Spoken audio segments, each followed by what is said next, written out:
OVERDOGS versus Kadiliman. Game number 1 is about to begin. Yeah, and we are gonna get started, guys. Welcome again to VCTC. Stage 1, Day 3, the final stage of our initial round robin. Next time, in a few days, Asarai, we're gonna be joined by many familiar faces from not only the different VCTs, but also the casting side. So I'm excited for that. This time, though, we were talking about it a while ago. KDM, they're going to kick things off on the offense, where they did struggle in their last series. Okay, looks like OVERDOGS wanting to go for an aggressive swing here outside of elbow. 3 players from Kadiliman just kind of waiting at the precipice. This is a good combo, though, because you can see right now that Arda is setting up for that fault line. Could be big.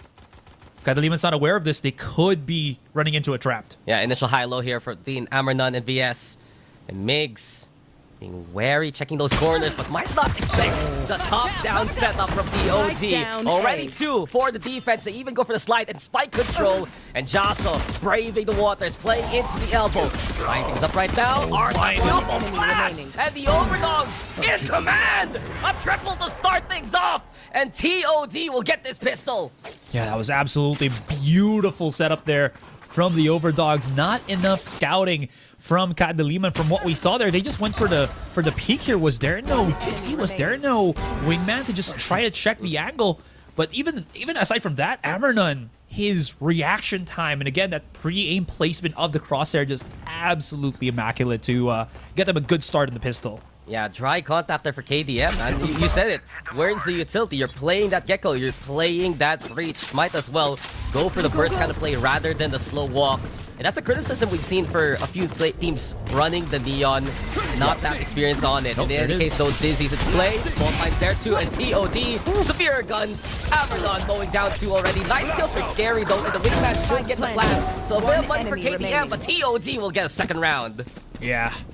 I mean, again, this new planting spot allows the attackers to just have that short plant if the wingman doesn't get stopped mid-transit, if you want to call it like that. In any case, though, you can see just how well equipped the OVERDOGS are right now for the aggression that is Kadiliman. But that being said, gun round or buy round is going to be good for Kadiliman here, as they will be having full buys with the plant, as you mentioned, the extra cash, the extra credits, definitely going to help them out. Yeah, a little bit of money. And not only that, Scary MD building up that Thrash moving forward.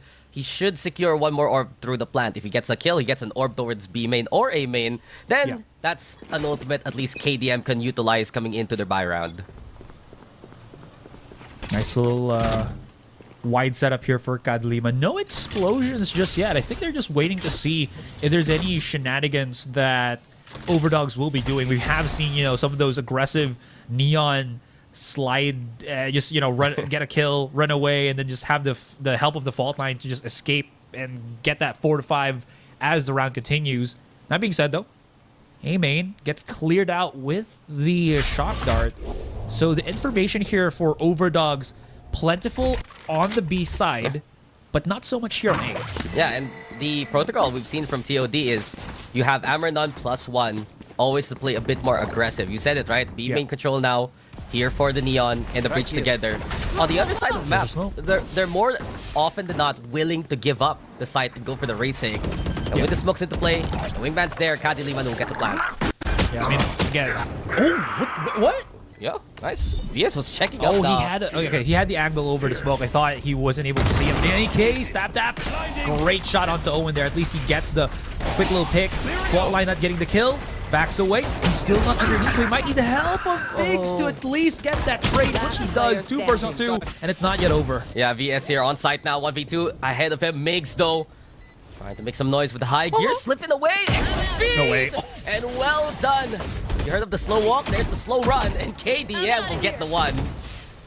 Was he on, like, his running mode while he was slowly jiggling around? Yeah, basically. I was thinking at first, is he making some noise with it? No, he's just using that extra bit of quote-unquote walk speed, right? Yeah. He's sneaky like that. That's absolutely beautiful. Oh, okay. What do we have right now? Scary MD2 very close on his Thrash, so that's going to be a big help for them. is there any indication that they want to over-aggress somewhere just to get that quick little orb? Looks like, again, they're still pretty hesitant to go for that super aggressive push just to secure anything. Again, maybe just how the layout is now with Sunset, or just really, respecting that the kind of alley-oop plays that that OVERDOGS can do, especially with their Breach and Neon. No, I get you. Especially with this new layout of Sunset, one thing I've seen is how important it is for Market to be watched over by the defense. You want to keep that as in check as possible. It gets dangerous if you go to a post plant and Market's wide open. But the slow default from KDM, they now move towards that A site, and with a setup here, Gold and Blue, he'll look to punish anyone overextending, but on site itself, it's looking free here for KDM. Okay, he got the orb already. That's going to be the Thrash available. I wonder if he wants to go for max duration on the Thrash just to get as much information as possible. There it is. As the smoke comes out, Kael will be the one just playing devil's advocate here as he goes for the lurk. He actually goes around right now and is clearing Newsstand. This could be the rotation from Kadiliman go all the way around, but no, they will commit the plant on the A site. This rotation for Kael is going to be a little bit late, but oh no, Migs with the blind by his own teammate. That's going to be bad. Yeah, and Kael finding the moment at least to get the one. Oh, and still holding things down here towards the CT side. And given that, Gold and Blue now making his way towards the spike. Gold and Blue also clearing out Tap. It's intel here for TOD. They should know that Kael is coming in all the way from top mid. Blind's perfect. The fuse should be stuck. And TOD will get their third round. Oh, that is a misplay. If we ever saw it.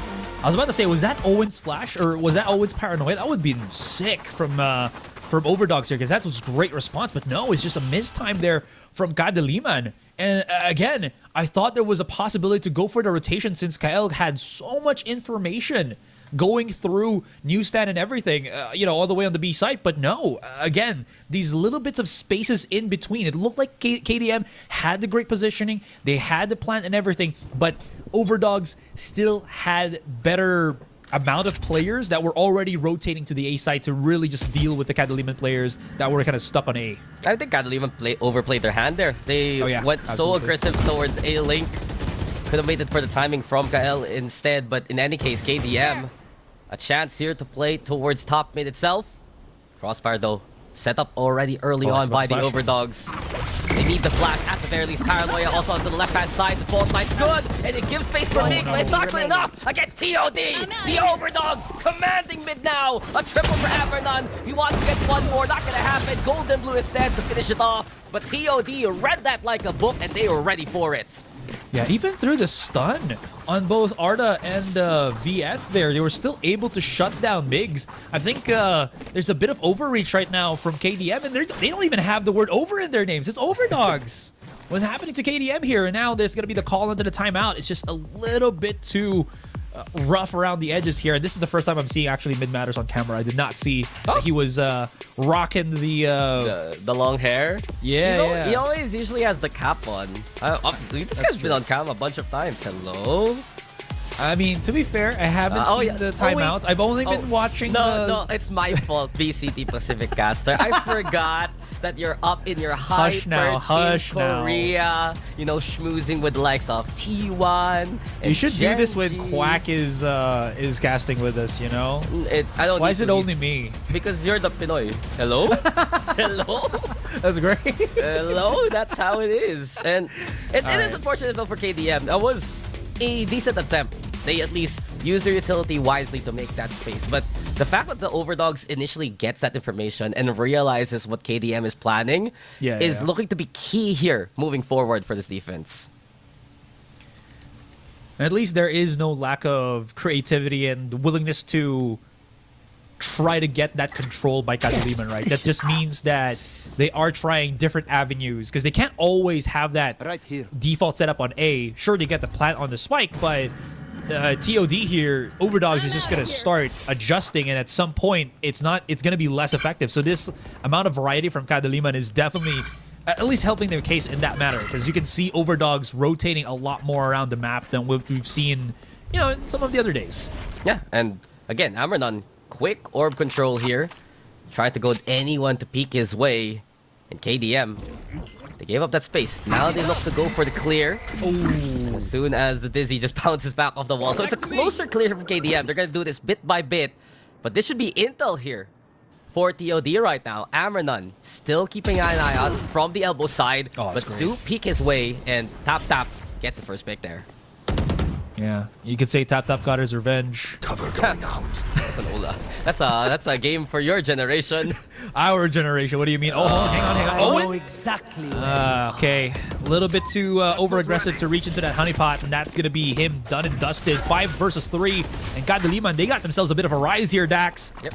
Ultimate available from Arda, though. We'll see how that goes. Nice checks here from KDM. 30 seconds left. Watch pit pops, Wingman with the plant, and here we go with the Rolling Thunder. And it does get ripped off the utility, but KDM is in a fighting stance. Go. And Tap has found a third. Now it's time to go for the plant again, a 5v2. Right here as Spike TOD sees the numbers player and standing. sees that it is too difficult. Tap, it's the ace! And KDM will get a second round now. There you go. That timeout, allowing them to kind of just track their bearings, get a bit of much needed intervention from their coach, really helping out Kadiliman there. Still, it's far from over in this sense. There is plenty of things that OVERDOGS still have yet in store for Kadiliman here. And one of them, I was about to say, is Amrenon. He's got the shenanigans with that judge actually looking towards Switch. So is there kind of a play here where there's going to be a mid fault line? He rushes through there and just goes for the contact with the judge. Could be something, but again, it's a close quarter weapon. Does not want to try to play that too aggressively, especially outside in the open, in the long angles that mid provides for Kadiliman here over OVERDOGS. I mean, Kadiliman, they break the door. At least looking to see what else kind of value they can get from mid. But on the other hand, Amrenon has moved towards B main. Owen here awaiting, and TOD might be expecting a lurk to come this way, but KDM has decided to go for the rotate towards this area. Migs, tap.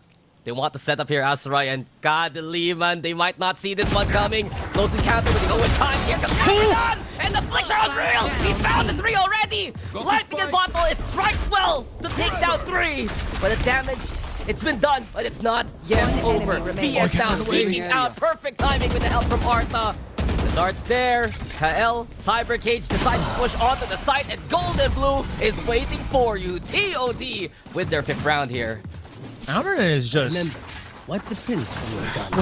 What's the best word I have right now for just unrealistic plays? Look at this. Look at that. He just did the drive-by against Migs. Bro didn't have a chance to react. They were both setting up to go for the run-through. Again, KDM on the side, and then OVERDOGS to push through on B main. I thought it was actually a misplay here since Owen died so early, but it doesn't matter. Amrenon is just able to play the alley-oop by himself. He throws the ball on the board and just dunks down by himself. What a play from the Neon of OVERDOGS here. I mean, it worked out in the end for TOD because when Owen's dead, they might have thought, oh, no one should be nearby, right? There's no way someone else is gonna swing in. Amrenon.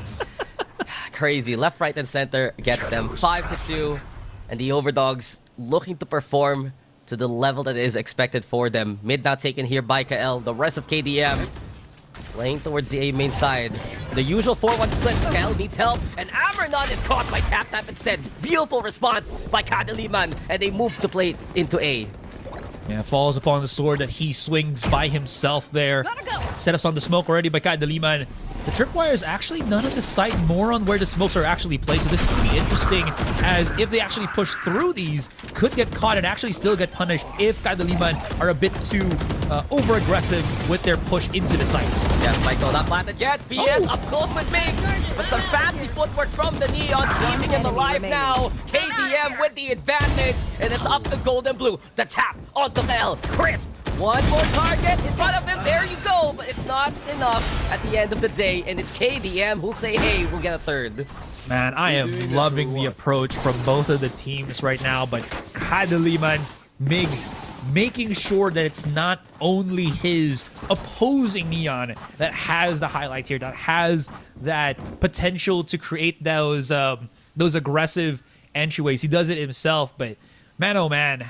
I gotta say, their ability to just kind of get the catch here is keeping the rounds somewhat even against OVERDOGS. Sure, OVERDOGS, they get a clean round every once in a while, but Kadiliman, they like to go with go about it, pretty aggressive, pretty rough and dirty. We're going to be seeing that possibly right now in B. No, I agree with you. The contact play from Kadiliman has been good. They're very strong at punishing TOD when they have the opportunity. And as of now, TapTap having such an incredible game, like 12 kills to his name. Oh, yeah. Leading the charge, has the fault as the Rolling Thunder even. And that's the thing, there's so many ultimates available here for KDM. They can play a good setup into this A side.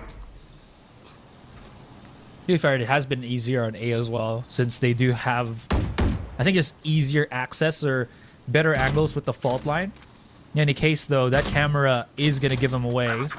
Spots out Migs already.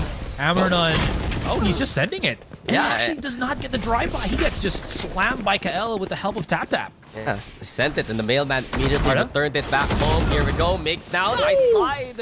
And just a quick little reset, giving him a chance to put KDM on the objective. But Migs not done, hopping like a bunny to move away over onto the link angle. Gold and blue has been cheeky with these smokes.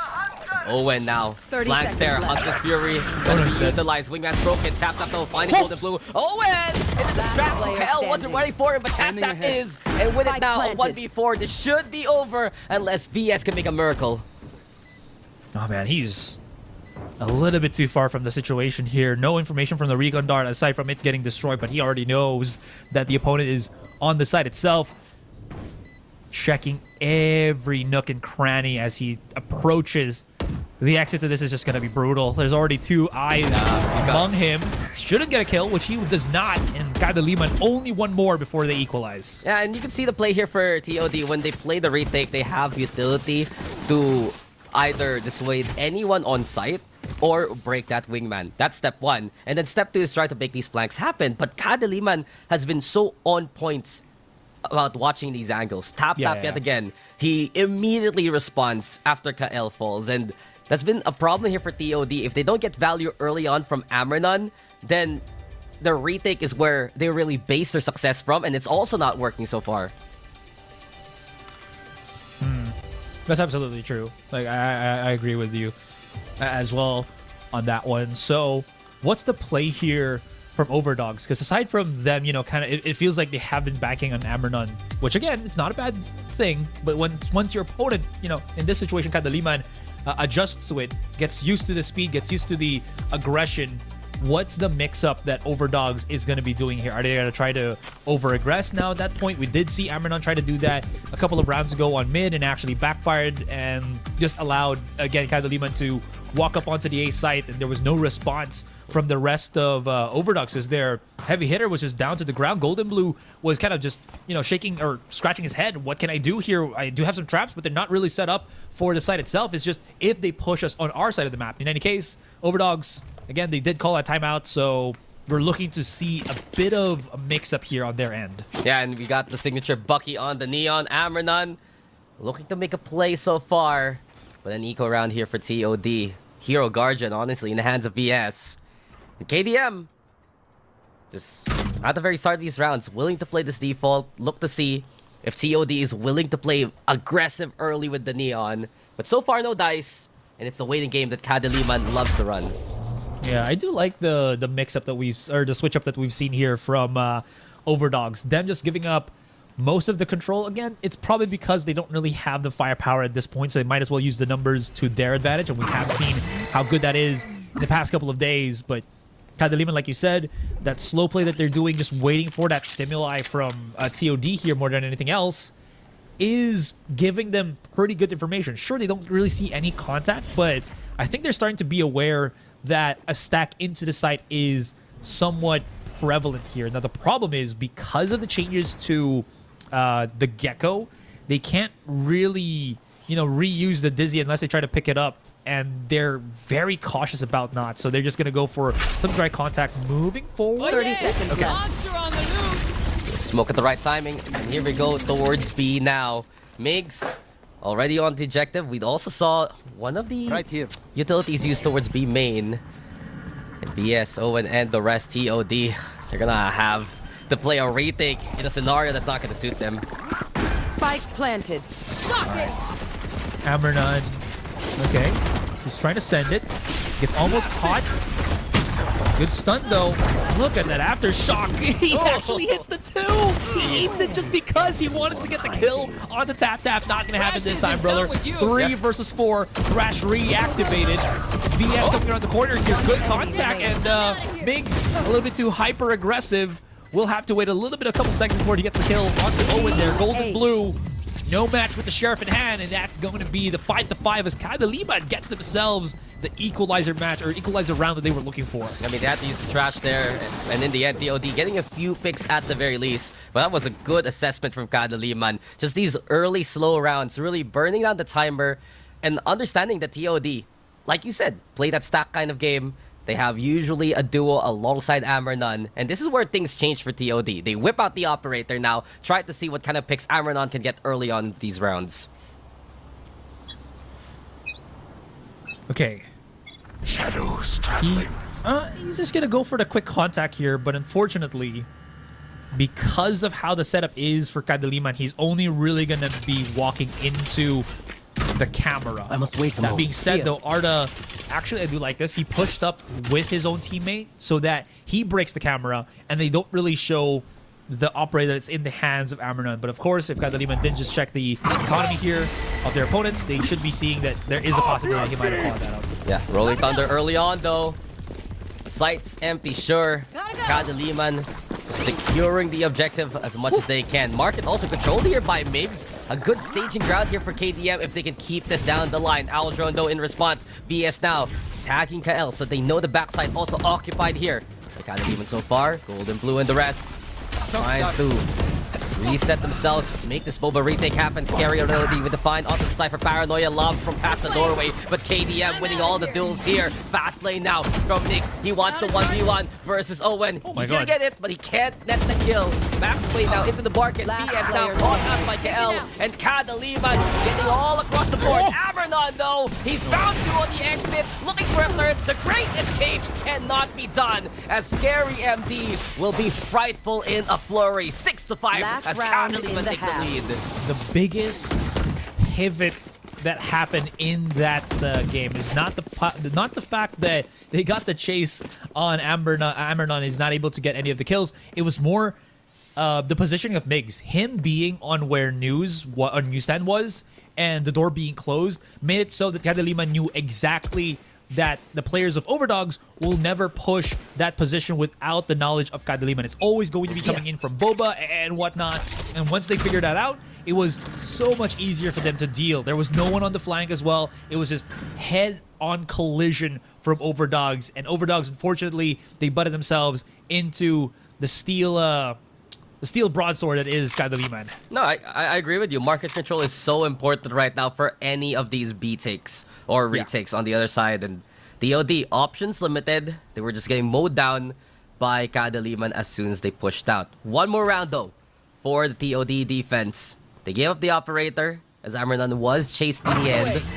Dizzy also here from Scary, so a bit of utility, trying to see if there's anyone peeking towards that smoke. Seems like it's a no. And mid will be controlled here by Kadiliman. Okay, so I do like this, though. They are making sure at least that, you know, Scary MD2 can always pick up the Dizzy if it's in a spot where he just throws it just to see if there's an off-position plays here that OVERDOGS will try to do. Migs is just so close on contact. Arda, okay. Oh, wow, what good conversion. He doesn't die to this? 30 No seconds way. left. Ambernon does get the follow-up on tap though, but this is going to be the A site supposedly taken. But Owen is holding it on like a total. One enemy Yeah, remaining. he's just angry and he's Spike down impressive. A. A triple for Owen. Not gonna get ankle broken at all by Migs, and stable like a rock now. Kael with the lurk, a 1v2 ahead of him. From this time running 10 out, 10 seconds left. seconds, can't even make it towards the spike. We get the from the shadows. We see Kael getting found by VS, and in the end, it's a tied half here for TOD and KDM. Wow. Switching sides. Absolute banger there, Dax. Did not expect that to be what actually happened. Well, it was an incredible half, guys, and we will be back in a bit here for halftime.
We are back here with the second half. Kadiliman and TOD tied up. And remember, guys, the OVERDOGS, only one map. That's all they need to make it to stage number 2. Kadiliman, they need to win the series clean in a sweep if they want to stand a chance in the tiebreakers. But Kadiliman, this is their map pick, Asarai, and we see here, now with them on the defense, they posted up the Neon and the Breach together towards the B site. Jasso, on the other hand, already playing a bit aggressive, pushing towards A main.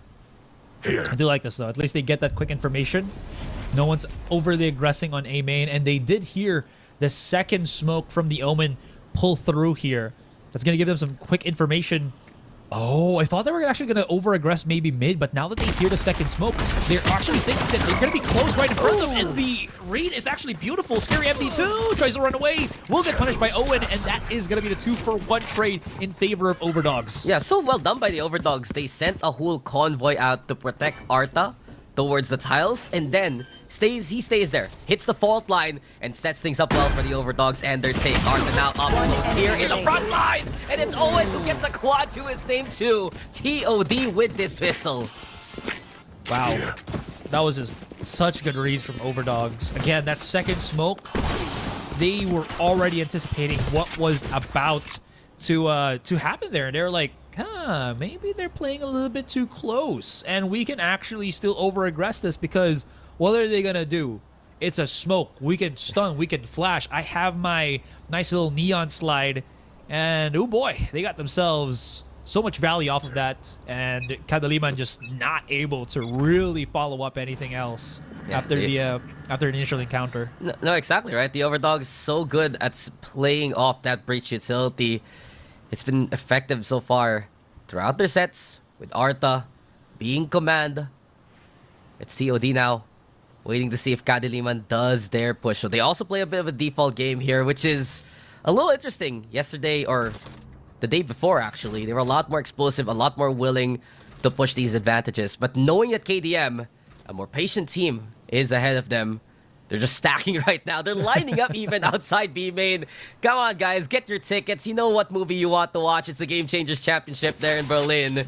But Migs, it's a Bucky, and he wants to play close with it.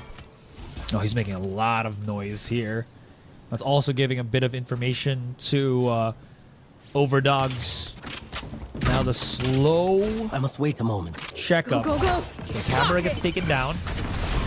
Nice use of utility there just to check, clear every single corner. And Amernon, he finds no contact, and this is great for him. That Dizzy, though, might actually start to get a bit of a run spot to jump around, and that's going to be a weapon picked up by them as Migs converts with the Bucky. TOD is just playing the floor as lava, and right now it's KDM who's burning the OVERDOGS to a crisp. A 4v1, Owen though.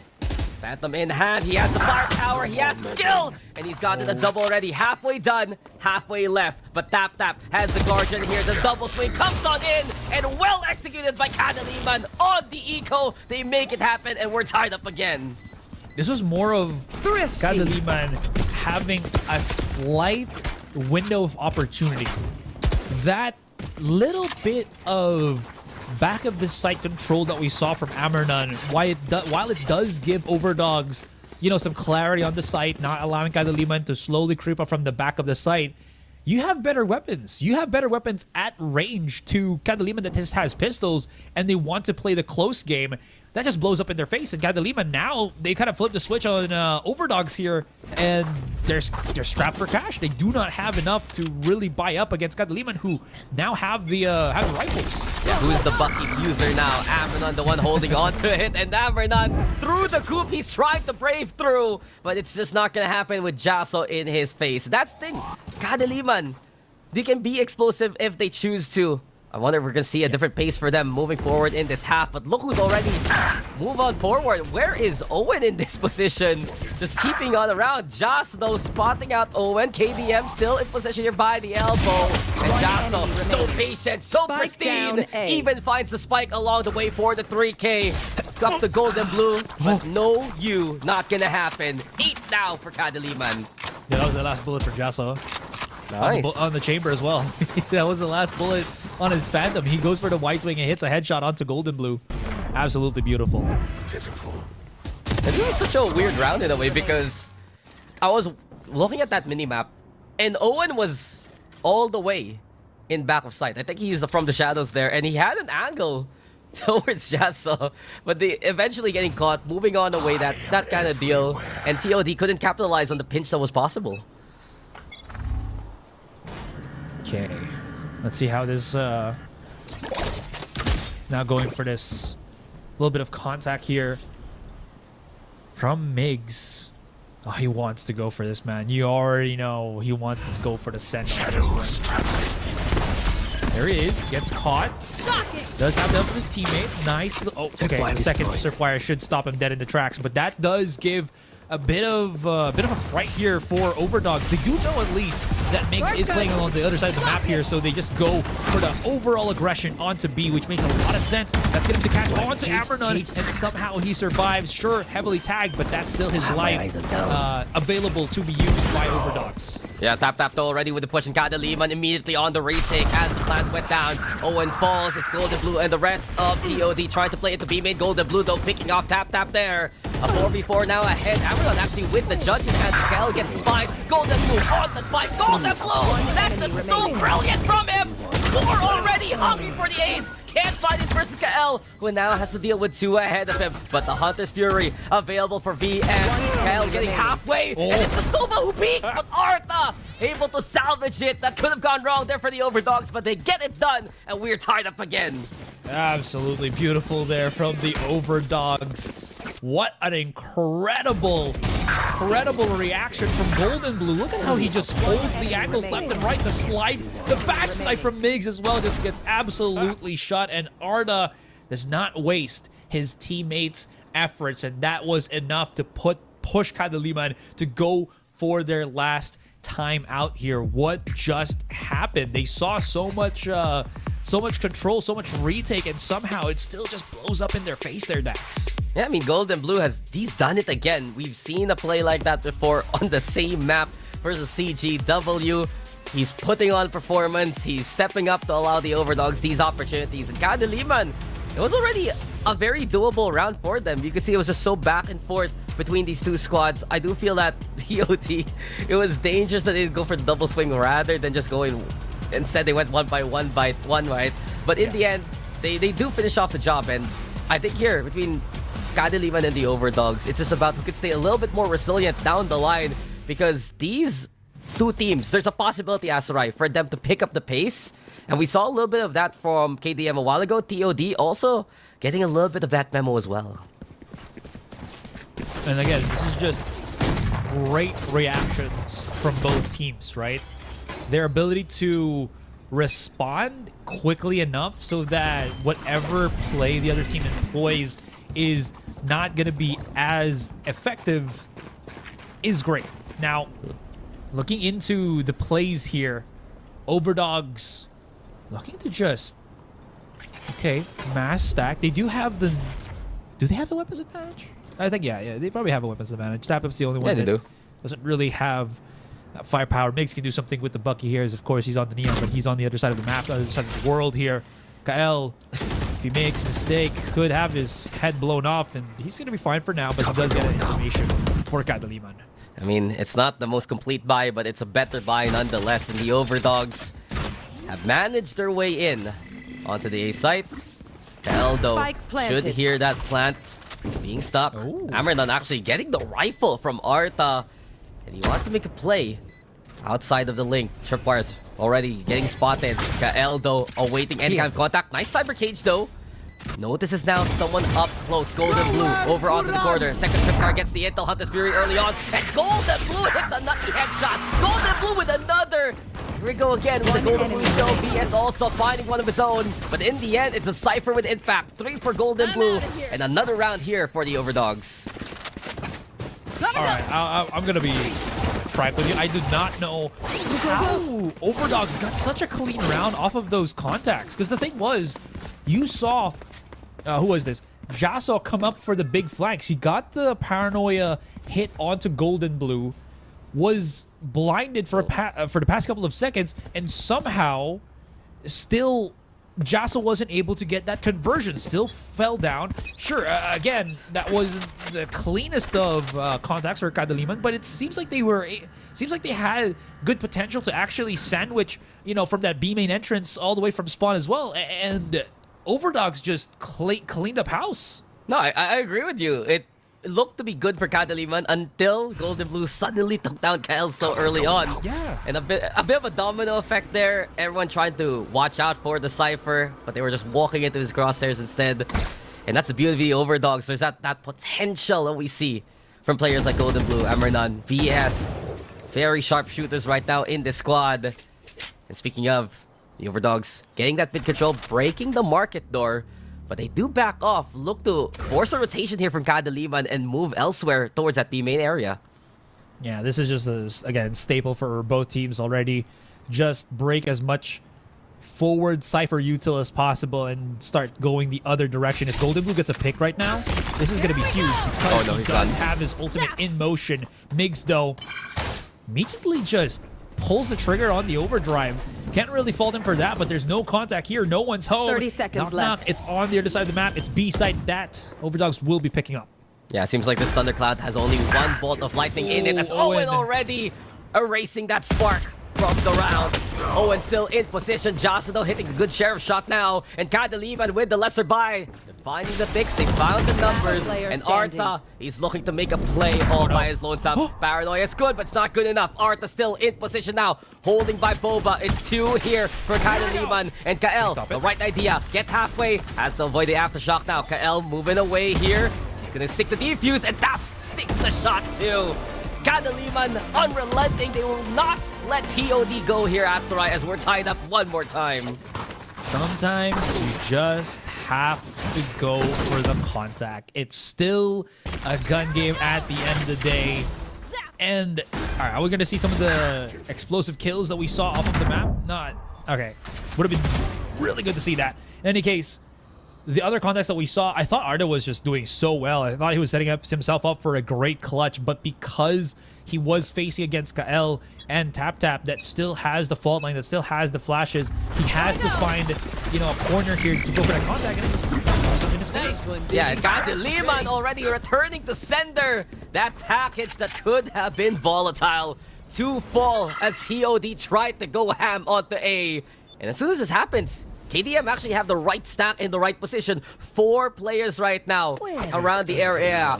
3 here over at A main itself. And Jaso gets confirmation courtesy of Kael. They know exactly where TOD is at. Elbow here, held together. Arta on side, but here we go with a little fishy. It's drowned out. It's caught sure. But Arta, do you dare peek into 3 players? That's the question. Joss already with a find of his own. TP's on the side. Ambitious. Arta needs to get the gun back out as KL has found BS. And then the 1v2. The standoff on the side. But the rolling thunder to try and make the hero play. Picks up the spike. Tries to fake it with a simple tap. In any case, KDM. Oh, they're gonna back away and look to confirm instead if Arta will play on this site. 30 seconds though, so he has some wiggle room. 30 seconds left. Oh, this is genius. If he actually if he pushes on the spawn, no way. Can he actually play this in this manner? So he can't go to the other side of the map anymore. He has to go for the flag, but now that they passed the big wall, perfect he's gonna backstab. have to just make the noise. Oh, but I love it. Kael also watching, and Kael will get the spot. Could have gone either way, but Kael realizes, how about that little alleyway there? KDM at double digits. It's the timing tizzy for you, man. It just did not work the favor of OVERDOGS. Because you saw the lines that was being drawn there. Oh, that was so smart from Arda. He could rotate all the way to A. Oh, that's so smart from Arda. He might be able to go the timing with the flank and spot them coming in from the back of the site and get that double backstab. But then Kadiliman was just, in a sense, fearless. Sure, they weren't running into the site, but they were being proactive and making sure that they're using their numbers, they're using the time that was left for them. That was, again, them waiting for that plant from Arda to happen, and they got the better positioning, and Arda just lost all time, so he had to play for the plant. Yeah, agreed there. Kadiliman's patience really bearing fruits, and duo playing together as much as they could, confirming the round. Now begs the question, can Kadiliman start pulling away? That's TOD, the OVERDOGS. Left back on the pistols. You got Amernon now. Pushing over at mid. Smoke's used here for a bit of cover, but Kadiliman has an inkling of what's going on. You can see already tap by Spawn. Gets the spot. Here we go with the overdrive, and the slide in is already shut down. Amernon gets none. Makes instead with 2 to his name. And it's KDM in command of the round here. Can Gold and Blue find any value? He peeks out towards mid. KDM knows they should feel confident after this one. Paranoia still connects. Kael already finding Owen. Should be over in the round. Kadiliman want to get a 2-round gap here, and they'll get it. 9-11. Kadiliman. These past couple of rounds, man, they've been playing it to absolute beauty. Is this a timeout? Yeah, it is. Yep. From the OVERDOGS, they call it already. This is probably... How many rounds have they lost already? So they are max loss bonus from what I can tell. But obviously, they want to get this next gun round in their favor. They're going to be put to 9-12 if they don't. And everything that they're just trying to do, again, it has to be forced. They have to play for that contact because right now, they're not really getting that value. Kadiliman's ability to stop them there in the tracks, you gotta say, Tap has been a pivotal piece in making that happen. Countering them, they just can't really find the answer in these past couple of rounds. Yeah, just Kadiliman has assessed these situations so well. You can see in that last round, they know what space they're giving up. They know what space that they can still hold. And we've realized here down the line that KDM is instilling more and more discipline as the game is going on. And this is such a big contrast to the games they had yesterday when they felt like, okay, we're here by the finish line. That's where they get basically nailed in terms of the scoreline. They would get stuck there by 11, they get stuck there by 10. And this is a big test here for KDM. Can they finish off the job in a map to keep them in contention? We're going to find out here because it's a big round for the OVERDOGS. They have the guns and they're coming off their own timeout. Yeah, KDM is one of those teams that can really put them, like, let that not have a super commanding lead, which also kind of just stops them from, well, I don't know. We'll have to say talk about it later because now the big contact is actually happening. KDM putting a lot to the faces of OVERDOGS, and somehow OVERDOGS able to react on time. That was a lot of ultimates used by either side, by both sides. Yeah, and Tap expending the Rolling Thunder to prevent that mid-control. TOD decide to go over at A, and it's Kael awaiting this setup. He's in position there towards the alley. Has the camera also to spot out anyone pushing from elbow. And case in point, Cyber Cage plus the tag isolates BS. And it's a mastermind play from Kael. Can he get more though? The labyrinth broken by Amernon. Jasa though still rebuilding that wall. And then the 3v2. Got Arta on site, but he's in no man's land here. Asarai, sure he's playing on safe, but is he really? That spike being planted. Spike planted. KDM, they don't overextend here. Still playing safe. Blue might have the flank fault line into play, though. Good stop, but not on to Jasso. Instead, he hits the shot. 10 HP still alive. Numbers equalize. And it's KDM who have the objective, sure. But the sightlines are good here for TOD. Golden Blue holding with Artha. And Golden Blue, the one standing tall in the end. The OVERDOGS will not relent. They'll still keep themselves in the fight here. I don't know how much people saw how risky of a play that was by Arda. Biggest thing. All right, we'll look at the highlights here before anything else. The quick trades, so good for Kadiliman. This one, that kill from Arda that we saw, him being in a 1 versus 3 while Golden Blue was playing for the wraparound was so dangerous. If he didn't hit that fault line on 2 of their players and isolated that kill onto Jasso, that would have been it, because Golden Blue would have to try to run around on a spike that was not planted for him. So him being able to sync up with Arda there, super important, super pivotal to him for the Blue that round. Yeah, it's good he didn't really force the lurk in the first place, but Kadiliman, we get the operator out, and it's Scary who has it in his hands. Geckos and operators apparently just go together like bread and butter. Amernon pushes through the tripwire. Now Kadiliman knows if it's taking tap. That was a little dangerous on the peak, but it's all good. TOD trying to find any kind of opening, but Kadiliman shutting the door on them. Oh boy. Oh boy. Jasso, are you ready for this? He's more than ready. He's Jasso. 2 versus 1. No, 3 to 1. Actually, the trades. Mig's not done. He is. Mix isn't Jasso. Yeah. Unfortunately for him. It's just one of those things like, you got a double, I can do that too. And then, oops, it's a no. Numbers now in the favor of Kadiliman, though. Still, because of those great little picks from Jasso there. Overdogs left to kind of scratch their 30 heads. seconds No left. ultimates to help them out. Kael could get caught out here. The rotation timing is so No way. minuscule. Oh, he's the coach. He He knows the barrel Easy scene. pick. Alex was Spike down gone. A. And gold and blue. We've seen this scenario before, but with this little time, with those extra numbers, it's looking all for naught. Spikes retrieve, sure, but Scary just takes a single shot at him. And Kadiliman on map points. Gotta love that. Scary Match MD2 point. was like, you know what? This is the last dredges of effort in this round for you. Let's let you play Aim Labs. Throws out the wingman just to make sure that Golden Blue was playing there. Now we are at a possible finish of this first map. Kadiliman, they're checking out the boxes right now, Dax. They have to stop Todak from getting that one map, and at least here on first map, it's a possibility. The OVERDOGS here. A push now from a main Avernon in front of Adversity. And it's a 1-for-1 till BS uses the lightning to get Scary from afar. So that's a big pick actually on Scary. But Kael and Jasso will turn things around. And Kadiliman, they were prepped for this one. They were in position. And now you see Mix. He wants it. He'll try to get it. And with the overdrive, he's thinking about it. But the shock darts are looking scary. Kadiliman, they're bleeding on the floor. But it's Mix who makes sure that the OVERDOGS just burn out. 13-10. Kadiliman, they needed that one, and they will take the lead in the series. Gotta look at the laughs coming out from them. They're like, do it, do it, do it. Jasso's there in the corner. He's gonna help you out, Migs. Just aggress, just take the fight. It's gonna be fine. Looking at the highlights here, man, it was a back and forth Dax. It did not feel like anyone had solid footing in this this game. Both of the Neons were just flying high. I gotta say, Arda and TapTap doing some mighty fine things, as the Breaches as well.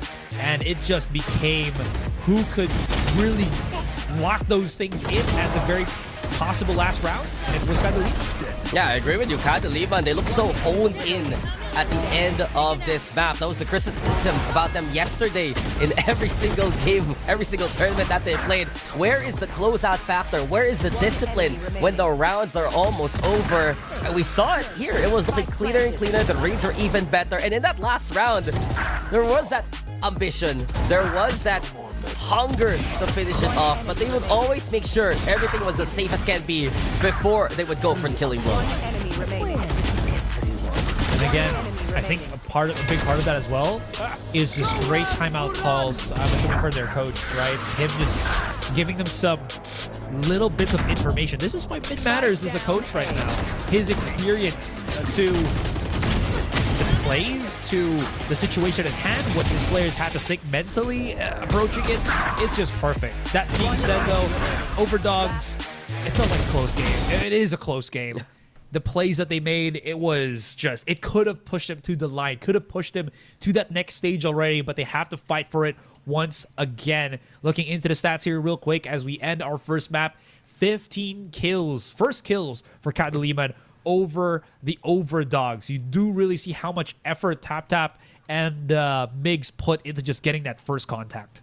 Yeah, and I'm not too surprised by this, just because you look back at the game that Kadiliman had versus CGW, and Migs got 16 first kills in that series. This time around, though, it wasn't him actually getting the initial picks as much as he would like. It was TapTap who would anytime he'd find that contact first and foremost, he's the one who would win that duel. He's the one who would bring KDM to that victory. And with 5 first kills and an ace round to remember, KDM will thank their lucky stars they have a breach named TapTap in the roster. Yeah, absolutely. Again, he was just on point for most of the setups that he wanted to do. And again, like you mentioned, he's a star. He's a star shooter by himself as well. The MVP dropping a 40% headshot here in our first map. That's beautiful. And you know what else? It's not the first bloods, at least for me.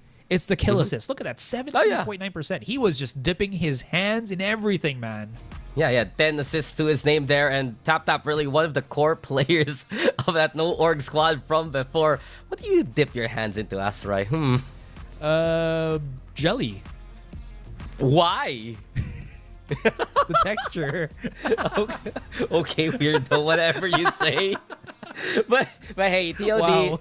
they did have a decent showing, but unfortunately, I think some of the concerns really for the Overdogs was, again, Amernon. We noted a while ago he would die a lot more often than anyone else in terms of the stats. It was 3 to 7 in terms of those standings. The Overdogs just couldn't play off what kind of space he would make, and I do wonder now if they can figure that out moving into map number 2. But guys, we're gonna take a break, and when we return, it will be the Overdogs and Kadiliman in their second bounce.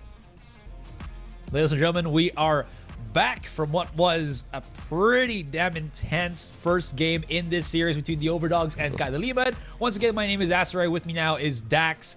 And oh boy, Overdogs, they haven't checked their list yet of winning that one map. Kadiliman making it difficult for them. And Kadiliman actually pretty close to getting themselves into that next stage as well. Yeah, I mean, it's such a close group for Kadiliman, CGW, as well as the Overdogs, right? The map differential, I think, is up at most around 9.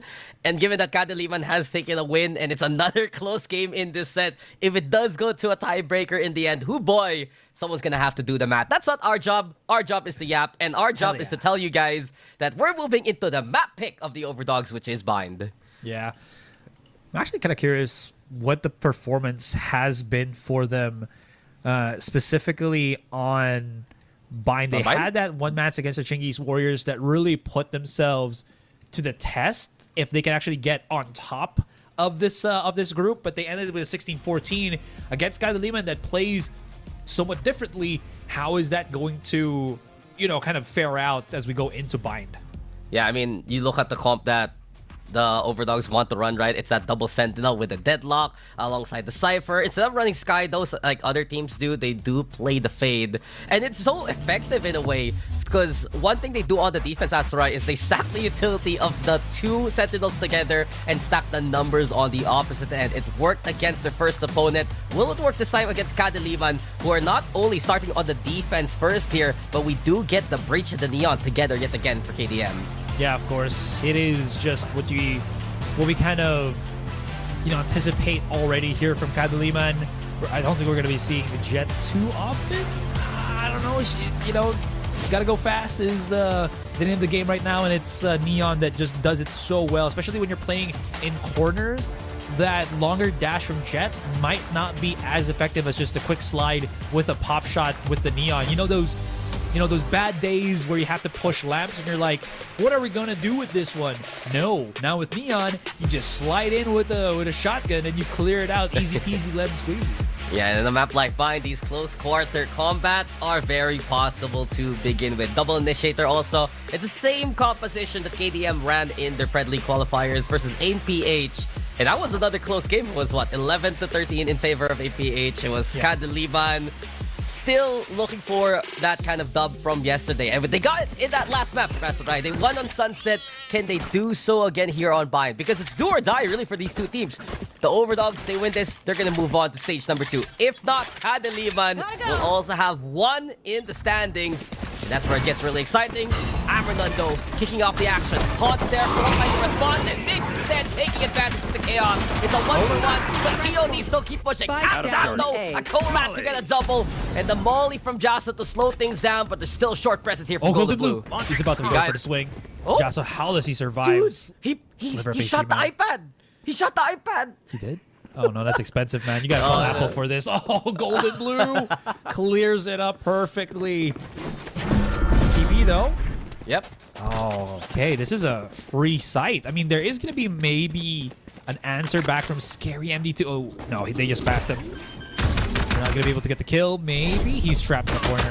He can't get over this. If he gets picked by himself, he's just going to be shot. Jasso going for the long con here, Dax. He's going for the beam main push, and he will get spotted by VS. Perfectly read by Overdogs. Yeah, and the Overdogs have relied on Golden Blue and VS together on this map.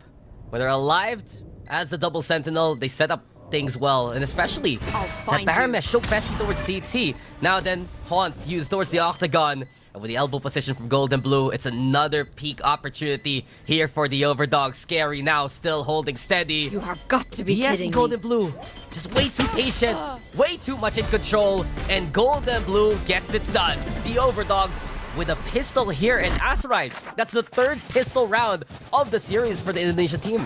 Yeah, they've been just perfect with every content that they've been, doing here. I think Kadiliman is just kind of hoping that they can get that initial contact way into their favor, but somehow Overdogs able to really answer back. Sure, there was that stun that we saw on Amarnon, that initial contact on Bats, but it still didn't really matter. It's still Overdogs able to immediately abandon one play and go for another and still somehow get that contact. And speaking of contact, Amarnon picks up 3. Yeah, nice spray, easy pickings on the anti-eco. And not only that, dying there by Fountain doesn't matter too much just because, well, that gun should be kept in the hands here of TOD. VS actually the one picking up the Phantom after it's got tossed around by Arta. And as you said, they know how to assess the situation well. They pick the free site yet again, and Gold and Blue, if you're gonna play that angle, you need to hit those shots. Bench position right now. As he drops and looks to play into the backside, Gold and Blue with one more. And They're done. TOD who'll get their second round. Yeah, this is again TOD putting a lot of hurt on KDM. And I do find this so interesting as well that Overdogs have this much control on their attacking side when they're the ones sporting the double Sentinel. But maybe that's the reason why. Kadiliman can't really over push because there's just so much ability to find you lurking, pushing on their side that they're not able to really spread out their wings around the map. I don't know. We'll have to see how, Shortcut. 2 little rounds to really see what's truly happening in the plays. Okay, Amarnon. Yeah. Who cares about the flames, man? Just go for the push. That was Jassos anyway. As he plays now towards the triple box. Onyx Sensor, though, in the middle of all the smoke, but well placed by Jasso. Just spraying through, pre-firing into the default plants. VS adjusting accordingly. The Overdogs, they didn't expect they would lose one that early, but the Annihilation now has been brought out. Gets the cocoon now, wrapped around Jasso. But KDM with that showers control, they saved their teammate. They get another pick, and it's Kadiliman right now in command. They need to make it towards the spike, though. Looks used too, and Migs, he knows there's Lap's presence. Amarnon taking a chip of damage. HP and up close. Prowlers right now meet in combat. And it's KDM. They still go for the hold. Arta, VS though. TOD right now. Numbers equalize, sure. But Kael gets Amarnon now. Shots in the front line. no. Nice grab that into play. And VS! There's no versing this guy. Well placed by the Overdogs as they win the bonus. Okay. I got 2 We're questions doing about well. Jasa right but now. keep focused. What? Did he Adrenaline try to is a start dangerous defusing the spike, but because his defuse button was also the remove button on the Gravnet, he accidentally started removing the Gravnet, which in turn made his try to shoot the other players of Overdogs a little bit later, and they got caught. I don't know, man. You should check your own keybinds if that's the case. Because I've done that before. That's why I got called out by the other blue, the black and blue, to start defusing with F or with 4. Yeah, why don't you defuse with 4? I think that's I diffuse with E now because he said that when I diffuse with 4, it just sucks. I can't remember what the reason was for. But anyways, I don't know. In any case, going back into the game, I'm going too much on a tangent here. Yeah, where did that come from? I know. Okay, I'm gonna But you got what it was level you talking real about, quick. right? Yeah. Real quick, I will level you. I know I have both 4 and 5 for something related to the spike. Yeah, I know exactly. that I don't have plant directly on Or 4, interact but I with have E, right? Yeah, but I have diffuse on the same button. So you have confused me. Our audience might be confused, but Yeah, there's they no absolutely confusion. are. I apologize for that, guys. But There's no again, confusion. Overdogs is like in command 7-0 for Yeah. VS right now. He hasn't died yet. that's bad. For Kadiliman, I mean. That's good for the Overdogs. It is. Well, Kadiliman are barking up the wrong tree right now because this tree got a bite. No idea where that's going, but Okay, the OVERDOGS have the dog logo, and I'm gonna stop there. Ambernon already with a push onto the side. The backside though still held by Jocelyn, but VS with a good clear. Ambernon now checking things out towards the octagon, but Scary MD! Sheriff shops to receive, and now Scary still in the fight. Still trying his best to fan the hammer, but it's just not gonna happen. A 2v1 now, but KDM has done some damage. And here we go again, Azurai. A free side for the taken gold and blue. Already confirming it's an A play. You know what? He's close though. Yeah, there it is. Okay, so he just backs away smartly. No weapon upgrade here for Kael, so it's just going to be how well he can utilize his Sheriff, but he backs away and burns a couple of seconds just because he was tagged by the camera. So this allows OVERDOGS to double up onto Lamps. If Kael starts to go for that defuse, it's going to be a 2 versus 1 very quick. You hear that? You hear that? Kael had to break it first and foremost. Yeah. As soon as the sonic sensor was spotted, it was enough of a signal for VS to go. And we said 7 a while ago, now he has 11. Unkillable Demon King, this Deadlock is. Wow. Yeah, I wonder what's on right now. Don't tell me. Well, at least he's not the fake one. There's a bunch of fakers, but he's the true one. Yeah. You don't have to ruin it that way, you know. You know what? They released a skin line called Doombringer. How dare you? If that isn't the holler to the other IP of Riot Games, I don't know what is. Here we go! Legends of Runeterra? That's crazy. Anyway, we got Ambernon already with the overdrive. Trip parts broken, and the support lights into play. Oh my God, my eyes. Get confirmation on the backside, but because of that feed, tap that there, holding steady. Shorty's good. Kael also with the final to one. And TOD, they thought the site was free, but apparently it's a no. Annihilation utilized. Kael also still in a stable position.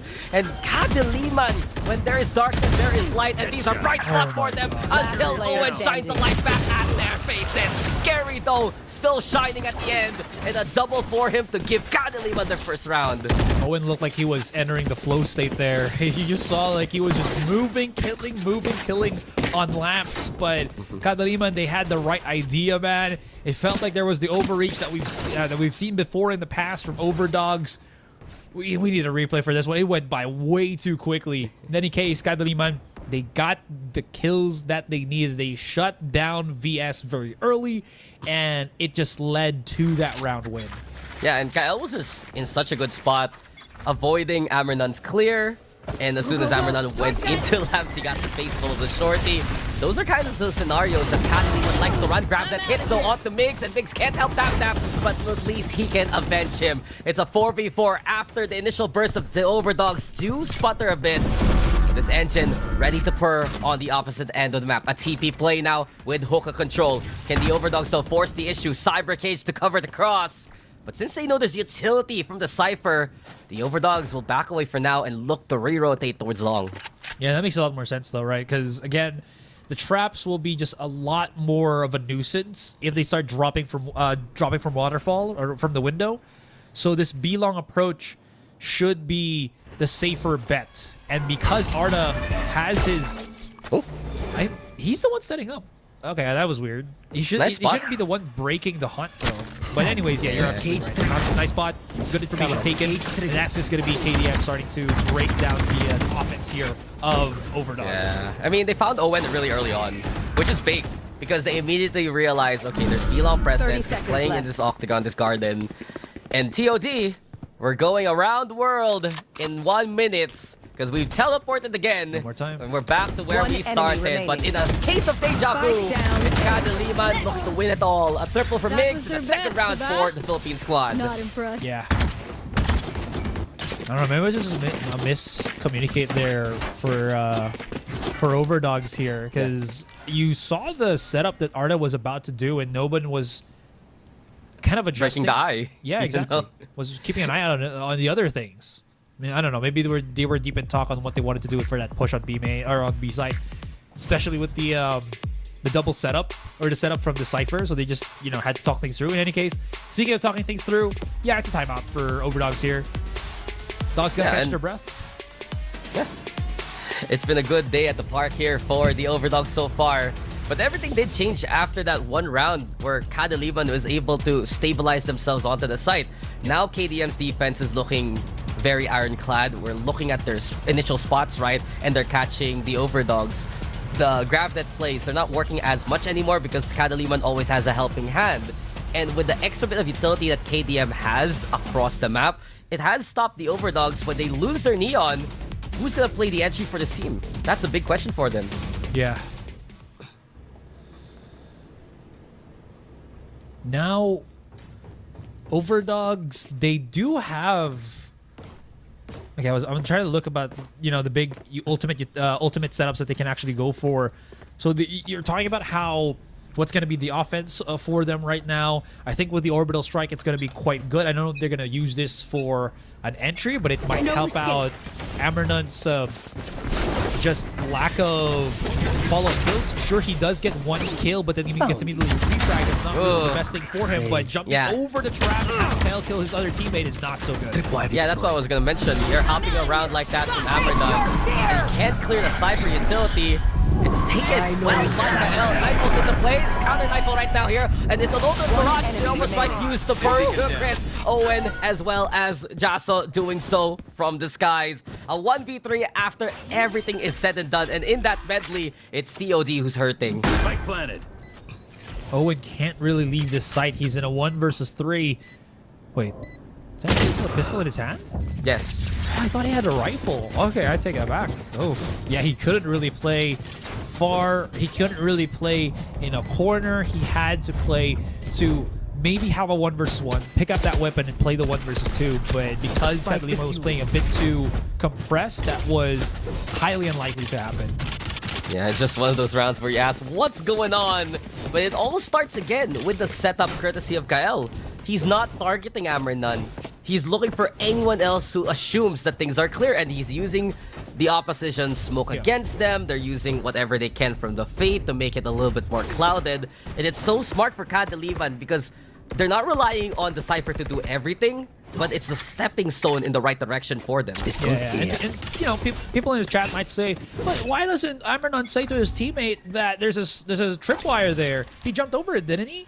I don't think he knew exactly where it was, and there was so much smoke around him that he probably didn't know where it, you know, truly was placed. So they just had to trip it, and then someone breaks it, or, you know, we just see what Kael does, which is to just punish people that get tripped up by his wire. So it is what it is, but it's in the favor of Kadiliman, obviously, when that happens. Yeah, the overdogs not looking favorable at all with these guns.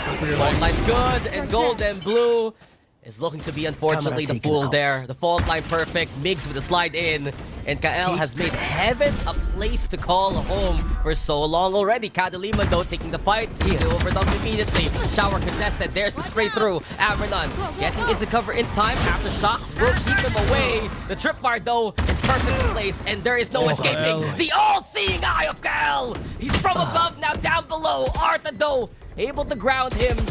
2v4 ahead. Arta can't get one more for his troubles. And the overdogs are looking to see their lead dwindle in front of them. A stun again. VSO, nothing with the double, but it's not enough against the classic. Kadiliman have found a way to tie things. Yeah, plenty of time to defuse that spike. Scary MD2. Yeah, he wants the orb there and everything. Gotta say, though, that was another round where the tripwire was just placed in...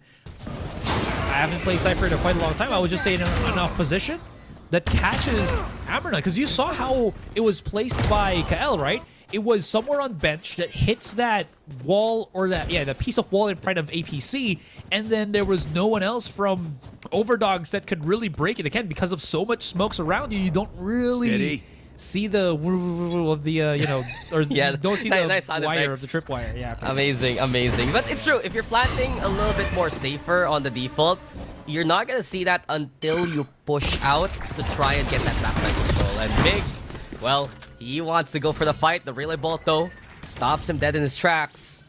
Oh, he might have TOD. Yeah, sorry, I was about to say he might have bitten more than he could chew as he was re-peeking. But that quick smoke, as well as the help out here from TapTap, could be good. Big problem is there are 3 players holding showers. if there's an explosion here on short, it might not be enough. The positioning of Kadiliman. Well, Amanon, who wants to peek things. The smoke, though. One way here to make it difficult to confirm that cross. VS does have an annihilation in hand. They get the angle, but they're going through the teleporter. And Jaso, with the ball. he wants to get at least one there. And the molly is just a little bit salt in his own wounds. KDM, they do have to give up a bit of that B side. Again, the Baron Mesh in the right position to keep Kael away. And Golden Blue finding Jasa early on. Kadiliman down in numbers. They have to go for the retake here, but Scary still rifle in the corner. And Scary has found value, giving Kadiliman all the chances in the world. Golden Blue, it's up to you. But they don't know he's right behind them. Tap now, the 6 sets is there. And as soon as KDM realized the sets, it's Kadiliman with the lead too.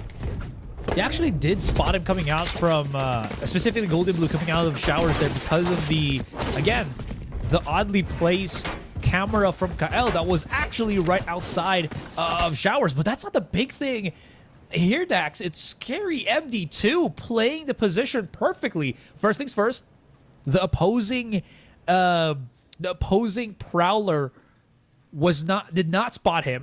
So Right in there. turn, Amarnon's sights would be looking towards elbow and not really where he was. So he got the kill there. The second and third, or the second kill onto Arda was just a cherry on top. So Yeah. really good capitalization here from Scary MD2. Great corner to utilize. And as now, Kadiliman, they've made an incredible rally. It's been 5 in a row. VS, though, has had enough. Scary still, same kind of angle. Not the same result. Only good for the one before he spelled. A 4v3 now into play. The OVERDOGS, they get a good execute. They also still have the lurk available. But Jaso now straight up onto the side. VS falls for 3v3 into this one. The molly, though, for the initial stall. They're really buying time to get value from Golden Blue.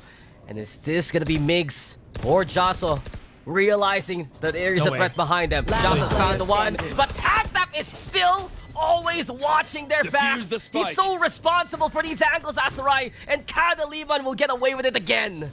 And that's the thing. It should have actually have gone the other side for OVERDOGS here. But the big thing was, Jaso got that kill on one of the players holding Octagon. And at that point, they weren't on top of the site already. They were on the spike. So the flank from Golden Blue spots nothing as he peeks out of spawn. So that means that position from Tap even better now, because that forces Golden Blue to push out, try to stop the defuse. And again, like you mentioned, it was just due diligence from Kadiliman, good due diligence from Kadiliman to hold the flank angle. Yeah, just such a cleaner day here for Kadiliman compared to yesterday. And just perhaps a bit of that coaching structure really helping them. The reviews, the tape that they have. But in any case, it's now the OVERDOGS who's seeing Kadiliman start running away with this game. They started things off so strong, Asarai. 4 rounds in a row for the OVERDOGS. But the response has been clear from Kadiliman. 6 in a row. It's been looking good from the Kael setups, from the tap shots, from Migs getting that space. And TOD forced to play defaults instead into this one. Okay, they're pushing out. Or rather, they're backing away here. Kadiliman has so much control on B. And this is such a good gambit from Kadiliman as well, right? Because the information that Kael has on this A site is allowing them to do this. Now they know, though. Arta, he's found one. But Kadiliman still in these positions, and Jocelyn knows this is opportunity. It's free! It's free! And the cash out's good! As the fade has been found. Kadiliman still presence on the backside with Kael. Tripwire's there too. You can really see most of these trips looking to counter any kind of aggression from the OVERDOGS. Spike planted. Owen doesn't have much utility too, Asarai. The Brimstone 2 away from the ultimate, yes, but no molly for the post plant. Kadiliman, a chance here to make this retake work. Right there. Yeah, not even a smoke to cover an angle there to kind of keep them safe. Sure, VS did place a bunch of his sound sensors around the corner, but it might not be enough. Oh my god, what a smooth sliding criminal, but Kael does get the trade. Pick which target to really go for. Joss, though, in a good position. Euro theft utilized, but it doesn't matter because Owen spotted anyway. And Kadiliman, man. It's such a night and day difference for them. They're just looking so pristine right now as soon as they got that 5th round win, and it has just been them on a roll. Last round before the switch. I don't think there's going to be another timeout here from OVERDOGS, at least for the moment. What's kind of interesting as well here is I think there was just that slight lack of clarity for OVERDOGS, that they thought that mid or that placement outside of hookah was not controlled by Kadiliman. Now that they saw there's like 3 players playing on B long, but that lack of just that extra double check just kind of screwed them over as Jasso got that extra kill. Yeah, and Kadiliman feeling confident here. 2 off, and none of them are on the duelist, but there's the punish accordingly by Amernon. Doesn't convert the kill off the tap though. 7 HP enough to net his own takedown, and Migs now wrapped up by the annihilation. A 3v2 though in this chaos, and scary! I know it's Halloween season, but you can't be making them fearful like this. Eventually though, TOD face their demons, and they'll get around to break the streak and at least get back on the board at the end of the first half. Yeah, you know what you mean. An exciting first half has just been done. And Kadiliman with a slight lead, but the OVERDOGS at least getting 1 back in the end should instill some confidence in them. Double Sentinel, let's not forget, here for the defense now.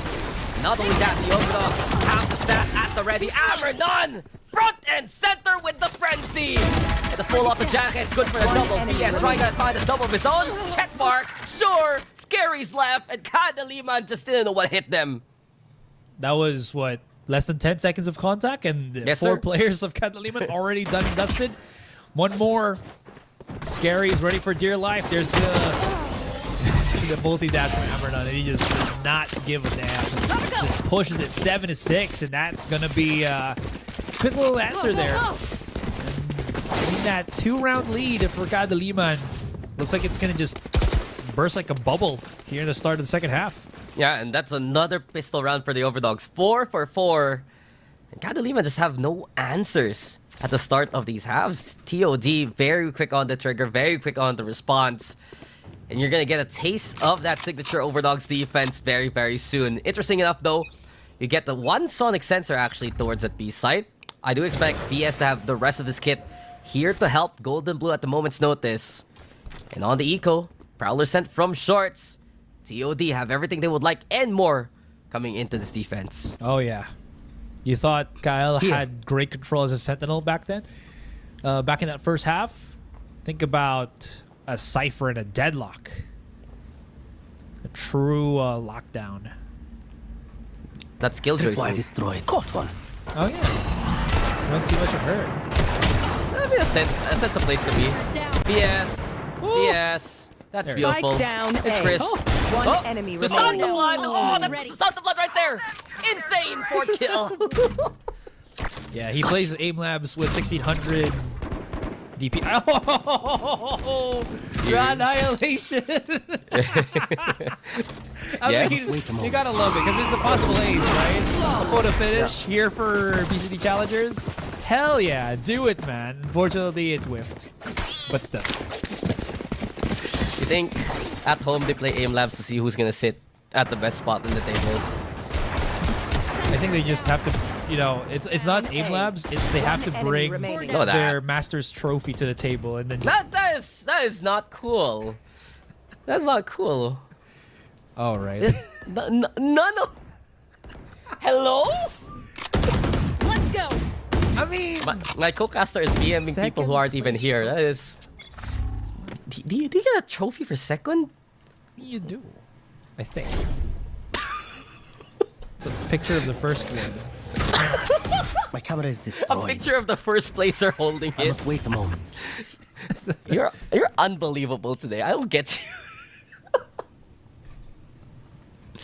I gotta love that. Yeah, Alright. it's a buy round. That's right. Can we please talk about the game? Yeah. It's just a little bit of, KDM checking contact, seeing what's there, and going the other way. Migs is by himself for the moment, and he really wants to There. get through this. Amernon Oh, he's just got out. I'm out of Big here. spots it out. Out of They charge. immediately back away. Do they know that Arda's just around the corner? If they push through this smoke, No, it's gonna be sure. just wrecking. Oh, the Prowler did. The Prowler still got confirmation. Waiting to still walk in towards the left instead, and Arta takes advantage of that set. The crossfire good for the Overdogs. This bonus looking quite plausible until Jaso and Tap do turn things around in favor of Kadiliman. Haunts there. Oh, no. Jaso ready for it. Plant, not secured as of yet, because PS here, 30 over by the Lambs. Killing He's hungry for some more planted. kills. The taps One are good. enemy There you go remaining. again with the Guardian Gaming. And with Arta still in command of Showers, there is the lurking presence of Gold and Blue. The Overdogs playing that so smartly, and they're gonna take the lead from it. I mean, Kadiliman compressing in front of APC rather than trying to get controlled back of the site, or maybe even Lamps, which allows you to get front and back my of the camera is site, broken. was just non-existent there. please. I mean, sure, I kind of understand that they had to protect their planter, but 30 seconds. it's kind of the same thing as well. You saw that. They were just kind of giving it up, focusing too much on Showers rather than the other corners, because they only spotted, to be fair, or rather, for Overdogs here, they only spotted one player of Overdogs playing that position now. So, I don't know, Kadiliman getting a bit too deep into their heads. And this timeout comes once more from Mid Matters, and he just has to talk with the team first. But with the amount of utility the Overdogs has on this defense, it's not only good for the stall, right? But it's also good for being aggressive on these kind of angles. When you have that deadlock, you can seal away one side of the map. Just give that confidence for the rest of the team that go, feel free to play a triple stack on the Showers. Yes. Go, feel free to make this kind of crossfire, because we have enough to stall the other side. You guys aren't going to get flanked as early as it could be. And while Kadiliman did get those picks from short anyway, it was still enough for the rest of the Overdogs to rotate in so many different angles there. Yeah, absolutely. So, again, these multiple angles of attack, Kadiliman's just not able to predict or, not just spot it out. Now, Economy is just down in the dumps ever so slightly. Overdogs, great control, great pacing, and they're setting themselves up for close contact here. I think I forgot to mention this as well, or we talked about it just a couple of rounds ago, but now want to talk about it again. VS, 28 kills, 18 above Ambernight. Insane. In 16 rounds of action so far, he's on pace to hit My eyes are 30 and down. more. You can see why he's been one of the most flexible players, really, for this squad. And VS, hungry for even more of these picks. From the Guardian to now the Vandal. And what does Jasa have in his hand? It's the classic deadlock wall yet again. Buying that kind of time. The Overdogs, after the initial deadlock setup, they do back away. Leave things to Gold and Blue, who can really stall here with the trip bars and the sonic sensors nearby. That's just slow upon slow. Okay, Yep. Golden Blue gets his first contact. He hides inside the smoke near the tripwire, so that should be a second easy kill for him. What? The Bucky? They're kind of playing this slow work. Nice movement. The picks. It was a good try from Migs, but not good enough versus VS. Gold and Blue still awaiting for the timing from the smoke. But too impatient, actually punished there by Tap. The Haunt comes on in though, and the rest of the Overdogs do look to bring the broom. They sweep away Scary, the TP there from Tap. And while Kael confirms that A is clear, it's still the Overdogs who can group up, play as 4. Good Prowler even from Arta. That's confirmation! And the Hunt is on, the chase is there. Ambernon sprays the man down, and the Overdogs now with the Knights. Defuse the spike. Yeah, that time on the spike makes it so that Kadiliman want to play just face to face, see if they can get as many picks as they possibly can, but that Prowler just checks the angles perfectly. Sure, there's going to be a plan for Kadiliman. Nice little amount of money in the pocket, but 2 rounds over here for the Overdogs, and that is just building up into the lead. And again, it's about, what, 4 more steps before they get this map done and dusted and go for a map number 3?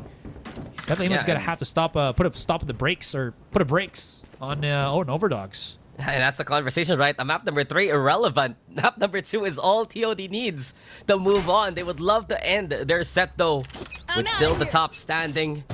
And it's been effectively streak versus streaker, Asterai. Overdogs just running away with this game now in response. Gold and Blue, you're over at Hookah. And I feel like if KDM doesn't get this round, things are going to go even more dicey for them. Presence now here by the Octagon again. As Hammer None Onto the backside, Annihilation's there, but Gold and Blue gets the one. Reeling in, it's VS who falls. Gold and Blue though, picking up the pieces for where his buddy, his fellow Sentinel, has left off. Neural Theft also with good information. KDM can't push because of it. Yeah, and because there's still the tripwire from Golden Blue on Hookah, he's so confident that he can just leave it and be, again, feel this safe with the rest of his team on that B site. There cannot be any reposition for Kadiliman right now because they haven't really caught on where the other player is. This slow contact is actually going to burn them. There's just so much players of OVERDOGS that have just kind of, doubled themselves up. I know, TOD. Anyways, this is just really good crossfire from OVERDOGS. And the amount of value that Golden Blue, as well as VS, is getting as Sentinels is just compounding itself. And Kadiliman cannot find an answer. I think compounding is the perfect word for it. They complement together so well. They build off whatever utility that they have, and if one dies early on, it's still a good game plan by the other anyway. You need to take down the Deadlock or the Cypher, and the Cypher rather, together, or else completely avoid their sight. It's difficult here for KDM right now to find these answers. A quick burst though from Mix and the rest. Sonic Sensor in the way, Bucky too far away to find any impact. And that's the beauty really of the Deadlock. The stall with the stun. Owen though, still over-peaking. And he falls. He has the one in command. And the OVERDOGS has one holding down this incredible yard. It's VS, the alpha of this site. And that 3 more to his name. He's cleared 30 and more here, Asarai.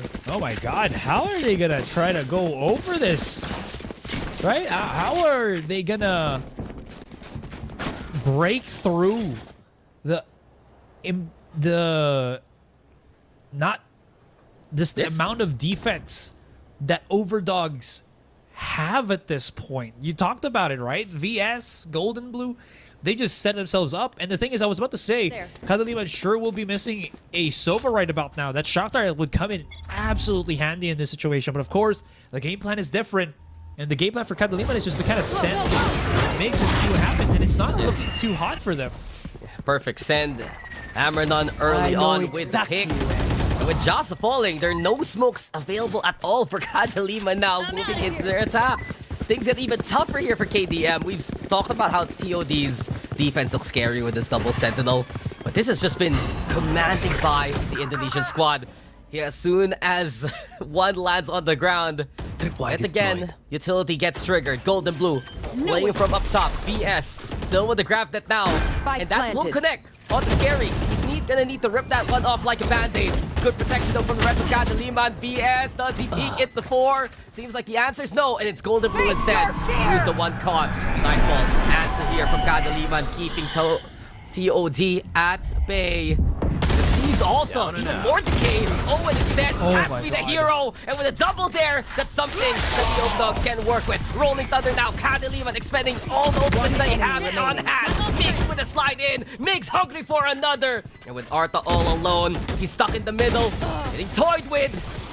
2 in his face will be too much to handle. Kadiliman with their 8th round. Go, go, go! That took a very long time for Kadiliman to reach up until that point, and even then, it didn't feel as well converted as I was kind of hoping for there, especially with Owen making a lot of waves inside of Lamps, like in that manner. It looked like they were about to lose control of the site once again, but thankfully enough, Kadiliman still had a couple of tricks in their pocket. Tatap was forced to use his Rolling Thunder just so that they can hit the 2 players of OVERDOGS, trying to retake the site, and at least it did work. But is it going to delay the... I don't know if it's going to be the inevitable outcome here against OVERDOGS, or is this the start for Kadiliman's comeback? Yeah, they broke the streak, but at what cost? They do have 2 ultimates, though, still to utilize.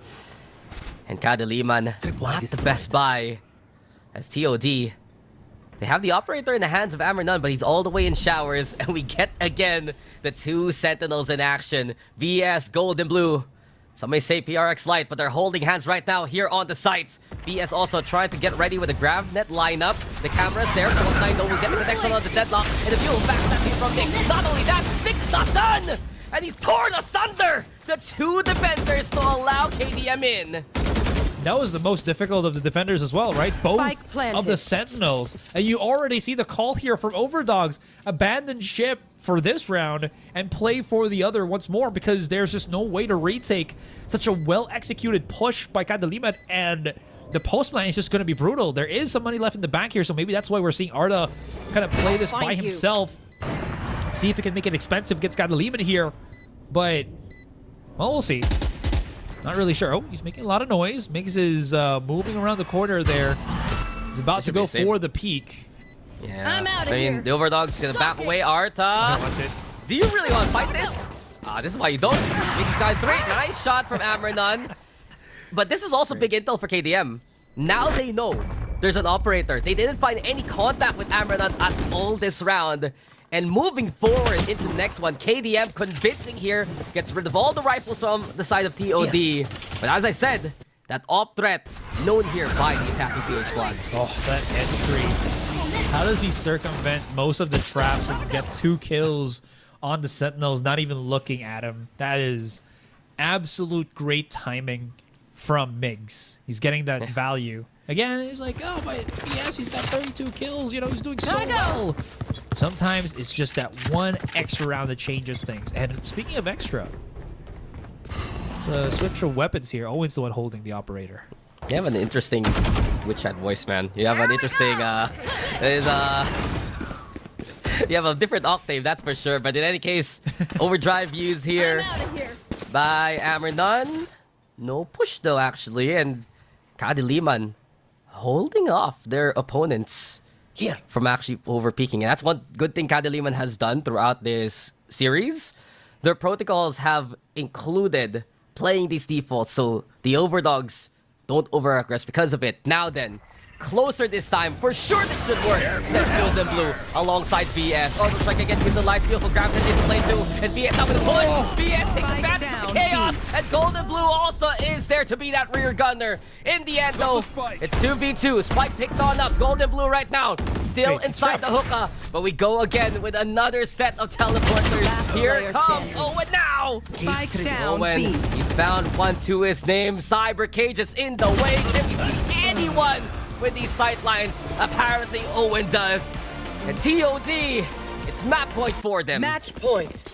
Okay, I got Stars. Let's take it. ask, what was TapTap doing there as he picked up the spike already?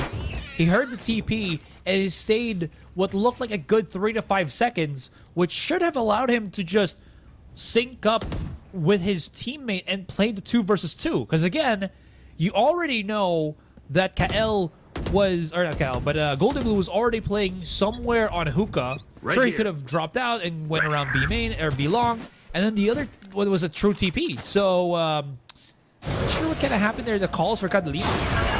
Valor though, early on in KDM, making sure that they could go for the clear again, but TOD has had enough. This is just a death sentence brought onto Kadiliman.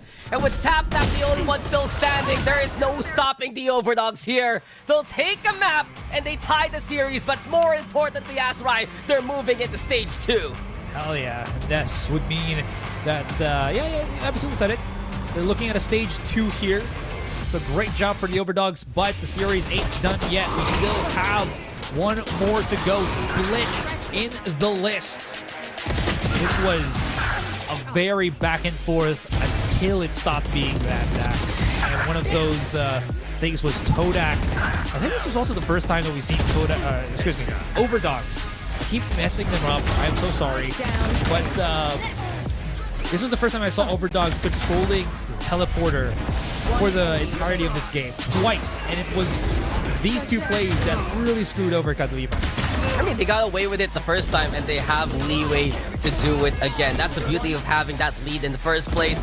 Early on, they were afraid of these Kadiliman defaults. You can see that they didn't push over on the shower.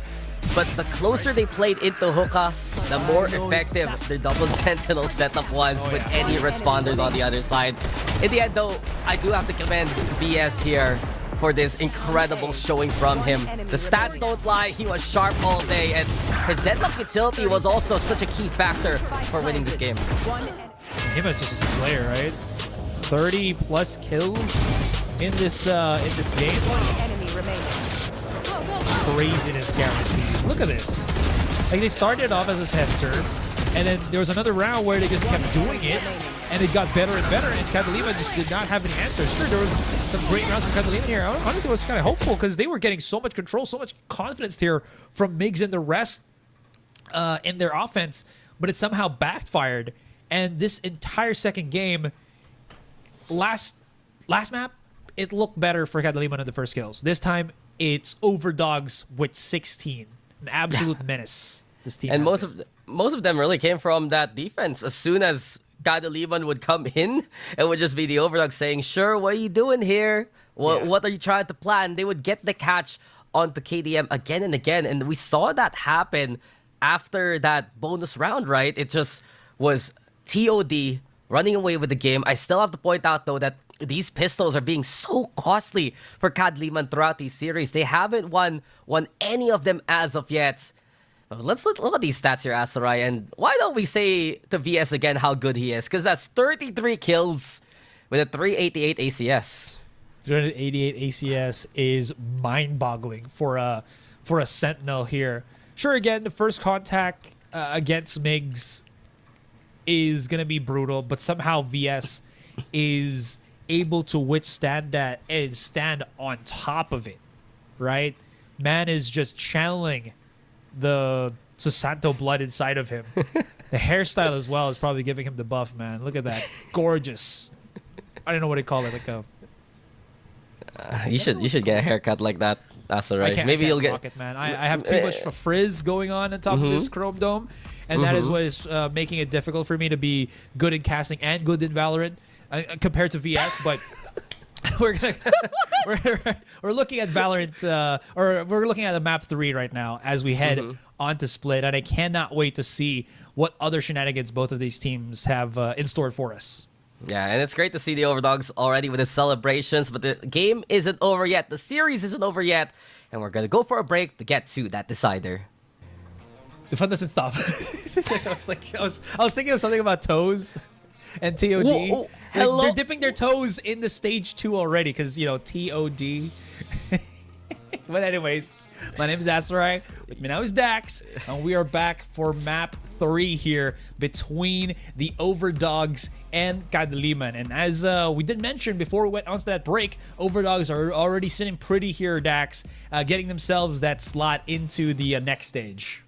Yeah, the fun doesn't stop when you show off your sussiness like that, Asarai. It's always a great time. It's only a mistake and a half. Yeah, you exposed yourself live on broadcast here on Soup. But anyway, Split finally.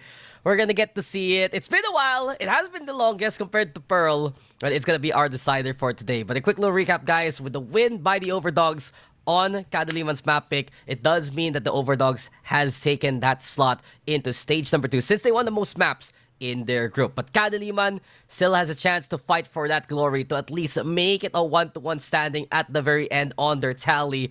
And coming into Split, I am expecting here for some different compositions for these two teams. It's such a new age of a meta, right? You have these different ages right now. Neon being so popular doesn't mean you can force it on Split. We'll find out very soon if these two teams have cooked up something for this map. Yeah, absolutely. I'm trying to see the stats if you actually had any. No one played Split yet. Split yet? Yeah, I was about to ask. But then, anyways, are we gonna see anything other than the Neon again? Evernon is bringing out the Jets. Arta is gonna be on the Rays. I'm actually pretty hopeful about this because this does give a holler to the comps that we've been seeing, you know, for the earlier parts of this year, where you do have the Rays to assist for clearing corners with the nades. It's a little bit different from what the Breach does for the Neon in the sense that, oh, you actually can clear it out because there's the chance of death than the chance of just getting stunned. So this does allow for a lot more of a cohesive entry for OVERDOGS over Kadiliman, but we'll see. Yeah, it's always a fun pairing to put the Jet and the Race together on a map like this. It's very different, of course, compared to the configuration Gen G ran early on this year. But instead, it's their own twist with having the Breach there, the Cypher, the Omen. It's a bit stock standard, actually, just to try and slow things down. I am noticing, though, that this is a little different from what we've seen from the OVERDOGS, because usually it's VS who plays the flex role, but it's Gold and Blue instead who moves away from the Sentinel role and plays the Initiator, plays the Breach here. Ooh. I mean, a lot of flexing that we've seen from OVERDOGS here on Split, so definitely just something to be aware of. That being said, though, still a control, well, not control, but initiate, a player that has a lot of control with his agent. Okay, that initial check spots out nothing right now, so that does give the information that there's no trips, at least on the first contact. So the smoke and the entryway for Kadiliman is just about to go happen. Oh, yeah. Oh, and as soon as that happens, we're already setting in to our usual here, Asarai. We've said a while ago, the OVERDOGS, they won every single pistol round in this series. And that's already such a good start. 2 from Heaven. They even get control now of the exit of Garage. And Avernon, pretty wily. He's playing into the box as Owen here on the Omen, awaiting any kind of cross from KDM. But not only that, there's a lurk presence from Kael. But it's already marked by TOD. Golden Blue, Arta, doubling up from above. Spot now, Golden Blue does take a chip damage. But beyond that, it's still TOD in command here. yeah, because I mean, again, what is TOD really going to do? Just split around the map, enemy right? remaining. And 30 slowly seconds get left. that contact. Now they Spike play a lot down. more active. Tap just gets absolutely destroyed by Amernon. And I gotta say, man, that initial contact on B main not looking too good. The slow peek from Migs was not really expecting that. I thought they were just gonna blast into the site and see what happens. But Spike down. kind of uncharacteristic there from Kadiliman. No, that's how they started the pistol round in Sunset a while ago, and it didn't work out then. Doesn't work out now, unfortunately, here for KDM. And this composition, if you notice here, it's copy-pasted from their bind map. They still want to run that Neon Breach, but I agree with you. If you're gonna play Migs and Tap together, where's the burst? Where's the explosiveness? There's a big chance here with the Bucky and TOD. They're expecting actually a potential overrun. So instead of setting up on the site, it's Owen there in position, gets caught by the Haunt, but the rest of the team playing from Heaven instead. Yeah, they do not want to pull the trigger into this site.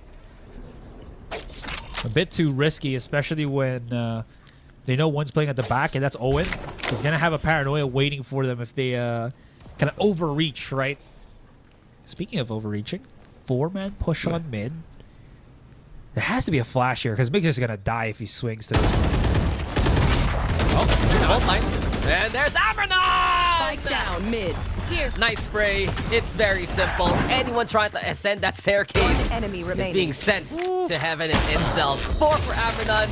And VS finds the lone rat here on a Heaven side. 2-0 here for TOD. And not too surprising, they start on the defense. They get the pistol. It's clean so far for an Indonesian squad. I gotta say, this was... Enemy remaining. I thought that there was going to be a flash of some sort. The jiggle is cool. It's fast. You don't get punished by jiggling. But when you fall back, give a 2-second delay before you get your stun off. That is a signal for you know, OVERDOGS to, well, have a counter setup. And it just slaps them right in the face. And they're immediately in position, right? The Yeah. OVERDOGS have barely lost any players so far in the past 2 rounds. And this is where things can change. Kadiliman with the buy. And VS, when he hit the Garden shots that he was doing from the last map, KDM now know the site is absolutely for free. And they're going to take it pretty quickly. Yeah, just again, Spike make planted. sure everything is locked down, locked and loaded, so that they do have this gun round in the bag. No flags coming from My eyes on defenders right enemy now. And remaining. great clears from Kael, just on point. Owen find himself with the shotgun. Able to go for an upgrade here. Scary. Oh no! Wait, okay. I thought he got a second kill on someone on A main with like a little bit of a pellet, but no. Okay, that would have been insane. But still, good value off of the Bucky. Objects on the mirror might be closer than you expect. And there you have it. Close enough with the Bucky, right? It was good value at least, but even better here from KDM. They got the initial pick, and this is the speed we expect from the Neon. Not only that, you were saying it a while ago. Migs did go. They got, oh yeah, right. They got the kill on the guy in front of him. Okay, never mind. I'm really messing up. I thought I saw Migs come out again on B main. Bro, and die. Yeah. Bro, do you need your glasses checked? Do you want me to prescribe you something? You're looking a lot more farsighted than usual. I'm sorry. It happens with age, man. That's true. You'll You're understand 30. when you're older. That's true. I'm almost 30. Raph was actually... It's true though. Once you hit that 3-0, you start feeling things that you never felt before. That 3-0, that best of 5 sweep. Best of 5 series with yourself. When you're At still least I young, won, right? Dude, when Supposedly. you're young and spry, you get the 2-0s, but when it's a 3-0, you know you're getting old. But this is not ever gonna get old for BS. Perfect setup and a perfect pick. Not only that, let's get another R to the 1 to chip in from above. And while Tap gets it clear and Kadiliman get the sight, it's still damage done here by the defense. But wait, there's more. Jaso, he's already taken the screens, but there's not just one, but 2 other members coming his way. OVERDOGS, the one to first push. And Golden Blue realizes there's contact close by, but Jaso again. In these solo duels, he's winning. TOD now. Left to pick up the pieces from Heaven. Operator in the hands of Amranon. So difficult on the retake. The OVERDOGS will consider just back off here, Asrai. They get the pick. It's 2v2, but it doesn't matter. They're giving up the round. Yeah. That was also awkward for Golden Blue. He threw out the stun and thought that he hit Jaso, which, as we saw, did not. So he had a... I don't know. Maybe he just went into that fight thinking he had a free kill. In any case, great hold on Jaso on the position. Back to the site. That's going to give Kadiliman a 2-2 here. Not making it easy for the OVERDOGS. Another. Kadiliman. They're getting some really good site clears. And not only that, the positions that they take after the plant really goes to show how proactive they can be. Yes, it was difficult versus VS, but Jaso this time just catching out TOD one by one. You'd think that they push it to screens with many players, but they're so busy setting things up. Courtesy of Golden Blue, that was a moment that Kadiliman pounced on. Shoot them. Always Absolutely. works. All right. What's the change of formula right now for Kadiliman? They've been going on A for the past 2 rounds now. Now they kind of won the top end. Okay, that was just beautiful from Amranon. Another first kill to his name. Yeah, no, that's the thing. He's found 7 first kills in the last map. That's 1 more to make it a total of 11 in the series. Right there. And Amranon was a player that I noted back in day number 1, but he's really showing he has more in the tank over than just playing that Neon. At least though, TOD with lesser buys on the rest of the players. It has to be value here from Golden Blue, but not quite. Owen instead with a wall bang headshot even. A great kill from the rafters. We're left to a 3v3. But VS, the timing is perfection. He catches out Jaso. It does force KDM here to play into that B side unless things can get this clear. Absolutely not. Owen says, picks up the upgrade right in front of him. Goes to the spray even. Now inside the smoke, it's going to be a Colosseum.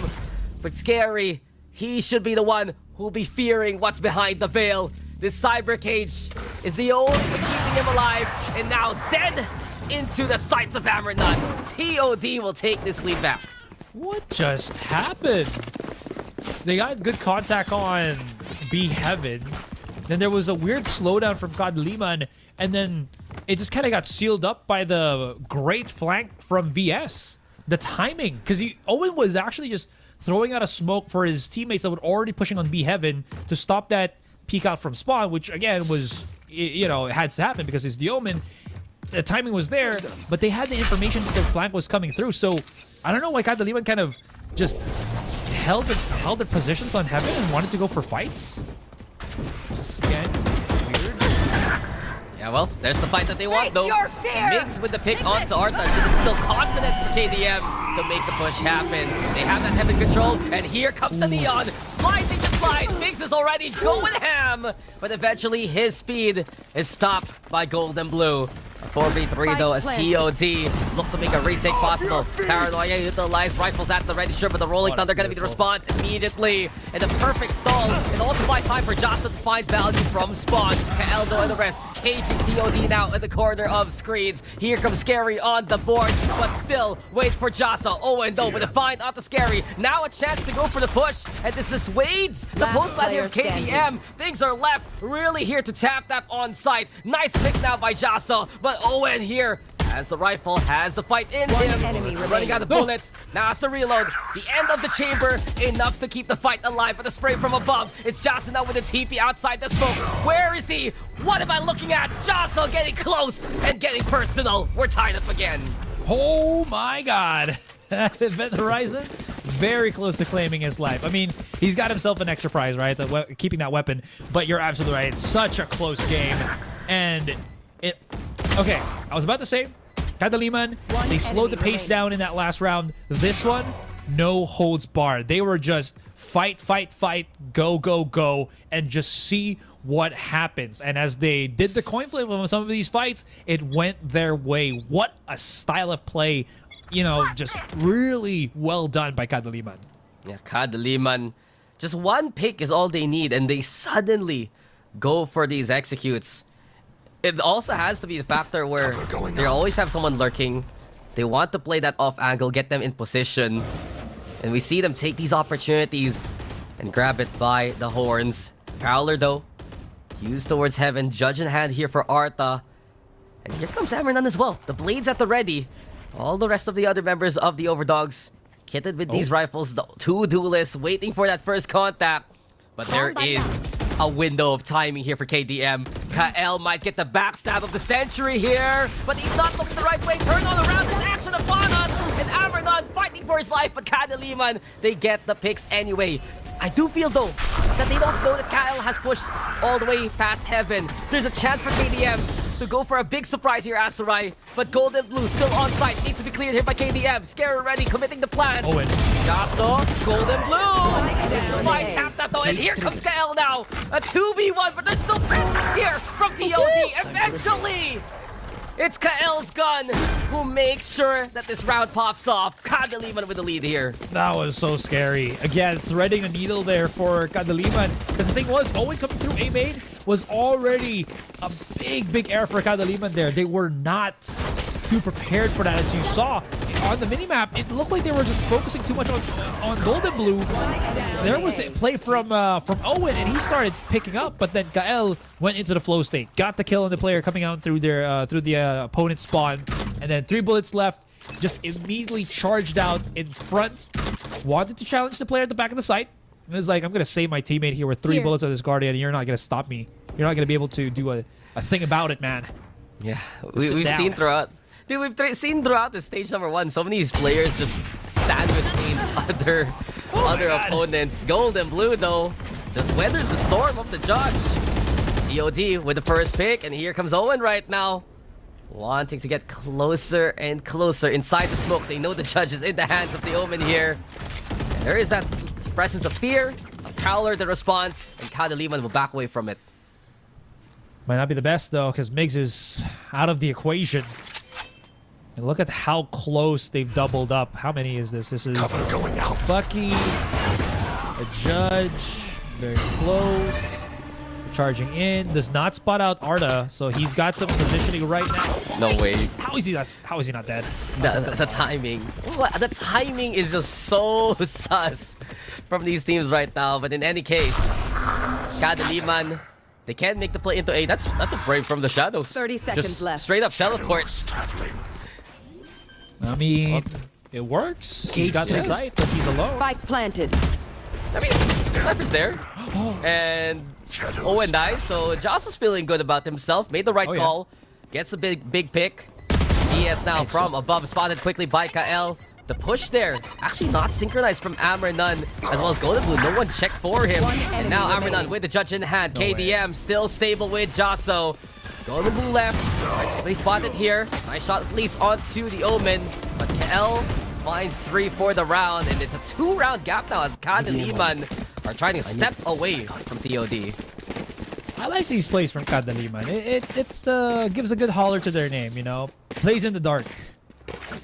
It's an it feels like, I don't know, from my POV, I feel like it's an educated guess on how they actually go for their plays here. They see a lot of contact, a lot of players on the A site. The call was to get that quick TP onto, or sorry, on B Let's site. make some chaos. Quick TP from the shadows by Jaso onto A and see what happens. And somehow he was able to convert and then some, which was just phenomenal for him. And Kadiliman doesn't shy away from, you know, trying to take advantages away from OVERDOGS here. Yeah, and Kadiliman, they found their footing, especially towards A. They put this presence towards B, look to make TOD rotate, and we've seen multiple times actually the success comes from finding that pick towards heaven, towards screens. At KDM, now they play towards mid here. They're also pinging perhaps those ropes to vents. Allow a chance to really happen from the mid take. Prowler also gonna get sent over onto heaven. They go for the smoke. And now they want to make the burst possible. Tripwire's broken. VS though, a good spot towards Rafters, allows him to play off his one other trip. Mix runs into him. VS already good for the first. Arta still here on site. And TOD, this is just ironclad again on the B side. Amaranth even looking to find a better angle to help. But this round should be over. KDM find no success towards this B side. Jaso has an army against him. 30 flash, the confirmation with the backstab. And then the round here for our defenders. Yeah. No need to use Arta's showstopper as well, right? Because I thought that was going to be a big pivot point, but it was just VS playing inside his smoke. The tripwires was just so well placed, and they were placed far enough that they don't get broken by MiGs, you know, in quick succession as he was pushing onto B Heaven, but close enough that VS doesn't have to fall back too far to have a second point of contact, and a point of contact that he was in an advantageous spot in. So you saw how just well he was able to convert those two prongs of play together. So absolutely great plays here for VS. Yeah, VS, he's been a threat. Golden Blue, also a threat in these games. And this time around, TOD, they get the first pick towards the A side. Amaranth tried to escape, but the Bucky is just always gonna be looking to find you. And as KDM equalize the numbers very quickly, they still have a chance to make a push into heaven happen. One tripwire is the only thing that stops them dead in their tracks. But again, this is where I was talking about this. If Arta does not get picked off here, a showstopper into heaven is a big no-no for Kadiliman. Yeah. Oh, he wanted to go for the B main play. I respect it, but it actually backfires in his head. But VS is still holding on to have it. Absolute baller, absolute control. He will get flushed off, but Golden Blue answers back. Jaso, same plays. Has to pick up the spike first, or has to pick up the spike rather than rotating into another side. So he's alone. Does have... he dodges the flash, or the stun. He's so good. He's so freaking no way. Good, Jaso! 30 seconds left. He dodges the ultimate. He gets away with the ankle breaker. And right now, Owen's flank is all he has to watch out for. But it's a mystery here on splits. And who can find a clue of where their opponent is at? Spike's planted. Now Owen knows. Jaso gonna smoke close. As for Owen to go for a tap on the spike, even better when he can just spray down Jaso. In the end, the OVERDOGS, they get the round win, but that was an attempt from Kadiliman. You gotta give props to Jaso there. Oh yeah, 100%. He dodged everything. They thought that he was still onto the site, gets a free kill. Unfortunately, did not know where Owen was, so he was playing a bit blind in that one. And not gonna lie, I think the placement around the smoke might have screwed him around already as well, because Owen did use that against him, where Jaso could have just played in one singular position because he already planted the spike, right? Didn't have to really fight for it anymore and just wait for his opponent to stick the defuse first, hear that audio cue, and know exactly where Owen would have been. I mean, effectively, Owen was the one with all the intel. Yeah, you know exactly. when the spikes can get planted, you hear what area it was. And TOD still always having that kind of backup plan, and it's been so effective towards that B site. And you gotta wonder for KDM, would the answer be, let's just avoid the site, let's just go to A? Because we've seen that garage be taken by Owen how many times already in that first half? Well, it's about to continue here. Still have 2 more rounds in this half of ours. I wonder what Mid Mathers is telling the rest of his team here, because at least from what I could tell, you know, that first map that we saw on Sunset, he was just talking about how I felt like he was talking about how Migs' entry needed to be a lot more cohesive, how it can be, or told him how it can be more cohesive with the rest of his team. Now it just feels like what could be a better follow-up for Kadiliman. Maybe their post-plant decision-making has been just a little bit off of kilter here, but their first contact, pretty good. Pretty good. That was really good. Operator shut down. Arta here can't pick up that up now. And he's still in position though. Over onto the vents and scary MD. That's a freebie actually. Head scene, Arta's gone. Zero attempt also into play, and Owen! It didn't work for your teammates! He tried to do the same thing! And that's what happens when you look for a different results. BS though with a good tag with the camera. That's some intel to work with. Golden Blue also over-reliable, but the timing to look away. KL takes advantage of that fact. Spike planted a 3v1 and Golden Blue. What else can you even do here? Yeah, Aftershock gives away his position as well, no? Coming into Ali. Now, 2 points of entry. Can already see that Tap is holding the angle here, but there's a tripwire right in front of his face. He breaks that. Every eyes is set upon him, and there it is. 4 kills for Scary. And that's KDM. And a very strong round after the timeout. There was a different set play there that we didn't really see. The slow creep up for the trade, and it just works. Simplicity, beauty and simplicity, man. I mean, Scary did such great work there in that round, punishing the 2 players playing into the ropes area. You see him pick off that operator early on, and Kadiliman, we've said it so far in this attack, they get that first kill. They're just so confident for the rest of the round. They push, they get that space, and it's a reason why they've succeeded for 6 of the rounds here on the attack. Already a good scoreline for KDM so far. Absolutely. And now, shouldn't be too afraid of doing something similar of those plays.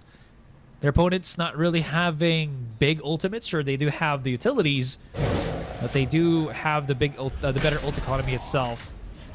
Nightfall is available. Migs with the overdrive as well, and they're wanting to set it up. Now the question is, they threw a bit of the Prowler for some information gathering on B Heaven. No one's at home, so are they going to be comfortable enough to push through here on A when they don't know where the duelist, and I think more importantly here, the Cypher is? Well, I'm excited to see KL with this operator in hand. They set things up onto the site with a Nightfall. Good smokes also, but KL found quickly by Amerdon, and he still has that Evan position to work with. BS now giving the intel. Tripwires are good. Amerdon even better from above. Tap with the find off BS. Here comes Kadiliman down the site, and the overdrive gonna be punished. Arna finds Tap Mixo in the face, and this lightning is just way too much to handle for anyone on the TOD side. Amerdon finally finds the answer versus the Neon. But a 1v1 after everything is said and done. And Owen, sure he has a good position here, Azurai, but he has a judge in hand. Drops down now. Scary. Does he anticipate him? The classic. It's the one Owen's holding right now. Now Owen! A buckshot to the face of the Fade. And TOD at the end. They will tie up the half 6-6. I mean, how do you even read against that, right? Owen, as he heard the plant was coming in, wasted no time to drop into the side. Sure, he wasn't running in to stop the plant. Rather, he was trying to get that better position. And as I was mentioning, man, it was just, how are you able to counter that out, right? You're coming in closer. Very good play from Owen there. Had the judge wants to play that close quarter game, close quarter fight, especially when Scary was already pretty dang low. And everything has fallen into place. TOD at least a small recovery, but Kadiliman should be happy after that first half. Now on the defense, you got a big stack here over at that A site. Smoke immediately. Migs though very brave to try and go for the push anyway. 12 fights there. Scary right now with the contact. 1-for-1 to start things off here, but TOD with that heavy control, allowing them to pivot. The spike has been dropped. Tapped up right now in the thick of things. As TOD get the objective back. Cyber case to try and cover the cross. Nice pick there. Peek rather from KL. Not enough for the pick. But he still has a chance to planted. do some deadly damage. Spike planted and TOD push as a duo. Same can be said here for KDM. Player Ring around the standing, player Rosie, standing. but it's Jaso who's able to pick a petal there. A 1 versus 1. Ooh. And Kadiliman have done it. They won the pistol round. Arda got stuck, man. He wanted to jiggle to the side, but he hit the wall on the doorway on the back of A. So just wasn't really able to reposition. I honestly thought that the Kadiliman's play was going to be smoke the spike, start defusing, and just hold the angle, but no. Wanted the proactive play there while the spike wasn't going to be blowing up in like the next 30 seconds. So it was perfect for Kadiliman to have chosen that that line of thinking, that line of play, and it still works in their favor. Gotta say though, OVERDOGS still aggressive as can be. They just charge up and just come hell or high water. They will try to pierce through the site, which they did, almost taking the round as well. They want to push, that's for sure. And the OVERDOGS, first time we've seen them eco here onto the second round of the second half. Arta with a Bucky in hand, making all the noise in the world and more. And just scary backing away from it. Migs though has over on VS. No more lurk here for TOD for the garage side. And even Owen gets a bit of that memo, decides to group up with the rest of the team. Now the pressure is on Scary alongside Kael, but Scary! One enemy Beautiful remaining. setup by his teammate. Kael's one-way utilizable by the fade. And with it now, Arta is not in the best distance to fight with the Bucky. Outmaneuvered by Mig. Scary takes advantage of that one.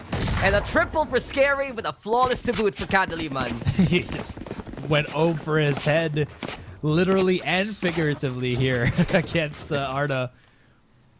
And this is a great start. Econ-wise, this is going to be a bonus round for Kadiliman, but they have so much good firepower that even though this is a bonus round for them, it's pretty well condensed. You have 2 Guardians for great damage output. You got the Bucky for the close range. You got the Marshall to just hold an angle, and a Bulldog just kind of adds a cherry on top, right? It's a good bonus here for Kadiliman. They want to make it better with the aggression again from Migs. Tapped up with the setup, but Arta is ready with the advance over onto the side. Joshua though responds with a shotgun of his own. TOD, they've gotten the site secure, they've gotten the space, and with tap in their face, it should be Arta finishing off the job. A quick buy round here for DOD, as Kadiliman just went for the send anyway. 8 grenades left. Perfect. Hopefully that's enough. Absolutely perfect right there for TOD. It's getting that quick contact already. Saw that again. Kadiliman was getting a bit too frisky on mid. You know, a bit too heated there. So they wanted to cool things off and go the other direction, just wanting to go for that multiple contact. And yes, that salmon sushi is 2,000 yen. Perfect. Maybe production was hearing our discussion a while ago, Dax. Yeah, you were asking for the Unli Sushi. The Unli Sushi. Don't forget the restaurant, Many Sushi in English.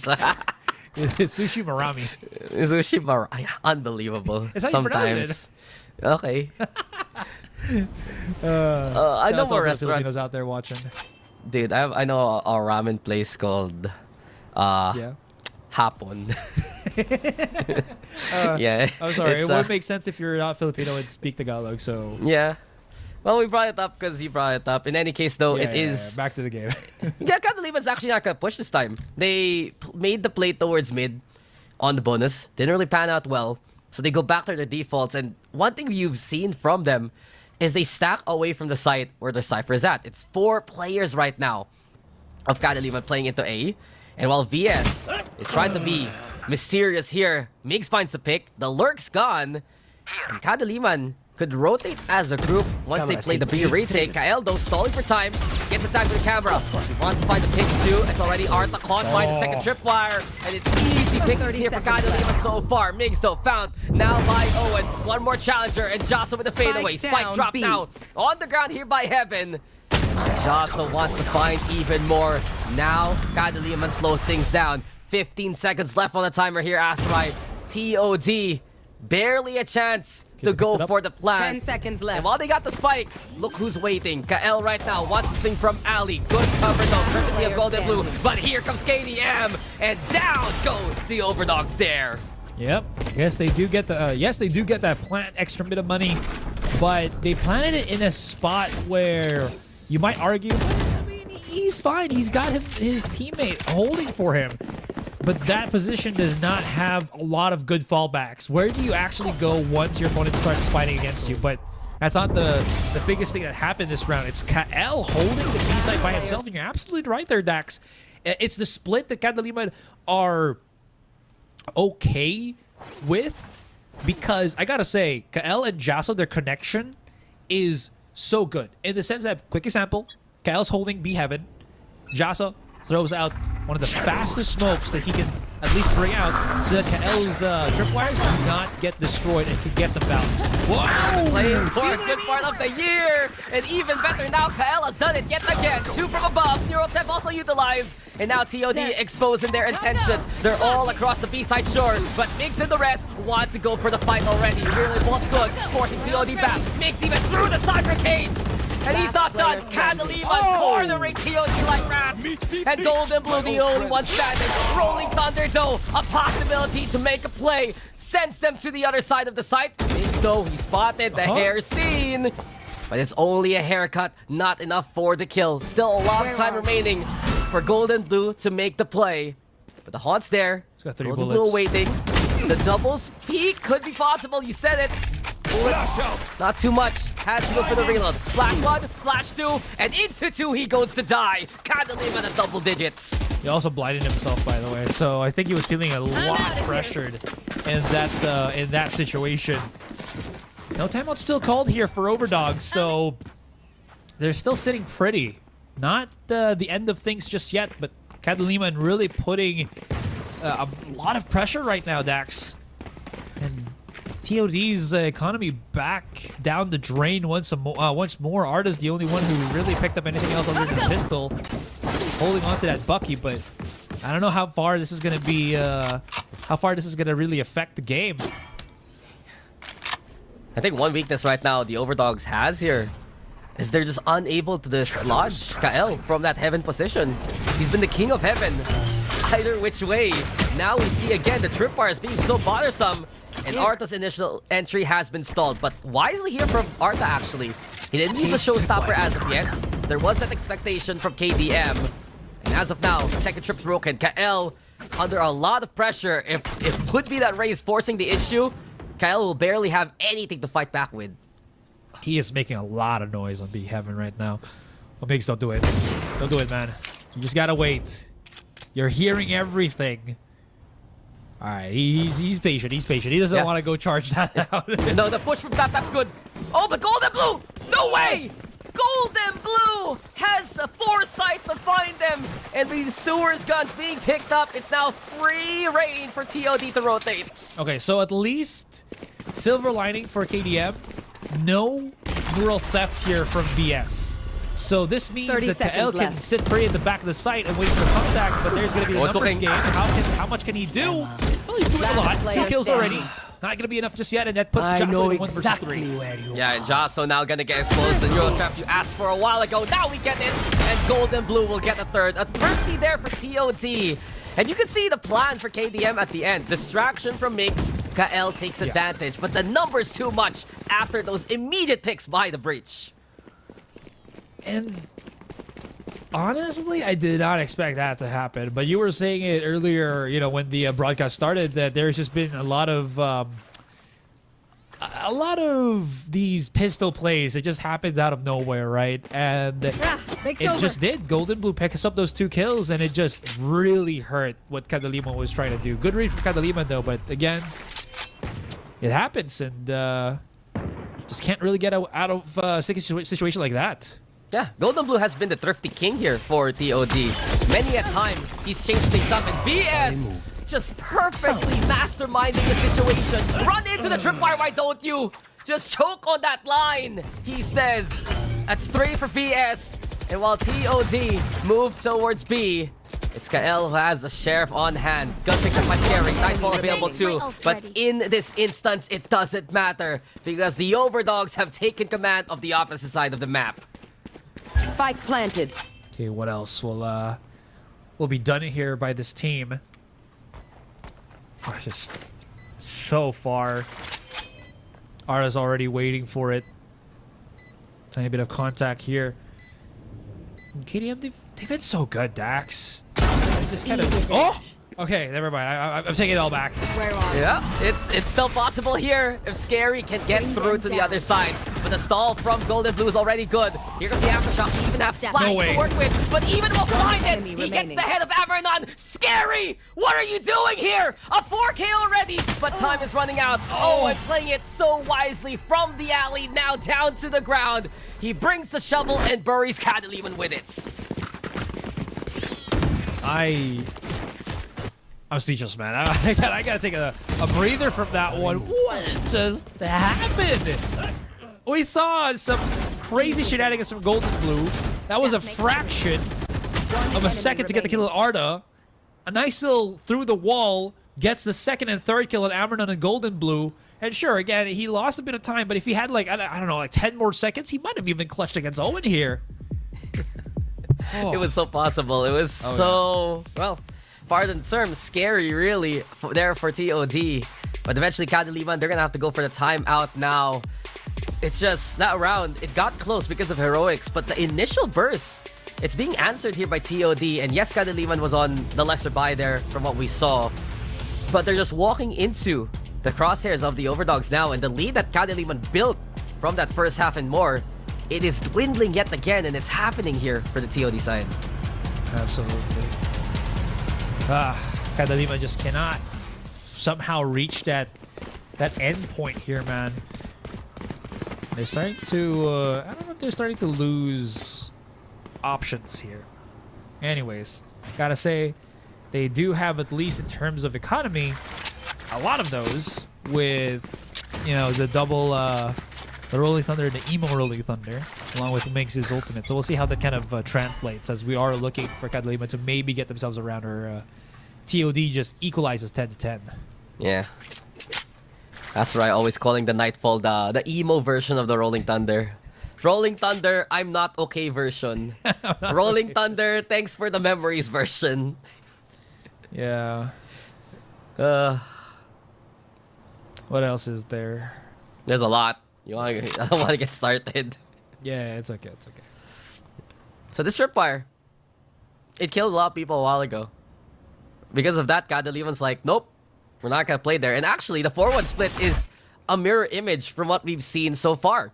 Now we get the heaven control from Kadiliman, but everything else towards his A site in the hands of Kael. Even the camera gets the spot. Tagging now the Jet who can't play the immediate entry. Arta instead, the one sending with the showstopper. Aftershock to try and prevent the peak. But Kael now in the thick of the action. Finds the first onto Avernon. Second one there with the Guardian here. And the Nightfall now played on now. TOD hurting immensely. And Kael is the one making sure that these wounds cannot be stopped. And Sprint is looking here for TOD as Kadiliman keep it clean. They only lose one along the way. It's Kadiliman with their 11th round. I was about to say, man, that Guardian not the best gun to really... Oh, no. Yeah, I was about to say, but now it looks like it's the best gun ever, right? They triggered two of the traps simultaneously, and then Cal was like, thank you very much. Don't mind if I do. Pop a shot, pop a second shot. And this is where it gets tricky. Because TOD was put in that spot, Arda... He heard the reload. He knew Kael was still hiding behind the smoke, but because they were getting pushed by Kadiliman, he had to make something happen. And fortunately, Kael had the better position, got the extra kill, and at that point, TOD was stuck at the back of the site when Kadiliman was pressing in with 5 players still remaining, which is a bit too much for them to handle. Yeah, the Guards has been getting so much more popular over the past few months, and then you see it in the 10 Invitational. You see it in the APAC qualifier for Red Bull Homeground. It's just more and more. These lesser buy guns are getting value, but Scary and Mix have found value quickly. The mid hold here from Kadiliman looking strong. And the OVERDOGS can't stand up to that pressure. Spike, give it over to Owen. Plays the from the shadows to go on to the A site. Realizes it's relatively clear. Goes for the smoke over to Heaven 2, and that should be enough for them to confirm a plant here. They are so locked in right now, man. There is Spike planted. so difficult to try to pierce this through as TOD. But, I mean, I gotta say it. This mid flank coming in from Golden Blue, the timing could be immaculate. Scary has yet to... Scary doesn't know. Scary. Oh, he was missing. Is the big fly coming in? The counter on the Rolling Thunder could be monumental. Consideration. Waiting for the defuse to start. Kael gets halfway, and now there's the free kill from Golden Blue. But Jasso also wants to give Golden Blue a taste of his own medicine. Last Turn player around, why don't you? It's 1v1 now, and Jasso! What did we just Time? watch from yes. him? He got it half anyway. His teammate left him a calling card there by the spike. And Kadiliman, impressive work from the Omen to Match put themselves on series point.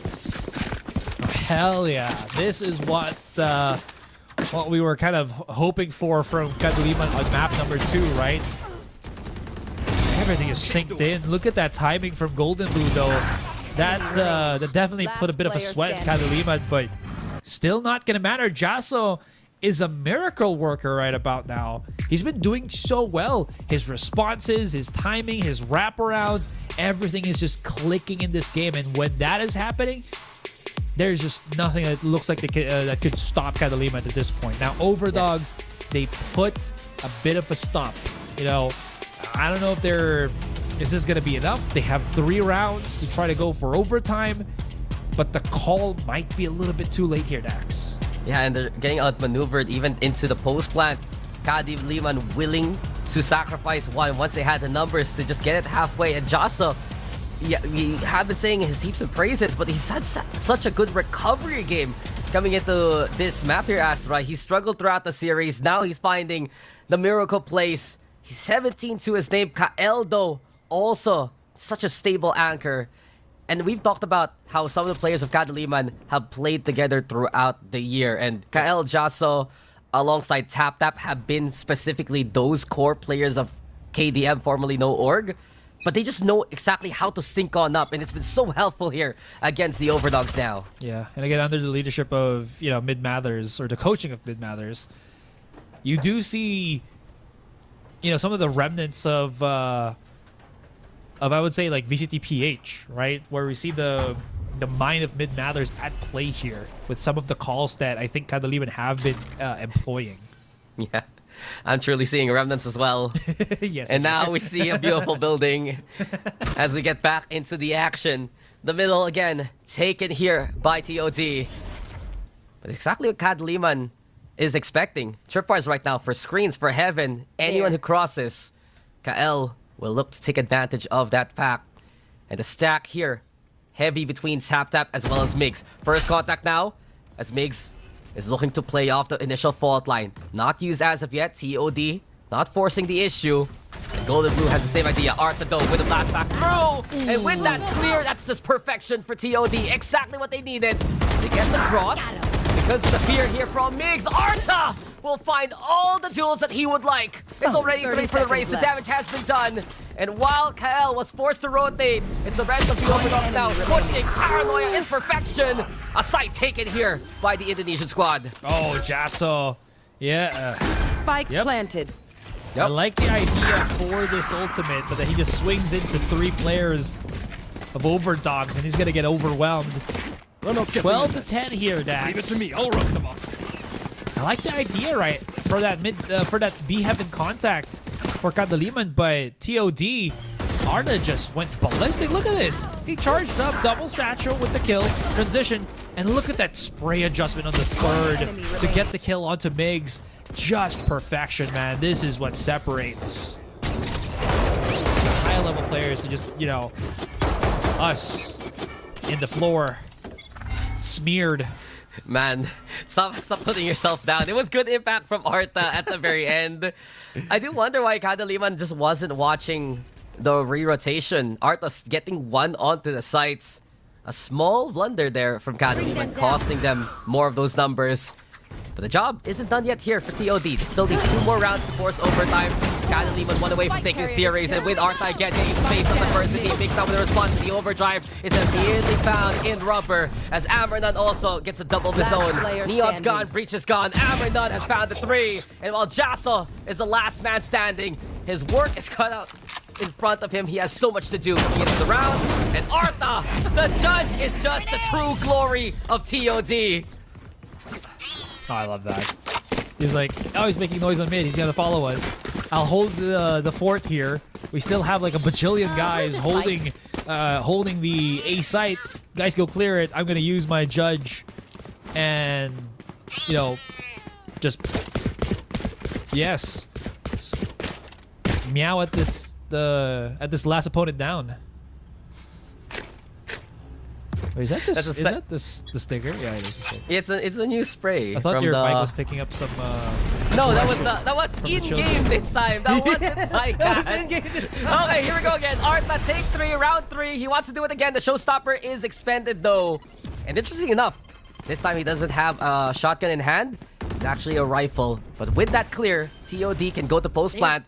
Kadiliman now will retake perhaps in front of them. Prowler though gets the spot immediately onto Arta, but he still brings one down with him. Ambernon also from afar. 0-2. Doesn't care about the hunt. Sure to make know where TOD is, but TOD is feisty. TOD is hungry, and TOD wants an overtime. Switching sides. OVERDOGS for the overtime. Truly is over the top here. Kadiliman lost 3 in a row. That's got to be brutal for their mental right now. How are they going to be able to bounce back as we get into overtime? Things have been reset.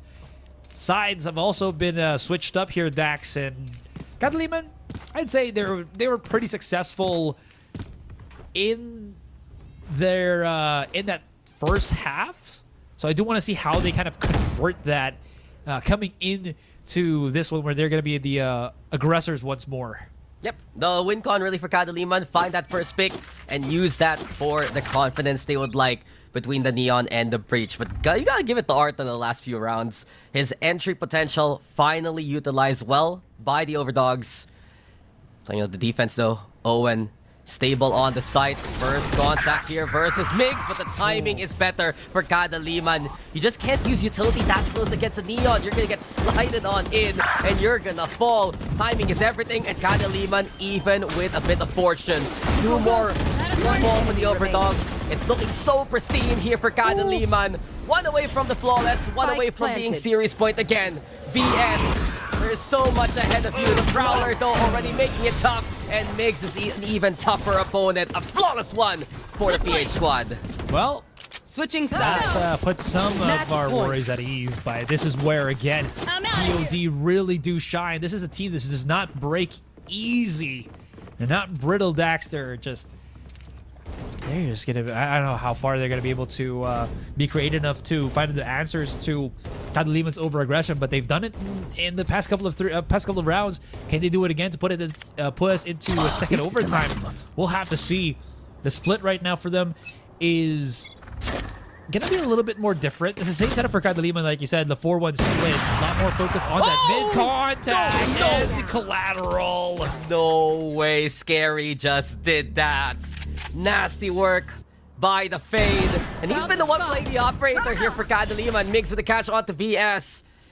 And this is there to see that this series is over. Ambernon, Owen looking to find a way to make this happen. But the camera stopping the Jet from pushing from heaven. Owen here by Garage 2, and the rest of Kadiliman already on a convoy, a parade to call a potential victory here all the way from their opponent's spawn. They're trapped, man. They can't even plant the spike because of the tripwires that are set on that B site. Kael's just playing a bit farther back because he knows that he is alone while the rest of his team is going for this flank, as you were mentioning. Ambernon, he's clearing corners that have no opponents whatsoever. And again, he has to, but this is burnt time. Now that they're hearing the spike being planted down, does Owen even know that there's going to be a big trap happening right behind him? Okay, are you ready? Positioning though. He's Are you ready? The choo-choo train of Kadiliman looking to pull up this B station. The Nightfall utilized by Scary 2 for confirmation to clear out the sites. But Owen and Ambernon playing away. Now flashed on up. Owen gets one, but Scary is just a monster unleashed this round. And Kadiliman, they will take the series 2-1. It's a bit bittersweet for our PH team, Asrai. It's not enough to make it to stage 2, but it's a win nonetheless. Oh, hell yeah, man. This proves to us that there is rising talents here in from the PH region, rather. But man, the opposition that they have is still incredible as well. I gotta say, man, this team that we've seen with the OVERDOGS, what a performance coming out from them. Ambernon, Golden Blue, everyone else was just doing so phenomenally well here. Like you mentioned, it is bittersweet. Even though this is a series win for Kadiliman, it is going to be OVERDOGS that will be taking that next stage spot, as we were, talking about the points and everything at the start of this broadcast. Yeah. Still, good showing. We did clarify it in the last map, right? Yeah. All OVERDOGS needed in this series was one win to be the only team in their group with 3 map wins to their name. And even though they're all tied up 1-1, just goes to show how close these premier teams can be. But Kadiliman, head above their shoulders, they're gonna be at least proud of how they concluded their run here at VCT so far. And we've seen how stable these players can be. The core of Kael and the rest of his former teammates looking so strong. Potential to get even better down the line.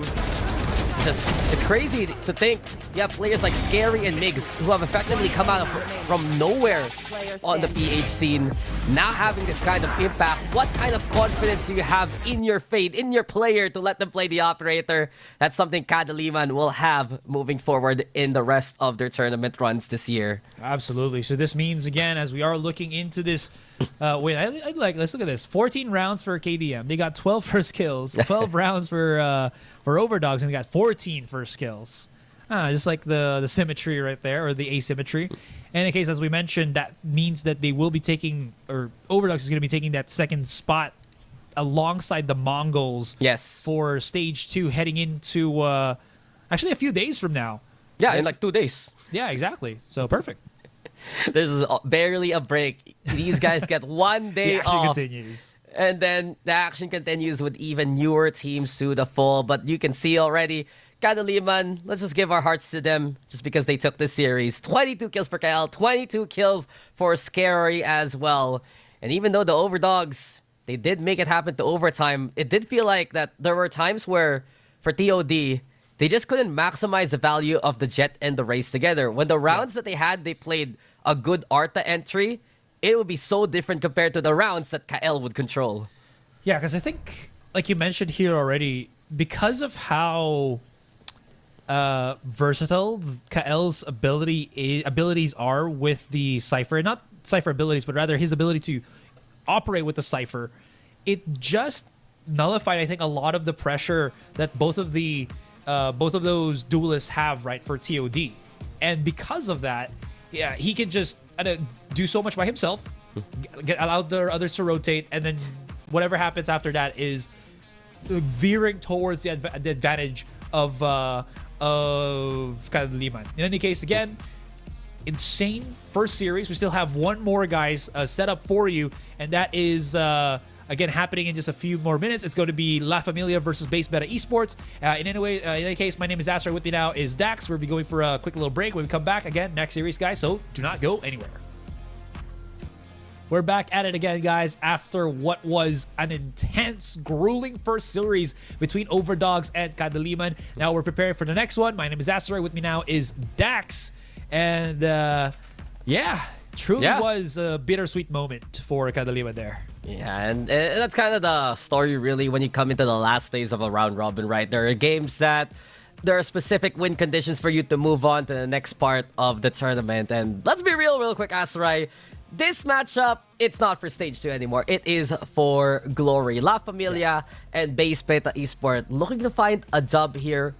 Their first dub and perhaps their only dub of the set, just because the Mongols have already taken both of these teams down and got that 2-0 sweep to move on to stage number 2. But I'm really excited for this one for a number of reasons. La Familia, they have some familiar names to us from the Indonesian scene. Base Beta Esports, honestly, a very late addition to stage number 1, and they're taking advantage of this opportunity to get the experience that they would like for further down the line. Yeah, absolutely. Because again, as you mentioned, Base Beta, they haven't really gotten any dubs or wins under their belt yet. They've lost to the Mongols. They've lost earlier this year to Arakat and Z11 from, you know, the the Thai scene. So definitely trying to get as much XP as quickly as possible. Since we're still not done with 2024, it's a good way to welcome 2025 in a couple of months. In any case, though, like you were mentioning for La Familia, I think the most notable players that I've remembered in terms of just names has got to be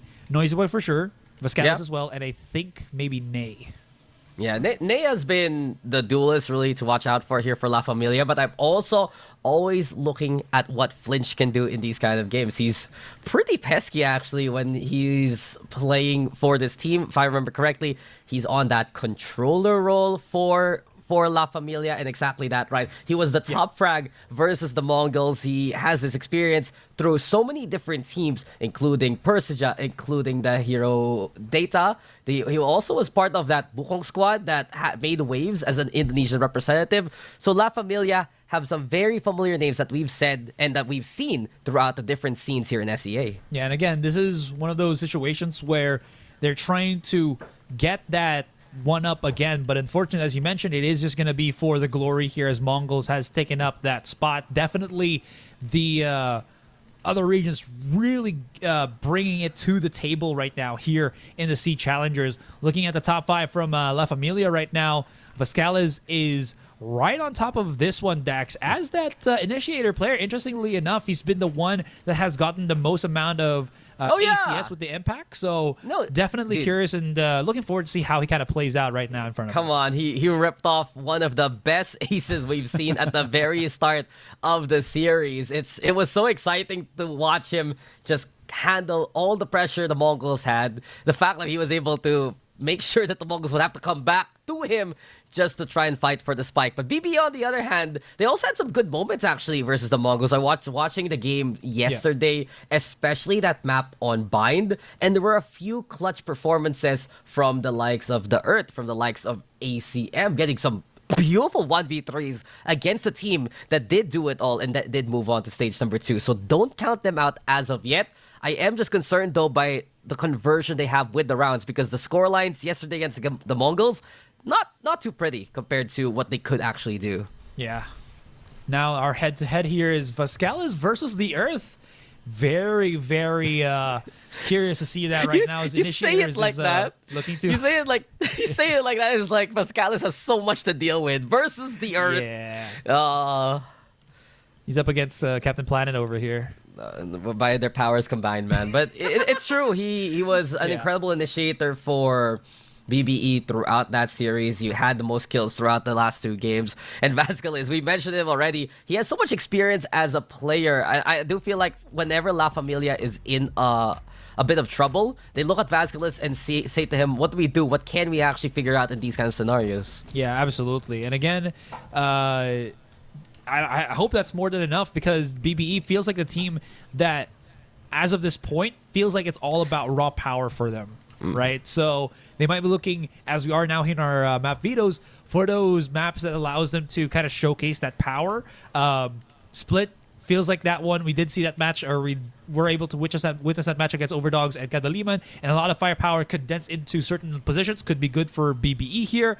LFM picking up onto Bind, same kind of thing on that one, and an El Clasico here as we are looking at Ascent for map number 3. Oh, I see now. BB actually banned out Ascent yesterday versus the Mongols. Perhaps they just didn't like what the Mongols brought to the table versus La Familia, and that's why they picked that one away. Now it's going to be our default at the very end. But I just really wonder right now what we're going to expect coming into Split for map number 1, right? Because these players, they played a bunch, especially with La Familia side. BBE actually historically has had a series on Split months ago, and it really panned out too well. But with some of the new configurations that we saw in the last series, we saw the Neon Breach together for Kadiliman versus the Double Duelist. Do we see something akin to that for map number 1? We'll have to see again, because I think because of the head-to-head that we've kind of seen here, it might pivot a lot more into the initiator rather than what we saw a series earlier that was kind of focusing itself on Sentinels and Duelists. It just means that there's going to be a whole different outlook or approach to what we've seen from the series earlier today. So definitely, again, something to at least watch out for, especially with a mix-up or a change of pace could change what we look at on Split. Yeah, well, Bind is also one to watch out for. Actually, it's a while ago. I was thinking, when was that? There was a game. La Familia. No, it wasn't yesterday. It was today. So a few hours ago, La Familia did take a win on that Bind map versus ARF team. So there is a sense of confidence that they're going to run it again since they found a win anyway early on today. But you can see already our prediction, guys. We do believe in La Familia for this one just because perhaps really of the experience factor compared to a newer face in BBE. Yeah, absolutely. Again, no hard feelings. There's not enough information right now from BBE aside from just a few matches that we've seen over the past couple of months. So that being said, with LFM just having a lot more pedigree, and we've seen this kind of happen way too many times. It feels like they do have, or they don't. It doesn't seem like they have. They actually have that advantage over BBE here. Yeah, well, LFM, they've had storied careers already, years and years of experience, and you could call them La Familia. Sometimes you could call them looking for money. Either way, they're looking for the... Yeah, dude, you look at the Pred qualifiers. That was their name there. But either way, it is a pleasure to see these guys again. It was fun to see them, especially in the Bigatron, Mabuhay days over the past few years. They always do have a good chance at things. And they're going to be facing off against even heavier contenders in future matches, especially tomorrow. So if you're a fan of La Familia, keep an eye out for this squad today because they might bring any kind of momentum that they have versus base meta esports to whatever match they have in the future. Oh, I'm very, very excited for this. Vascalis is shown to be the Sky player for La Familia here, and we haven't really seen a Sky today. It's been always the power of the Fade, never the Sky anymore. Gotta give props for Vascalis here. He's an OG. I want to see how this works out. He's an OG, is that how you call it? Yeah. He's only green. Oh, he's only good too. And one thing that was highlighted there as we're getting into the matchup between La Familia and Base Beta Esports, the highlight on Flinch was because he's changing up his role. He was playing the controller for most of the action versus the Mongols. Now he's going over to the Sentinel role instead to play that Cypher, as Zar's the one shifting over to controller to play Astra. See how this unravels right now, as BBE is going to be the first one into the board going for the offense right now. And we have seen how good some of the other duelists have been. It's going to be this one from BBE here. There's the first contact. Looks like it's going to be mid. Just that one star from the Astra. And there he goes. Quick little push. Oh, the French stops it just a teeny tiny bit. Good stun for a contact. And he's trying to run for dear life as that paranoia clears up onto heaven. Yeah, a little bit of hesitation there for BBE. Kiki wanted to go for the push, decided to wait for the Prowler instead. They also want to slide on in, and Noisy Boy takes advantage of that fact and finds a pick onto the Neon. So 1-for-1 as both teams running the Neon and Breach together. Sky versus Fade though, you got two Cyphers, and Astra versus Omen to round up the rosters. Flinch awaiting contact here on top of the box. Cage triggered. Camera also trying to get that Intel Cyber Cage to try and slow down the push. But another 1-for-1 trade between these two teams. And BBE, they have that heaven control. And the spike, actually, Azurai, it's in the hands of the Earth. And he's rotating towards B right now. Someone needs to go with him. Noisy Boy has an idea of what's going on. But he gets back away against Agenis. ACM now left behind. Oh no. What is going on? BBE is stuck in their own island. And eventually, what? Spike The down Earth had B. the knife out. And Zar 30 was the seconds one left. ready for the contact. Spike now in his control, but Agenis will get one again, and BBE will get the round. That was pretty messy. I think LFM had some idea of what was happening, and they had moments where they could actually have gotten the round already, but somehow One enemy remaining. BBE was just able to flip the script and get all of these nice little kills. Push them far back enough that they got isolated or separated from both B and A because of that spawn kill we saw from BBE, and it just kind of crumbled for LFM. So great start altogether by the Thai team. Yeah, base meta Esports now ready to go for more faster execute to try to play into A. Kiki has to break away the dart though stuck on him. And now the Bucky is swalty. Second time, no connection, but the Earth instead, the one ready to find that accuracy. And Ney also tried to scare them off with his Bucky of his own. Kiki still, we've seen this so many times, that Leon is just playing at the edge, and then eventually he's gonna get toppled off the cliff. Ney with an answer, wants to give chase, but the Bucky's not good from that far away. Again, it's instead Outlaw in hand. Messi again as Basculus does get the catch. And a gun to be picked up here for LFM. Okay, so now this feels a lot more doable if Zar can have a good push, a good impact play with the Sheriff that he has on hand as he is slowly creeping up onto A main here. The problem is BBE, they have a lot of bases covered. Pascalis, great little first contact kill. Does get pushed back, but he is making this very expensive. Still has Outlaw in hand, so if he pops the shot to that wall, he's dead. Wrapper out from Earth. So that, but Pascalis is on it. All right, expensive round, but he might lose this still regardless. Not the worst thing, but at least it puts a big dent in the economy of BBE. 4K on the eco, and Pascal is actually choosing to save the Outlaw. Look perhaps for a better gun along the way, but no, he'll keep that just because he knows BBE now will be broken on the money. So light armors versus an Outlaw, never a good sign. BBE does get the round, but I told you, Asrai Vasquez, he got an ace in the pistol against the Mongols. This guy, early on into these games, he's a tempo setter, and with the damage done, La Familia's buy is looking very pristine. Yeah, and he's like a few kills as well, away right from the Seekers, so that's going to be pretty good to keep that momentum on the defender side. Gotta say though, saving the Outlaw that early is pretty big. It's a what, 2,100 credit weapon. And you're able to get a lot of impact for it. That's pretty huge. Prowler's there, now Noisy Boy in the thick of things. Kiki though has to go for the really bold with timing on the drop here, courtesy of Ney. It's Zar, and Vasquez already on board, and LFM ready to hold things down on the side. But BBE, you gotta respect their tenacity. Ferocious with the shots. Still not enough though versus the better guns. And LFM on the buy, we get the round. Yeah, they just realized it's going to be that B commit push and just poured the numbers already. I do like the slow drizzle of players of LFM into the site.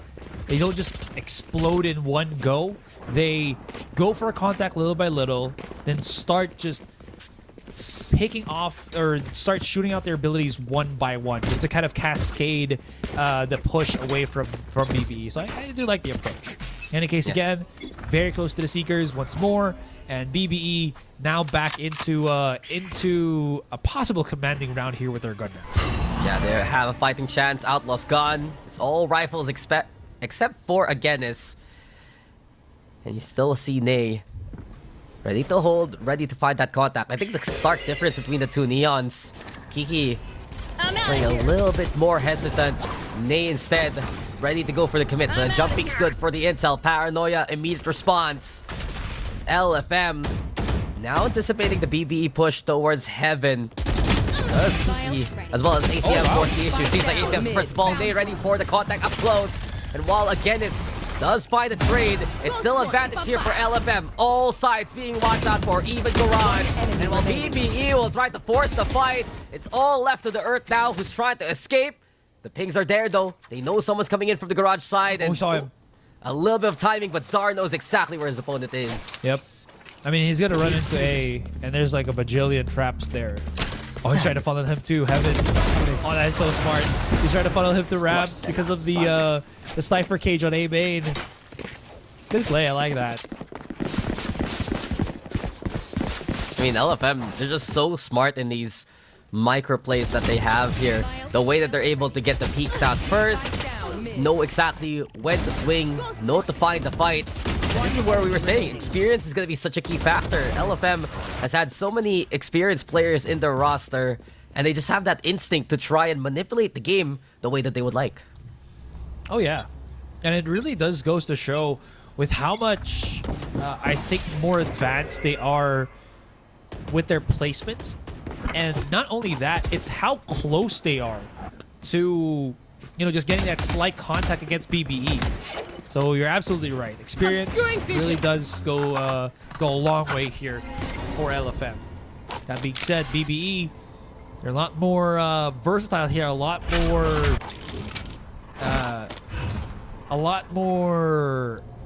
I'll find the word later, but they are looking a lot more explosive.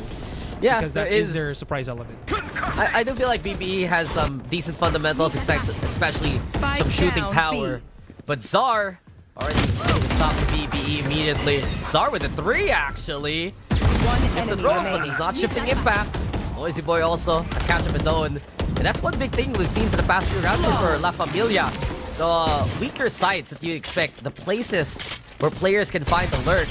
LFM cover it so well, and there you have it, the flawless even. No ops though from LFM. Would like to see that as well. Surge on the flip side for BBE, biggest impact player with 4, 5, and 1. We did thought that was gonna be the Earth or Kiki there, but it's not. It hasn't happened just yet. That being said, though, having from the shadows available to them, if they can spread out LFM enough, I'm out of here. may find a bit of leeway. Lots of pings on A main, and they might just send Kiki into Unknown and just see what happens. Does get tagged into transition into that Raps area, so you do know that LFM have an idea what BBE want to do here. And yet again, they'll wait for the Prowler, and because of it, the response is immediate from LFM. Rotation from Noisy Boy. The star set up by Czar. And BBE unable to get the traction that they would like. With the trip bar, though, in the way. It's going to be tough for the Earth and the rest to push from A main. Kiki needs to find the opening here at Heaven. The fault line, though, buying that kind of space. Response is clear, and Kiki cannot even find any kind of space. Noisy Boy in the thick of things again, and Noisy Boy making his voice be heard. The Aftershock even catching one more out. 3 for him. And Vasquez looks to finish up the round. Already Surge has fallen to his hand. Again is though with a fighting chance. Neural Theft against 2. But what would you do when Flinch is looking at you? LFM with the 4th round. I must wait a moment. There's an element of unpredictability and there we go. That was the word I was looking for. The overcommitments from BBE here.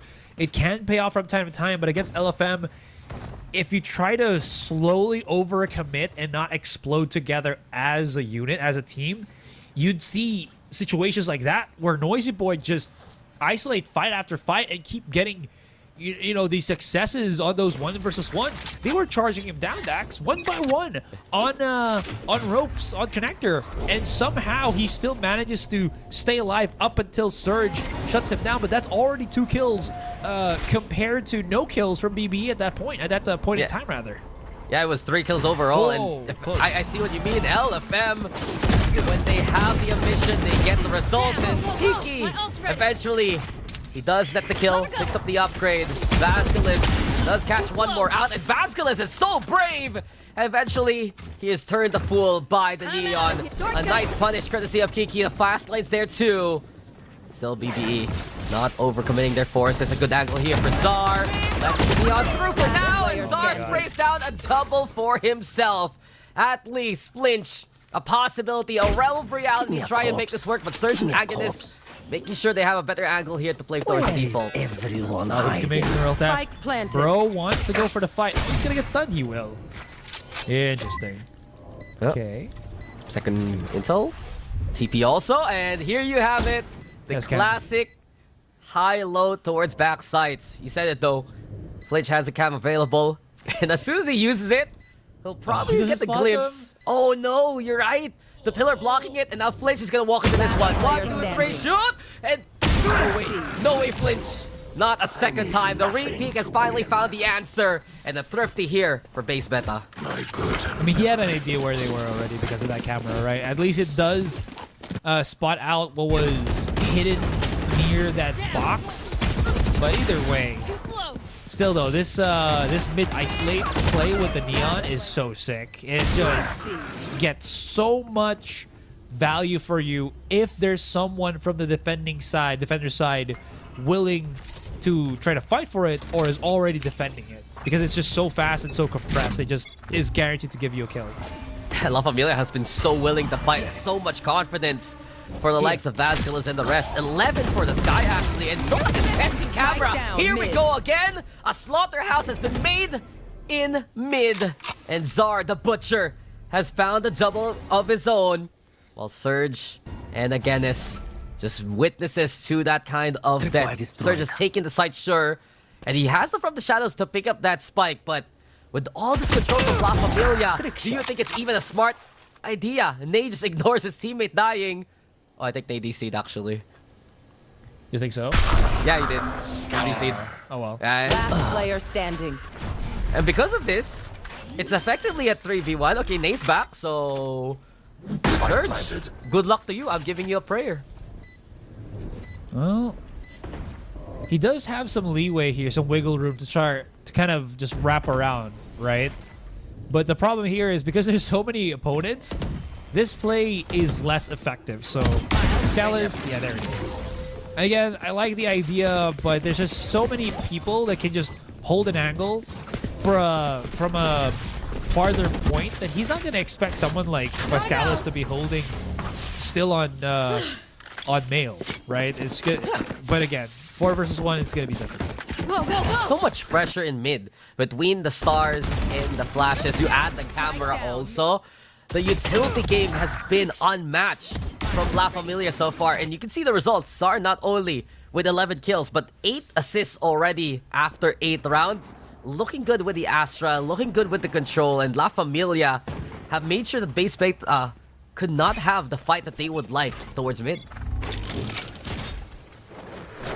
Okay, that flash is gonna spot everyone coming in closer. Oh, Noisy Boy got spotted. Take this. They're still gonna commit this when they know that he has the pow I'm out of pow. here. Ney backs away smartly though. Does not want that heat. Hi, down with Out in the open, Earth's gonna be spotted. Right now, there's the zoomies coming out from Eon. No way. Oh, that stun is just so good. Yeah, the fire rate just not helping you when you're stunned up like that.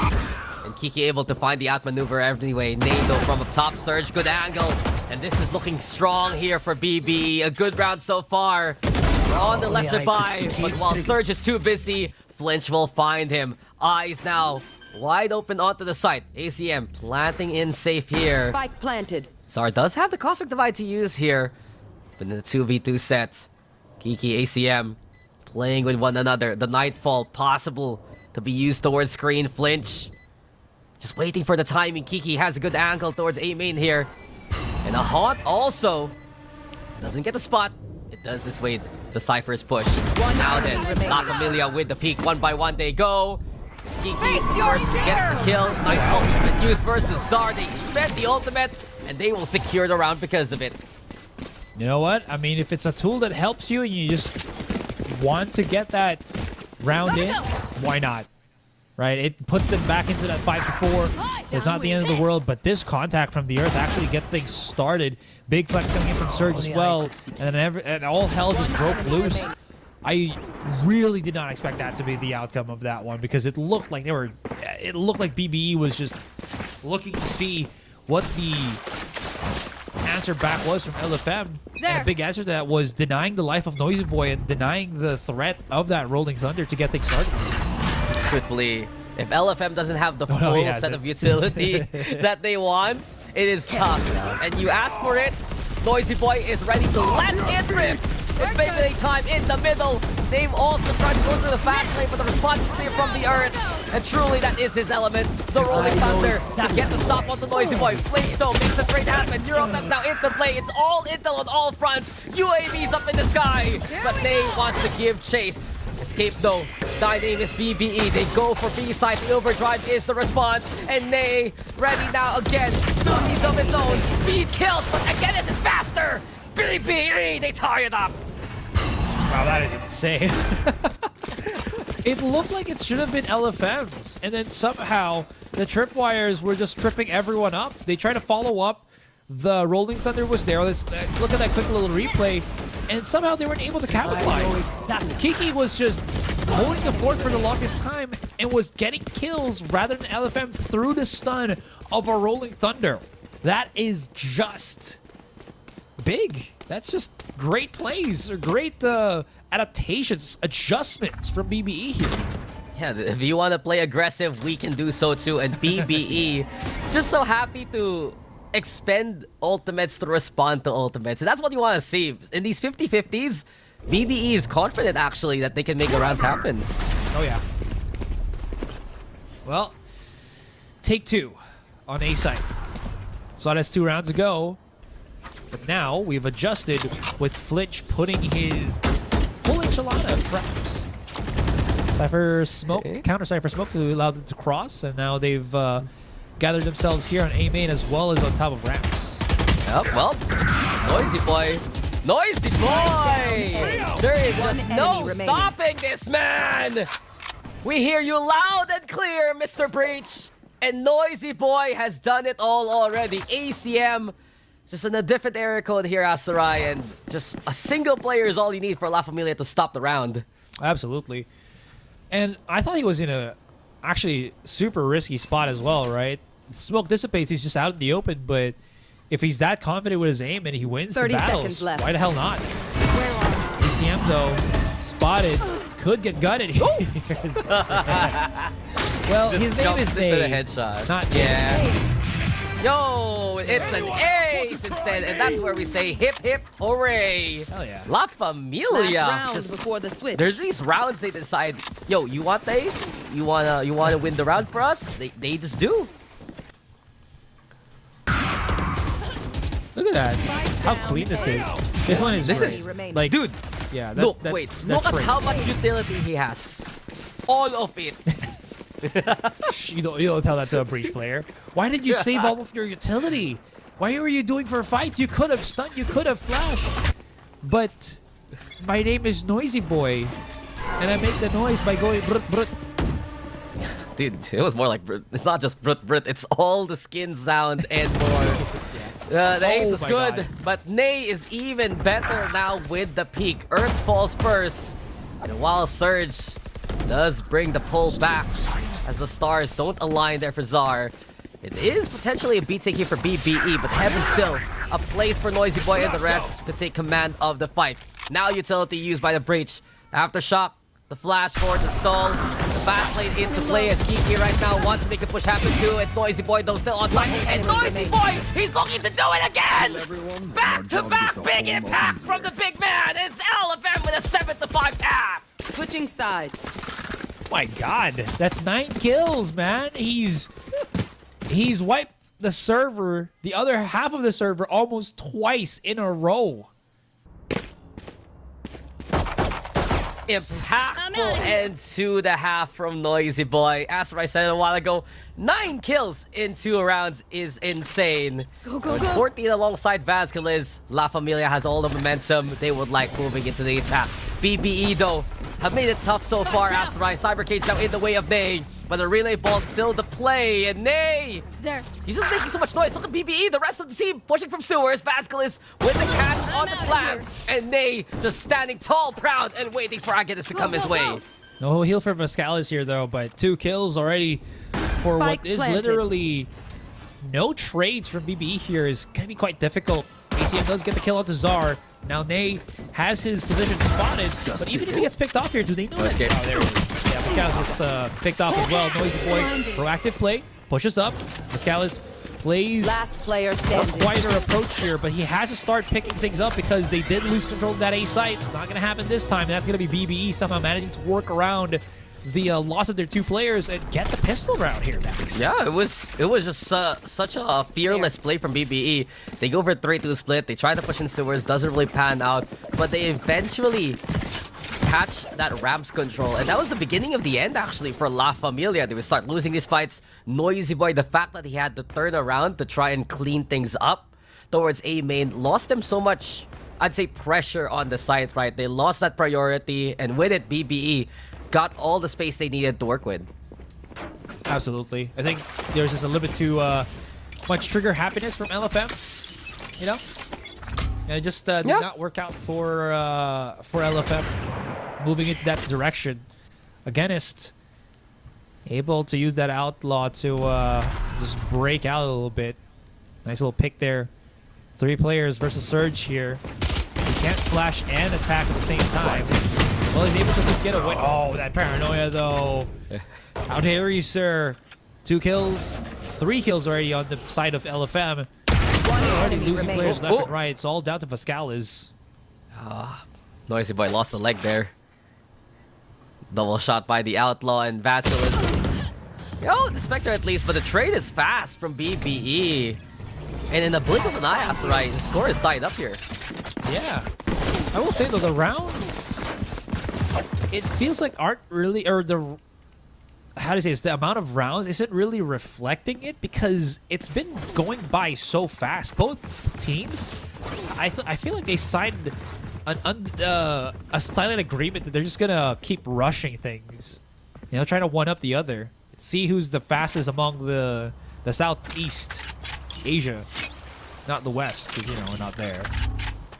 The Southeast. Wow, my eyes are Hey, at down. least you know what region you're casting. Yeah, VCT again? Which one is this? I don't know. It feels like it's Southeast Asia. Yeah, South Asia. Yes, and did you see also BBE taking the west control of the map by pushing Flinch and killing him effectively towards their own spawn. So that's 1 gun down here for LFM. BBE able to pick up an upgrade. Spike planted though with a quick gamble from BBE. But this has been the defense that they've been playing. Play a heavy flank. Go for the push. Courtesy of the Neon Creeps together. Here comes Kiki. And there is just enemy no remaining. way to stop this man. Incredible transfers from left and right. As BBE now clearing away the site. Sar away. The C's is there for the stall. Is that stopping Gravity it? well, not good enough. Yeah, Kiki's is defusing. He's sticking. He's finishing. And BBE have taken the lead. Well, gotta love Kiki here. He's not even overdriving.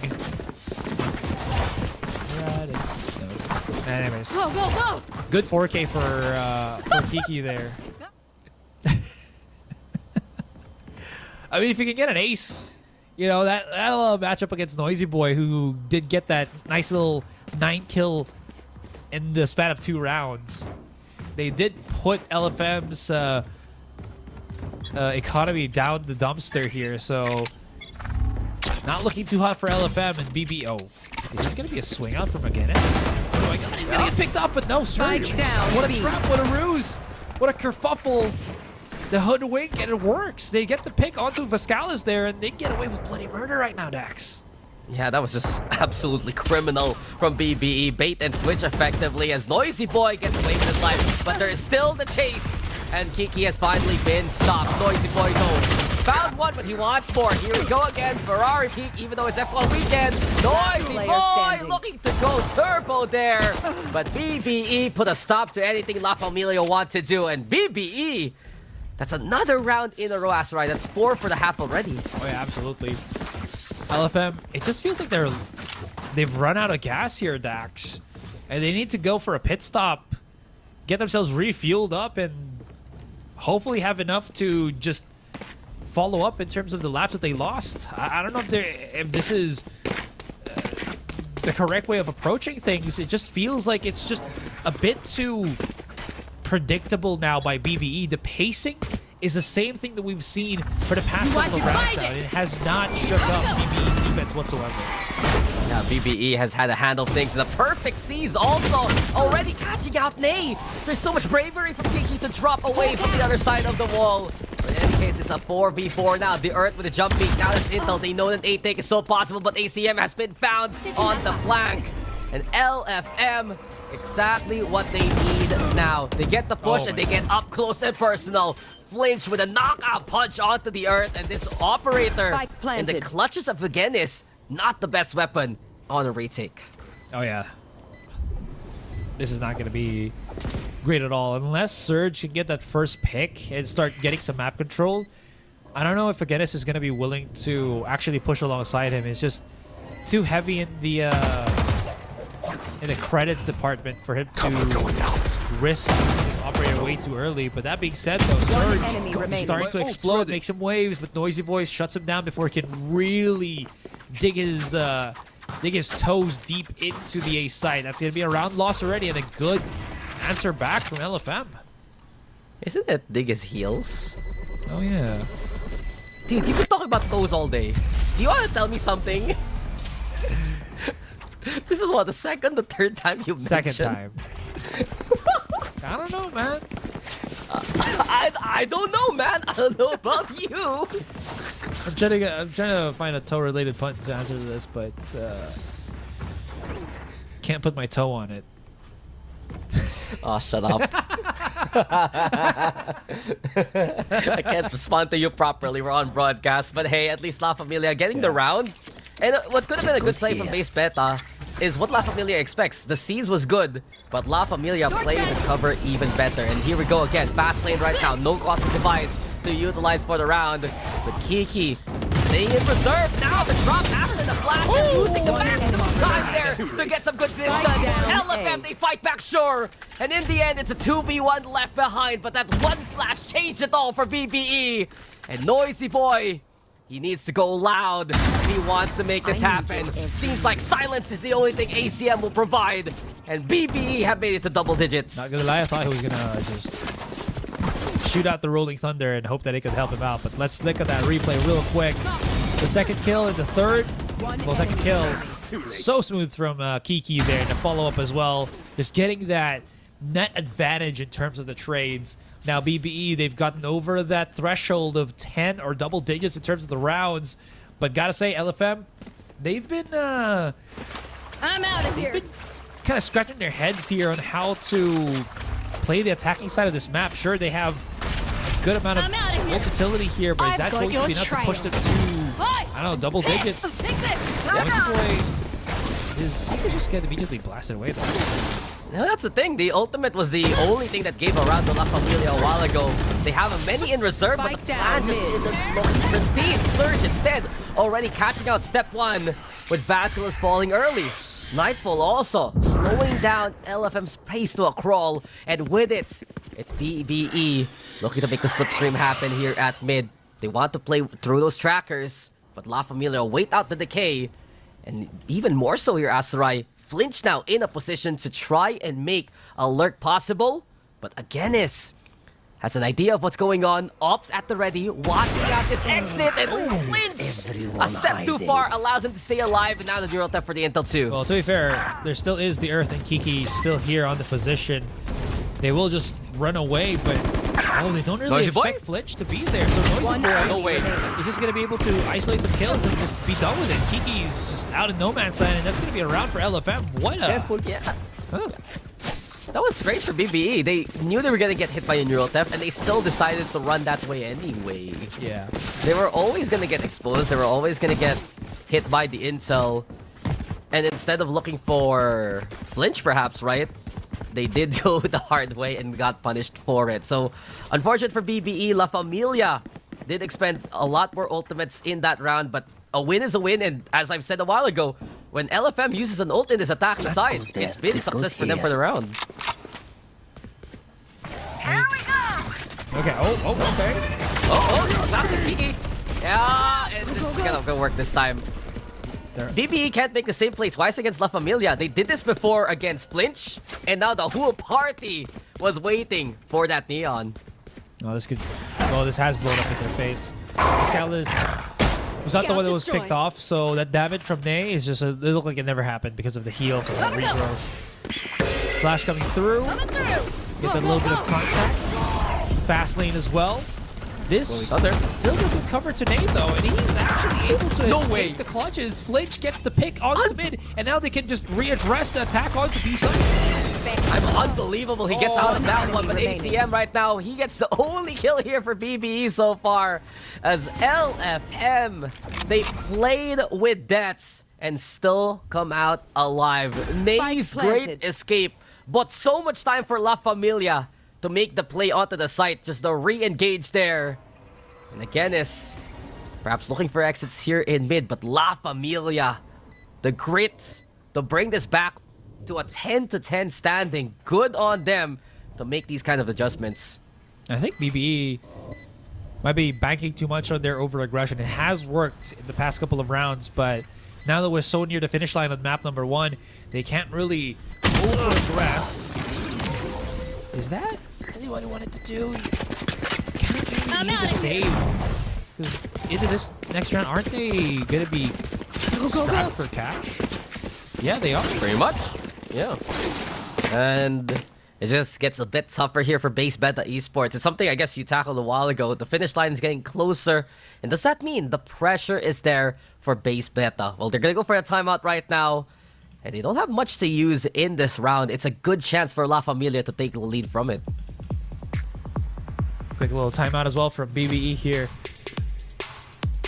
As again, can't really keep continuing with this. They have to have a different approach moving forward right now. Noisy Boy and the rest of LFM is starting to adjust and understand the shenanigans, I think, from BBE. Right, Kiki can keep overpressing his advantage with that neon and whatnot, but it is gonna be, as you mentioned, read more and more by LFM if they don't mix things up. And this timeout is what I think they need to start, again, just discussing things and really just changing the pace of the game. Yeah, I agree with you. La Familia, the micro adjustments have been good, but also the notice on how they're answering the first contact from base beta. They're anticipating what Kiki's gonna do. They're trying to see where ACM and the Earth are gonna come from. And it's been a good answer so far. Another split here though from La Familia. You have Zar in position to try and set up some stars. And this is a lot of noise being made by Basculus and Nade. But they just want to fake things out. Does base beta jump on it? Seems like two have done so far. There's also a push into Ramen. But La Familia is not as clear-cut as they expected because you still have Genis nearby with an idea of what's going on, but the A side should be taken here by LFM. Oh, the timing! It couldn't have been worse, Dax. That opens up the A site, but I don't think it matters anymore. They have the numbers advantage, the weapons advantage as well, so wherever they want to get that map control or plant, it's going to be fine. Look at how far BBE is in terms of that map control. The flag's coming in, but the tripwire is still there. Surge just... Okay. Great shot, though, but is that going to be enough? Headshot. Yeah, the pick is there, but now with Noisy Boy clearing out screens, they can watch for the gun as much as they can. Smoke's there too, but look who's waiting. It's Basculus in position, and La Familia have taken the lead back 11-10 as they strung on their own set of rounds here. Well, the tables have been flipped. 2 more rounds for LFM, and they're going to be able to secure this this first map of ours. You're absolutely right. I was asking a few rounds ago if LFM has run out of steam, but it seems like they're able to pick things back up. Composure, man, and again, that experience really banking. BBE in a very similar situation. Do they have anything else other than this rampaging through their opponents, or is this it? We'll have to see. They got a good clear of distance, but not the best sight, and because of it, it's only a 1-for-1. But BBE, the pressure is on. Not only do they force up the operator, but ACM, no armor now. They lose this round. You gotta wonder what kind of force fight they'll have into the next one. And with a must-win scenario, again is very careful with his play. Trying to move from screens over to watch heaven. But Flinch is already on it. Trying to get in good position. Cosmic Divide also to try and master intentions. Flinch now waiting for Surge. It's a freebie for Flinch. But wait, there's still more contact. Kiki now down below the Cypher. And it seems like it's Kiki who makes the trade work. Spike planted, but again, this is infiltrated. Neurotype also utilized now. Noisy Boy versus the world. And Noisy Boy is ready for the fight. Kiki has been taken down. That Spike, though, not in the best position here for Noisy Boy now. Player standing. Halfway on the defuse, he's gonna stick it, and he will get away with it. Noisy Boy, a split second too late for the kill, and BBE, a sigh of relief in that one. Noisy Boy is such a miracle worker, but unfortunately, this miracle is half complete, man. He just did not get enough time to really get that kill before the spike was diffused, but he wipes out the rest of BBE here. Maybe that's a step in the right direction to push them into 12 rounds, because look at the buys right now for BBE. Because of the back and forth struggle we have in terms of economy, they are going to be strapped for that cash, and maybe it helps them out. Every little bit of advantage does contribute into you getting what you want. Yeah, and La Familia, throughout this regulation, they're gonna have money for days. BBE, whatever they can, they're gonna have to scrounge. Just that last round, so costly to begin with. The stars, though, being set towards screens. Cyber cages also to block away any kind of sights from heaven. BBE have to give up the sight, and they're gonna go for the retake instead. Coming through. Off your feet! I'm out of here. He really wants his contact right now. Gets the first one, but Kiki is too fast onto the trigger. The Earth hit the foot. This is just baffling for LFM. They are overcommitting the fight right now, and it is blowing up in their face. Yeah, they're just challenging BBE too eagerly, and it's left to Noisy Boy and Flinch to try and hold things down. Flinch, though, still keeping an eye out of heaven, and because of it, he's not gonna see again at all. The Outlaw doing the damage, Surge with the confirmation, and with the swarm coming the way of Noisy Boy, it's BBE instead on map points.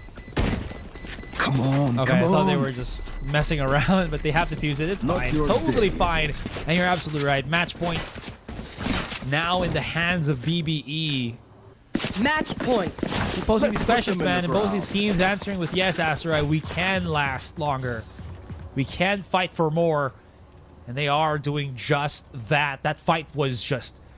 It really put a question mark in me for LFM here. Because I don't think they needed to really take that fight, but... I mean, they wanted to at least get the quick catch, because from what it seems like, they didn't want BBE to have the numbers advantage or start creeping up into the site with even numbers. So they really wanted to get the trade if they could. A, though, is just going to get blasted right now, and this is not looking too hot. Kiki's just overwhelming. It's the Rolling Thunder is same about play. to follow. It's the same play from Nate, and the same result. Gets flashed up, it becomes mincemeat in the middle, and La Familia, they're gonna have to make a prayer here, courtesy of Flinch. It's 3v2 though, and the Earth is just looking for anyone to hit with those shots. LFM effectively trapped here so far. Break through the tripwire, Neurotep also to give the intel. And now they know at least BBE playing over onto heaven. The Earth has actually shown his intentions on the site. But Zar, he should be ready for the contact. There's a Neurotep. Eventually, he wins the fight anyway. And La Familia chance a glimmer of hope to go to A. Yeah, that's already the call. You just do not want to go for B, especially when you know that the Cypher is somewhere in that general location. But, I mean, they have some wiggle room with 40 seconds, but honestly, because of this tripwire, this wraparound is 30 may not seconds play well for them. And here's the problem right now, Dax. Because LFM, I would say they overcooked at this point. They're wasting time, and now they don't know where the other two players of VBE are. Yeah, the Earth's still looking up. enemy Here's the remaining. drop though onto Hell. And enemy BBE, remaining. this might be it. A 1v1 though to settle it all. And the stars being set. 10 seconds Take care left. from Zar. He wants the contact and he wants it badly. Moves away now to the other side of the site. Needs to can't stick plan it on the now. open. And because of it, again is Spike the planted. chance, the timing, and the kill. BBE will take their map pick in the closest fashions. 13-11 here for the first map of the series. Gotta say, that was a very smart play from Agenis there. One thing, he didn't use his camera, which did not alert the Astra for where he was, and then Astra, for some reason, planting the spike out in the open. That was a very, very big no-no. That being said, though, this entire game, you just did not know who was gonna really win this one. We'd say, oh, LFM, great 3 rounds. Now they're like 11 rounds in, and then somehow BBE brings it back, pushes us to 13-11, and then we're like, Enemy remaining. this is how this game, this first map is gonna unravel. Both teams just at each other's throats every single freaking round. Let's go. They just want to fight. They just want to kill. In the end, though, BBE and their defense showing exactly how to answer what LFM wants to throw at them. And they shut down some heavy hitters of LFM. They make sure that the positions that LFM have coming into post plant just gets dislodged. And I think one of the big rounds really was the fact that they got away with that defuse. I was saying a while ago, that was a must-win for them because their money would not be good at all. They all died sure, but they won the round. And in the next one, they still had that confidence. And they found the fix anyway on the lesser buy. It just goes to show here that it can go down the wire, especially with some of our premier teams. And BBE, a late addition 2 stage 1, but we're happy to have you. And they're going to take the first map win of VCT so far. Gotta love that. And we still have more underway as well. Right, this is only the first map. We still have the second one in. Spoiler alert, or not spoiler alert. This was BBE's map pick as well. Right, so coming into Bind, which is the pick for LFM. What plans do they have set in motion? Now, as we look into the stats, we have had some pretty funny stats, some funky stats right now, and the first skills and for both teams reflecting the rounds that they have as well. Gotta love it. Yeah, but look at the post-plant success rate here for BBE. 80%. They're just so secure in those scenarios, and base beta, they've really impressed. You'd think that it could be more one-sided from La Familia with the experience that they have with those commanding rounds at the end of the first half. But BBE, they just stuck to their guns, and as soon as we got into their defense, right, players like Kiki really stepped on up. I saw so much more hesitation from the Neon on the attack rather than defense. We saw their Surge also finding impact kills here, there, and everywhere. And I think ACM, a small unsung hero in what he's able to do with that fave, just really costing LFM the positions that they would like. That's very fair. He had some pretty sick Nightfalls and Prowlers that kind of gave the LFM players away. That being said, though, I have to say, the combo from Ney and Noisy Boy, I think, was not as well executed to what we were kind of hoping for, right? Kiki, MVP, absolute banger of a player right now. And this is where I was going to go with my point, is that it felt like Ney should have been getting the kills as Noisy Boy was setting up for him. But because he couldn't, and Noisy Boy was the one that was trying to go for the, was getting all of the kills in the highlights, Kiki was the one that was slowly going under the radar up until he just exploded and started just winning the rounds for BBE regardless. Yeah, I agree with you. Kiki took a while for him to warm up, and once he was heated, he was the linchpin of the plans there from base beta. The fact that they're able to aggress all the way to the opposing spawn says it all. But guys, that's map number 1. We'll go for a break, and when we return, it's the next map of the series. Welcome back, guys, to VCT Challengers Southeast Asia. It's been a good first map there, Dax. It's in the way that I don't really know who was going to win up until the very end. Yeah, I thought it was like LFM. Oh, Noisy Boy's just popping off, and then a few rounds afterwards, BBE's popping off, and then LFM, and then BBE, and then Kiki just exploded, and then we ended up to BBE winning that first map, and now we're setting ourselves up for Bind into this series. So the C in VCT stands for Challenge. VALORANT Champ. No, it's Champions. Oh, right. VALORANT Champions. I don't even know. It's okay. Why is my Pacific boy like this? But we're gonna go into Bind next, and La Familia has picked up this map for good reason. It has been something that they've been confident on. It's something I said a while ago that they played against it versus ARF team today, and they won it 13-6. So I'm really expecting perhaps that they bring out the Neon Breach Astra again, because it seems like that's the core of their composition moving forward and the way that they want to play out the rest of the series. That's fair. And I mean, it was pretty good, and it should at least give highlight to the other players of BBE that I felt like were not as well exposed in that last series, that being I'd say ACM, even though you did say that he was kind of a silent helper for BBE here with that fate of his. Could be a lot more impactful here if he does maybe play the Sova. We'll have to see if that is the case, but no, he's still going to be on the Fade here. Lots of people really liking the Fade in this Challenger series of ours. You know, yeah, actually, it's either you play the Sky or the Fade coming into a map like Bind. The Neon Breach, pretty much the 1-2 punch that you're always going to run if you want to play that duelist, and both teams do use it. But like I said a while ago, Astra still here for La Familia. See, yet again, it's that shift to the Cypher there for the likes of Flinch and La Familia. Does it work this time around? Can they equalize the numbers and force us to a map number 3? Because base beta Esports have already impressed so far in the series. Big surprise that they took that win like that there on Split. and even more so of a surprise if they can get the sweep on their opponent's map pick. Absolutely.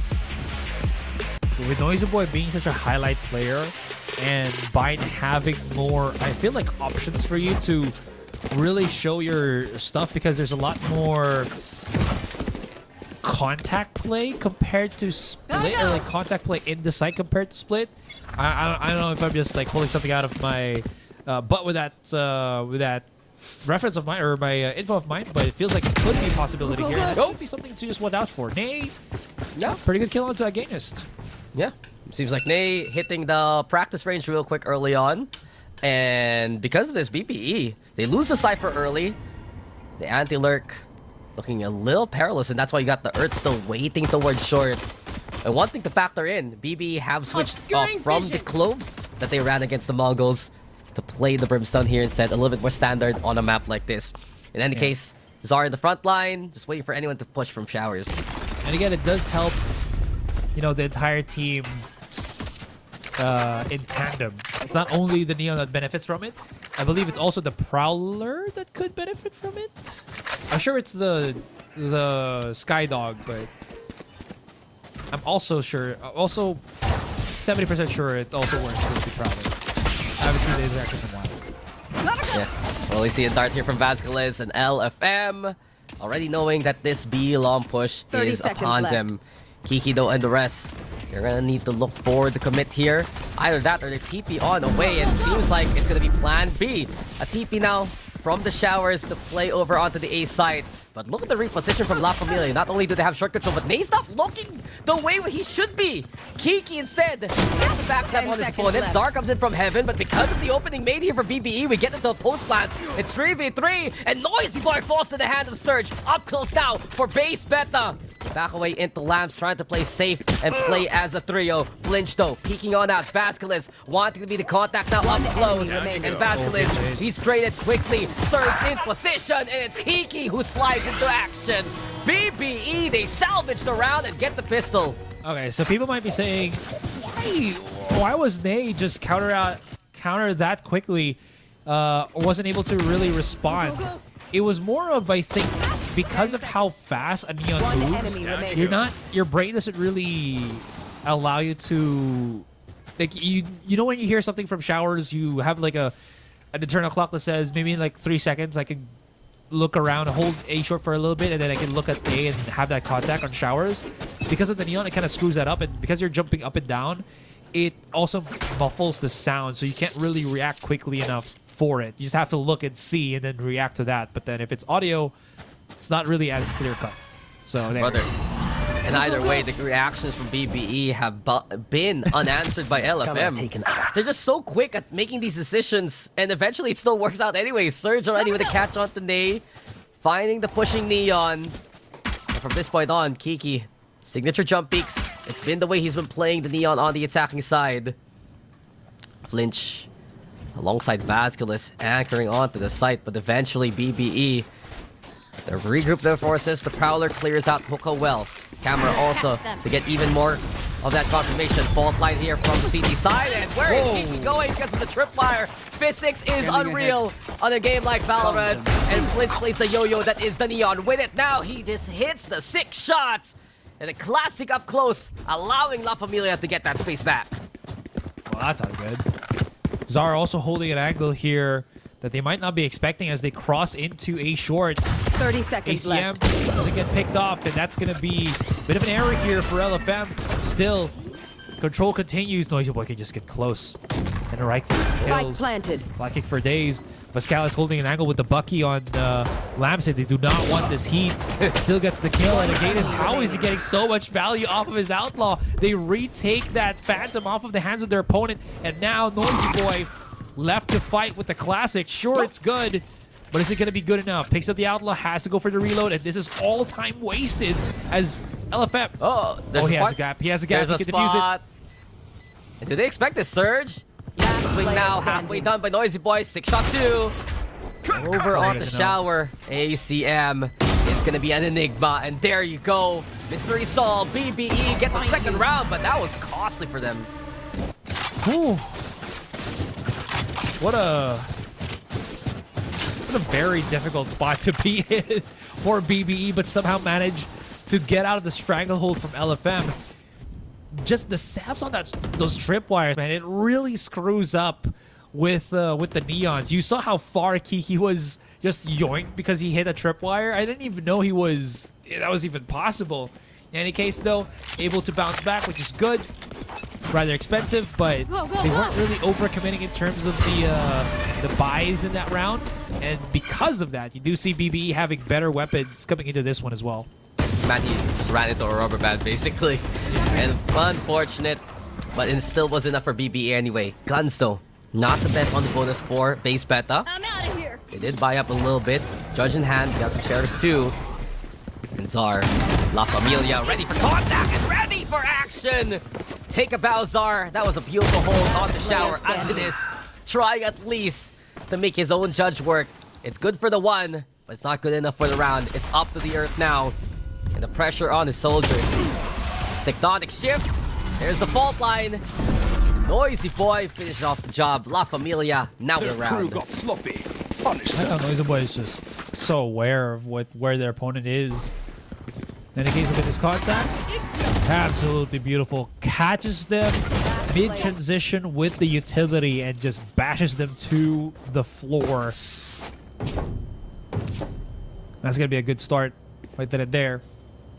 BBE might be a bit too hard-pressed to stop doing these hyper-aggressive plays, but they might do the same thing again. I do like how, look at this, LFM. Zar, he doesn't even save a single point of star. He just puts everything down on A side and just we'll try to see what happens.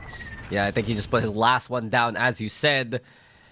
And with it, LFM, they have everything in the leg to try and make this hold happen. There's a bit of noise made there by Kiki. Also showers held here by ACM. One possible play BBE can do here is, if ACM isn't flushed out at any point in time, a Nightfall on the site coupled with the entry from the Neon. Possibility to make the entry, but it's a pivot instead as they move towards B. A good position by Nade, though. He's over onto the corner, and he's found too simply done. Nade in position, just perfectly placed.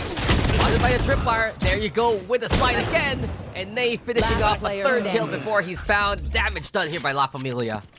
That's gotta hurt, man. No check whatsoever. That just breaks the control that BBE would have had if they started pushing on B. If 30 they seconds cleared that left. corner, their push on B might have been a lot more cohesive, but this time it's just him in a 1-4. ACM does not have the weapon as well to really match up against the Noisy Boy. Good tag though, puts him down to 5. That's gonna be about that. LFM, they just shrug off those 2 rounds from BBE. Back at it again to 2-2.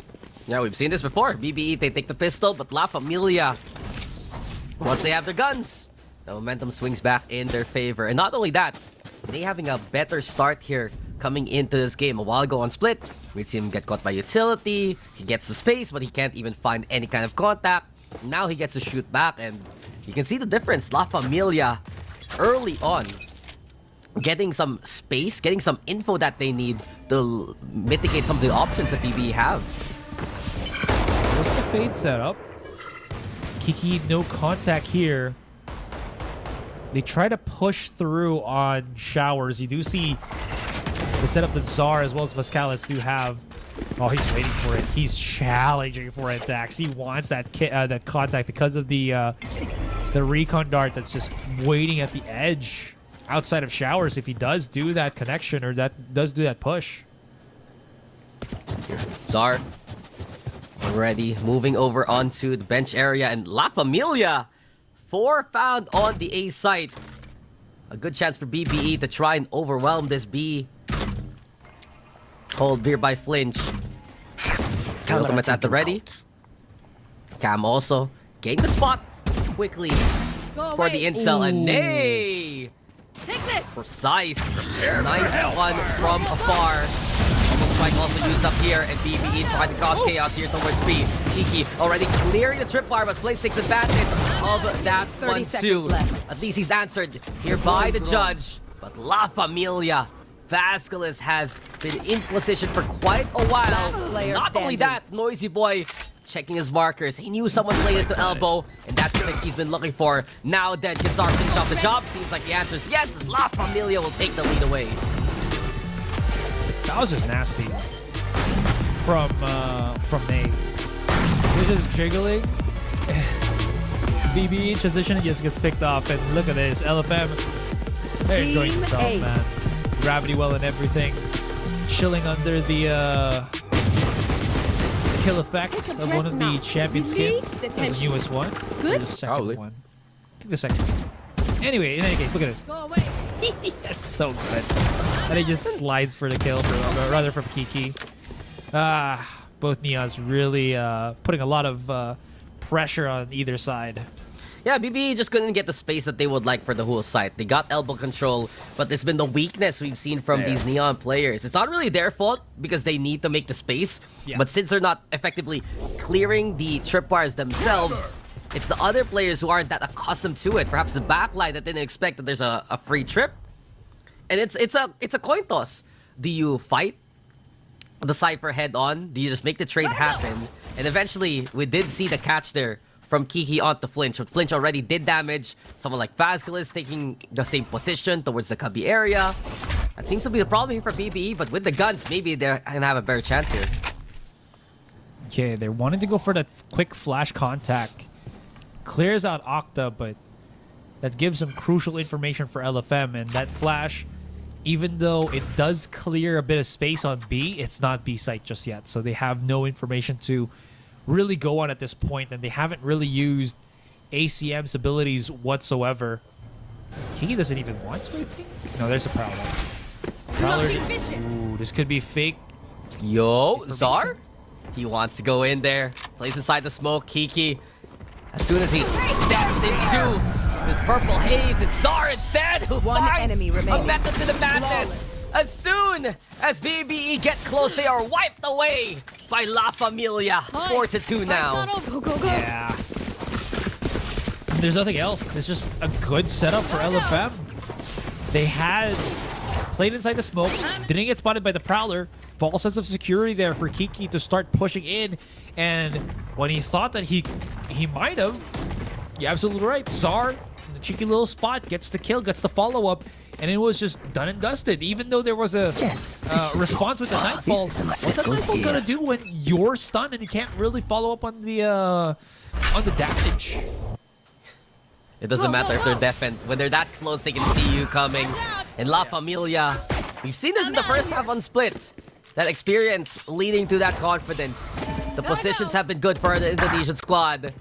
The Earth already with a catch onto Vasquez, leaving everything here to Zar. He's the only one in Garden, and he's a flower truly in bloom. But Surge, Off your with the feet! jump peek, Rolling Thunder from the hookah, and eventually Kiki tries to go for the clear, but Zar is a one-man army! A double, a One triple, enemy remaining. damage, immense Spike here down, courtesy B. of La Familia! And with Flinch and Nay looking to finish the job off, ACM, it's all up to him. Same corner, and Trap as we mentioned. ACM gets away with murder, but here you go! It's police time with lightning. Nay's overdrive will finish it off. And it's a 5-2 now as LFM is streaking away with these rounds. Truly an I am speed moment right there. Off your Queen feet! among queens. The lightning fast plays. But Zar though, what a hold. Able to just delay. Give as much chance so that Nay can follow up.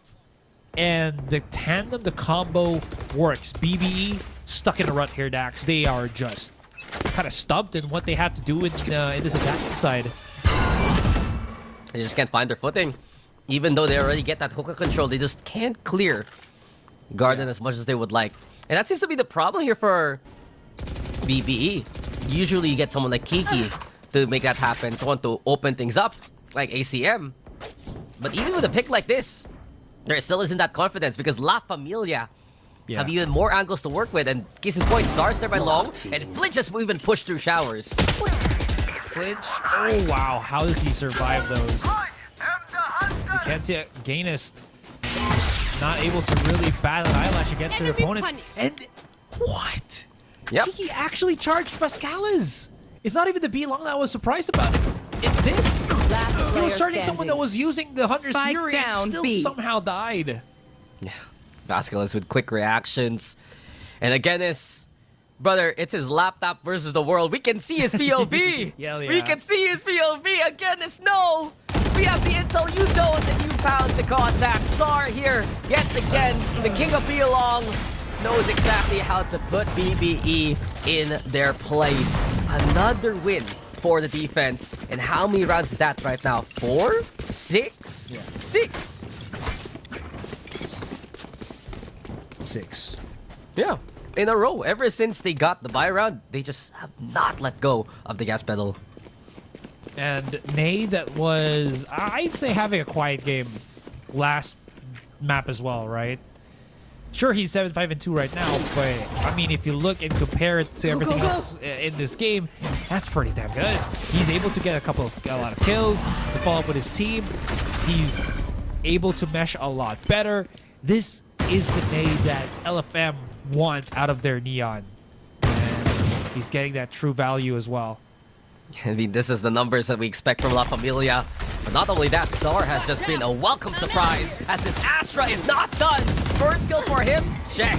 Nay also, Spike down right there, A. a dynamic duo, but ACM, a beautiful seize to get the catch and get the kill. Still, you have Zar nearby, breaks the Prowler now. But while this happens, Vasquez is ready to lie in wake. A lurk in position, enemy and it's a remaining. freebie as the Earth Spike has down fallen. A. Cracked under pressure, and here comes more. Zar, No way. just, how is he still alive? Lights out, no honor, but Flinch will finish it off, and it's a 7 round in a row. A duel among duels. The knife fight denied. Whoever that was. Shame on you, sir. It should have been a battle of the blades. Clashing, clanging. But it will not happen. 7-2 though, and LFM is running away with this first half. Dax. BBE. They've hit a brick wall, and this wall feels unsurpassable, insurmountable. And it is not looking good for them. Yeah, brother. La Familia has been fast and furious in how they played most of the map. Nothing can beat family. How many movies has that been explained? But that's now base meta. They do have the Nightfall to work with, and if they're gonna win around, it might be this one. As soon as I say that, though, down La B. Familia One enemy will show how remaining. strong they are. United they stand, and BBE have fallen. Again, is just all left here for our attackers. And the last glimmer of hope of the Cypher is looking way too much to handle. Nay gets the info, falls in the field of battle, but doesn't even matter at this point. Cyber Cage to try and psych out any kind of cross. It's just the inevitable here. Again, this gets 2 for his troubles, but it doesn't matter because BBE have been stuck at 2 points for quite a while here. Yeah, we're breezing through this second map. LFM just wants to go for that third map, and again, it's all about the bragging rights for this series. And One after that enemy split remaining. game, it just feels like there's nothing left in the tank anymore for BBE. Did they lose all luster? Now that it just feels like they're in their heads, they're just charging in, waiting for that contact, playing into the No trap shot. that LFM have kind of set up, and LFM are just happy to pick up these kills, happy to make these setups, and always get value off of them. LFM has just been a completely different team coming into this second map. Perhaps a while ago, they felt that sure it was close, but it wasn't as clean as La Familia could actually play. And this time around, La Familia meaning business. Vasquez though heard the Neon coming. This is how he was able to shut down Kiki a while ago. And look at him go. Sees the Neon, and Kiki's gone. A man advantage here for the side of La Familia. go. His My default ult's is just ready. not panning out for BBE at all. God, they're split up so far. All these fights, man, it's all individualistic. It's still somehow, it's still in favor of LFM. KCM Last though player could find an standing. opening here, but said it too soon. The Earth. Gotta go. To the moon we go, skirts, as the Earth is just Flattened. flat. Yeah. Last round in the half. I'm out of Yes. Well, you never know. It might get inflated again, become around, you know? That's the first time I've heard of the Earth inflation theory, man. There are the people who think it's round. There are the people who think it's who think wrong, and then there are the people like you who think it gets it's a balloon. inflated. Yeah. And what? The sun is like a billiard ball. That's crazy. Never know. Uh, It's true. Never been well- to space except for the astronauts. That's true. They That's don't- true. We'll yeah, see. they might not tell us the truth. You know what I'm saying? Here we Dude, go. I was in the moon landing, you know, and now we're gonna see the landing by Nick. ACM stuck in the middle of the star, and the Gravital, well, keeping him in check. But beyond that, though, Kiki and the rest BBE still anticipating any kind of push. The overdrives do clash. Some AC/DC currents, but truly One Nay enemy is the remaining. father of all power. Strike down A quad A. with the overdrive, and he's looking for the ace. Nay, more like yes, yes, and yes. We're good. The ace at the end. It's a 10-2 half for LFM. Hell yeah. Using the Switching lightning to I'm out of full here. extent. Ingat Nikola ka. Tesla Don't get would be stuck. very proud of this moment. Look at that. The contact as well is so just good, right, from enemy LFM. remaining. The big contrast that we're seeing from both teams right now is LFM. Here we are, guys. This has been I'll show them. Lintik kayo. a game. Gotta Whoa. go. Yo, Calm down, Neon. Neon, we can understand you. Hello? Yo, at least it's not the words of affirmation every Filipino knows, you know? That's true. That's true. Neon doesn't do that. Yeah. Bring them down. She's nice. She cares about her grandma, you know? Yeah.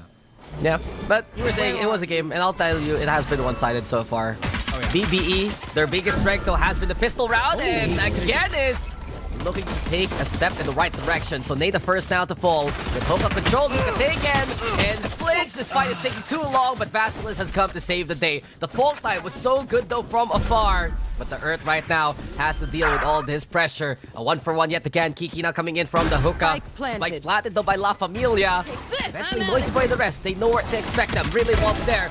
Flinch all alone. Noisy Boy now with a enemy trade remaining. again, but Kiki Last now player commanding standing. pressure and commanding presence. 3, 4. Oh. It's Noisy Boy at it again. And LFM, they get a pistol this time around. You can't spell Noisy Boy without 4 kills. I mean, you can, but you know you know what I'm saying, guys. You know what I mean. He's just... How many 4 kills has he gotten this 2 maps? I think that was like the second or third that he's done already. Noisy Boy is an absolute menace at this point. And I gotta say this, Stacks. It looked like BBE... It looked like they had a chance to get the pistol round. Yeah. But somehow he got snatched away from them by just Noisy Boy hitting nasty shots. It's Crazy. his third 4K of the game. The other one was Wow. the other one was an ace, so that doesn't count. In any case, No, though, no, no. yeah, La Familia, they have this pedigree, and we were talking about it coming into the series. Now here on Bind, on their own map pick, we're seeing it in full force. Fault line though gets a good connection onto ACM. Allows them actually to try and make a push towards triple, but Surge already with the catch. ACM! Spike There. How do planted. you get away with this one? Like a thief in the night, he steals 2 lives. And ACM now finally found by Noisy Boy. Noisy Boy, he has to do it yet again. At least he has to helping out the Czar. But Czar evacuates, and it's up to Noisy Boy one more time. Center stage for this guy. Against the Eco though, Bucky in hand, and one more 4K. You added to the tally. Back to back from Noisy Boy again. It's a sense of deja vu, but it's Match map point. point instead here. Even if Czar actually went through the TP and just ran away from Noisy Boy, right? He still had a star that would have assisted Noisy Boy here. remaining. And Noisy Boy, all he really had to do was isolate these fights and play at a certain range that plays to the strength of his Phantom, which he absolutely did. And I love the mix-up that he does with the flash and catches Against. Just kind of scratching his head there. Still stunned as well. I must wait a LFM, moment. it looked like it could have gone awry, but definitely. Yeah, Noisy Boy is a sense of control that this squad has in their roster. I'm outta And with here. Flinch finding Surge early on, it's easier pickings for LFM now. Across the map, it's all La Familia. Sure, they may be enemy divided in remaining. position, but their hearts are as one. And Nay's the one being the spark plug of it. 3 Spike for Nay. planted. And this round, this map is looking to be over. Such a commanding way to win. They lost 2 rounds in a row, Aserai at the very start. Off your feet! And that was it. Oh Utter my perfection. So far, the Earth, though, even while stunned up, it's a good shot. Even now, it's tougher. Caldron behind him. The Earth now has been scanned, has been found. Everything is happening here to Mr. Earth. And unfortunately, global warming is real, and La Familia is looking to be the truth. 13 rounds in a row to take the 13-2. And this was such a departure from what we saw. And we talked about this already in that first map. It's just absolute domination from La Familia here. Look at that. Sure, there was a couple of good rounds that we saw from BBE at the start, right? It was them getting a couple of kills here and there, but then LFM, this was the round that started off. Zara getting that first pick. BBE just running it down and not really having the same level of setup or control that we saw from LFM. They really struggled on that one. And there was these kind of plays that we saw from LFM that you know that someone's going to be in that smoke, and you still slow peek it and not use any util to clear it out just to be safe, right? And that blew up in the face of BBE. Yeah, BBE were getting caught by the lurks, getting caught by the utility, and La Familia, they meant business coming into this game. It was fun though at the very end, and I think the stark difference here is you see from La Familia, it was convincing first half, but then you still have the heroics in the second one. Noisy Boy coming online again, netting what, over 8 kills in a single half there. Insane impact. This was huge, even against the eco, right? The fact that he was left alone and gets the 4K like that. Big time players making these big time plays, and BBE unfortunately could not handle what La Familia could bring to the table. And it really, really goes to show. I think in the first kills, not so much. The post plan, not so much as well, because it felt like it was just down to who could kill who faster, and the answer to that was LFM 99% of the time, right? And that's why it also felt like the rounds were just bursting through, because BBE, I felt like because they're at that level where they don't really have the answers that they want on bind specifically, they were just trying to reset the rounds every single time so that if they lose and it doesn't look like they have anything to kind of follow up on, they can just maybe formulate something else for the next round. And that does not work against a team like LFM. Yeah, and LFM also, we've seen from Nay the step-up performance. It's something you noted early on into the map there, Aserai, but the confirmation is there in the stats. 21 kills, 4 first kills especially, and it's a big reason why La Familia succeeded the way that they did this time around, because they play off whatever Nay wants to do, whatever space he can get. But this time it's a lot more assisted by La Familia to success, and you would see Nay just run circles around their opponents. Yeah, and now this does give us a third map to look forward to. Again. Here, Dax. Yeah, exactly. Another third map here. And it's going to be Ascent at this point. So this, honestly, because of the map that we are going to be following up on, it feels like there's a possibility that, you know, BBE has another plan in store for this one. But I am checking the stats right now. If BBE has actually played in Ascent, feels like the answer to that is no. We haven't actually seen that, so it's going to be quite a mystery for us and the viewers to see how they're going to be performing. In any case, guys, we are going to be going on a break. When we come back, it's going to be map number 3 in this series here at VALORANT Challengers Southeast Asia. So do not go anywhere. So apparently, I'm a boomer now, guys. Oh, yeah, 100%. Welcome to VALORANT Challengers Southeast Asia. There you go. No more need for stutters and whatnot. But speaking of stutters, it feels like there is that bit of a lull that we're seeing here from BBE.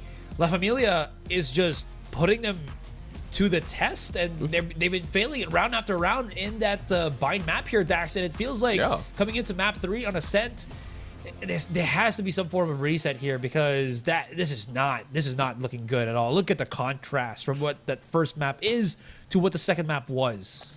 Yeah, La Familia, they brought in discipline for map number 2, and it was so one-sided, truthfully. As soon as the first 2 rounds were over, it was just all La Familia every single round. But coming into Ascent, there is a little bit more of hope here for BBE. The fact of the matter is they did ban it out versus the Mongols. But at the same time, La Familia also didn't have the best showing of it. It was a 4-13 with the Mongols taking it. They played a standard composition. And now the fact that BBE have this tape on La Familia, there is a chance for them to maybe figure out some of the weaknesses, figure out how they can find these openings. And since they did keep split close anyway and took the win there still is a fighting chance if base beta can actually go for the reset that they need. Yeah, because there still is so much that felt like base beta was doing pretty well. Kiki was still pretty aggressive. We saw Surge having those great setups. But I think one of the biggest problems right now for them is that La Familia, Ney is starting to get activated here. He was not really felt at all on map number 1. Yep. Map 2, he's top fragger. And if he can translate that into map 3, this is going to be a bit of a challenge, or an even bigger challenge for base beta esports. Well, here we are, guys. The last map of stage number 1, last map of the night as well. It's a battle for second place. Unfortunately for these two teams, they're not gonna make it into the next stage of VCTC. But they're fighting for glory, and La Familia, after what we saw in that last map, they're in prime position to do just that. Base beta though, Asarai, you can see it here. Surge the one now, playing the Deadlock. ACM moves over to the Omen to play that controller role. So it's standard Deadlock versus the standard meta Ascent comp. Yeah, Noisy Boy also moves into that Killjoy route over Vascalis. So this is going to be quite the interesting loop around as well. And, you know, first Killjoy of the day. Hooray. Hooray. Oh, a bit of contact on A-main already. The one-way smoke stops Flinch from really committing to this. And he's just alone, but he will have reinforcements as the rest of LFM is pushing slowly into A short. No one is marking this. Kiki is unaware, and he's kind of over-committing. The paranoia set up for Pinch is going to be there. It blinds both of them. Great picks, but no, hold on. A-main is still in control of BBE. Yeah, and ACM also with a find towards Raptor. So every single angle of opportunity, base beta still has in their hands. LFM effectively stuck on site right now. And that double up on main is just so risky to deal with that they can't even go for the push. But shots from Ney do sing through. And he's feeling it from the last map. 3v3 now as odds are equalized. The plant coming down here for Czar. But BBE still want to find the push anyway. ACM as well as Agennis. Ney though, the Slayer with the Sheriff. A second victim to his thing. Agennis now finds the head of the Jet, but can't hit the shot. And it's all LFM now. From a 3v5, it's become a 3v1 into a 3v none. A stellar recovery there from La Familia to win this pistol. I was about to actually ask as well, where was that turret looking at? Because that would be important to see if it was actually facing both A main as well as Heaven. It could have actually helped them out, but it doesn't matter. It was placed just to kind of deal with the Earth as well as Kiki. But I honestly thought that was a better round for BBE. Could have maybe even gotten the pistol, but somehow LFM even stuck on the site. Cool, calm as a cucumber under pressure. And that's really not the start that the BBE was looking for. And exactly what you said there, Asarai. Ney has found his footing in this series. And we'll see if that can continue on. Vascalis, though, first and foremost, Vascalis! It's just aggression incarnate, holding W. And LFM are taking A away. Simply put, Vascalis is not done. He wants an ace too, and he will get it on a silver platter. Easy pickings for the Sova here. Dang. Chill, Vascalis. LFM is just creating more and more stats for themselves. It's lovely to see. This puts a bit of damper on things. And look at that. There was also a point where, look, BBE, 2 of their players, not even looking through their own spawn. They already knew that Vascalis was pushing through, so I was expecting at least one of them to just mark the position just in case. Yeah, well, BBE, unfortunately, their fundamentals now being tested, and they had a good start in the pistol, but that's been effectively it so far. La Familia now. See the barrier mesh set up in front of them. Suppress a little too late to even stop the Deadlock from casting that ability. And while this happens, Kiki now playing here at mid. And the first time we see him play something else than the Neon in this series. Just waiting for any kind of contact. Noisy Boy, though, holding things down. And check out the guns here for La Familia Asteroid. Into their bonus, they have 2 rifles, 2 Guardians, a lot of long-range opportunities for them to use. I like the white swing, but there's just too many players to handle. Kiki's just gonna get dropped, and that opens up market control. Spots out one on B main. One-way smoke comes through, so that's kind of good. Surge does get the pick, and Flinch and Earth as well, not wasting any Spike time down, whatsoever. mid. Gets the contact, gets the dub. Zar a bit too far from Nay, who is trapped on mid here. Low HP, ACM could make him Last work for player his meal. standing. And he does, but Earth does get that Sensor refrag. down. 30 seconds left. Earth, it's his world there towards B. And a single one-way was enough for BBE to stabilize. A wrap up there towards shorts, and a round finally taken here by base beta. That's what you want to see here from the defense. Just use that utility to put a stop to LFM. Be patient, be a lot more reserved, and as soon as the Earth found the timing, he even caught Noisy Boy busy setting up the turret. Yeah, I think they just did really expect that through that one-way smoke, they were gonna get pushed, but both of them just got clipped. I also like this adjustment that we received for Surge. Once he hears once he hears things happening in A-main, he immediately throws the wall. It's a quick reaction, and it's a quick cast anyway. You can outpace the suppress with the deadlock wall. And as BBE have moved away and found that pick, they still have Kiki here playing towards Raptors. TP now towards the generator. The Owl Drone's there too. And LFM got a good execute onto the side. Hunter Fury also used up now. Vasquez finds a target. Nay also overrunning Surge there. And La Familia, not only did they get the side, they have the tree area to hell control under their clutches. And with the plant now going down, they have many angles to work with. Spike planted. Yeah, you see how forward Nay is also holding here on short when he knows that ACM is playing in that kind of position. Wants to repeat it once again, and he wins the first battle. Could have got it for the second as well. Paranoia being Last thrown out right player now by standing. ACM. He's alone.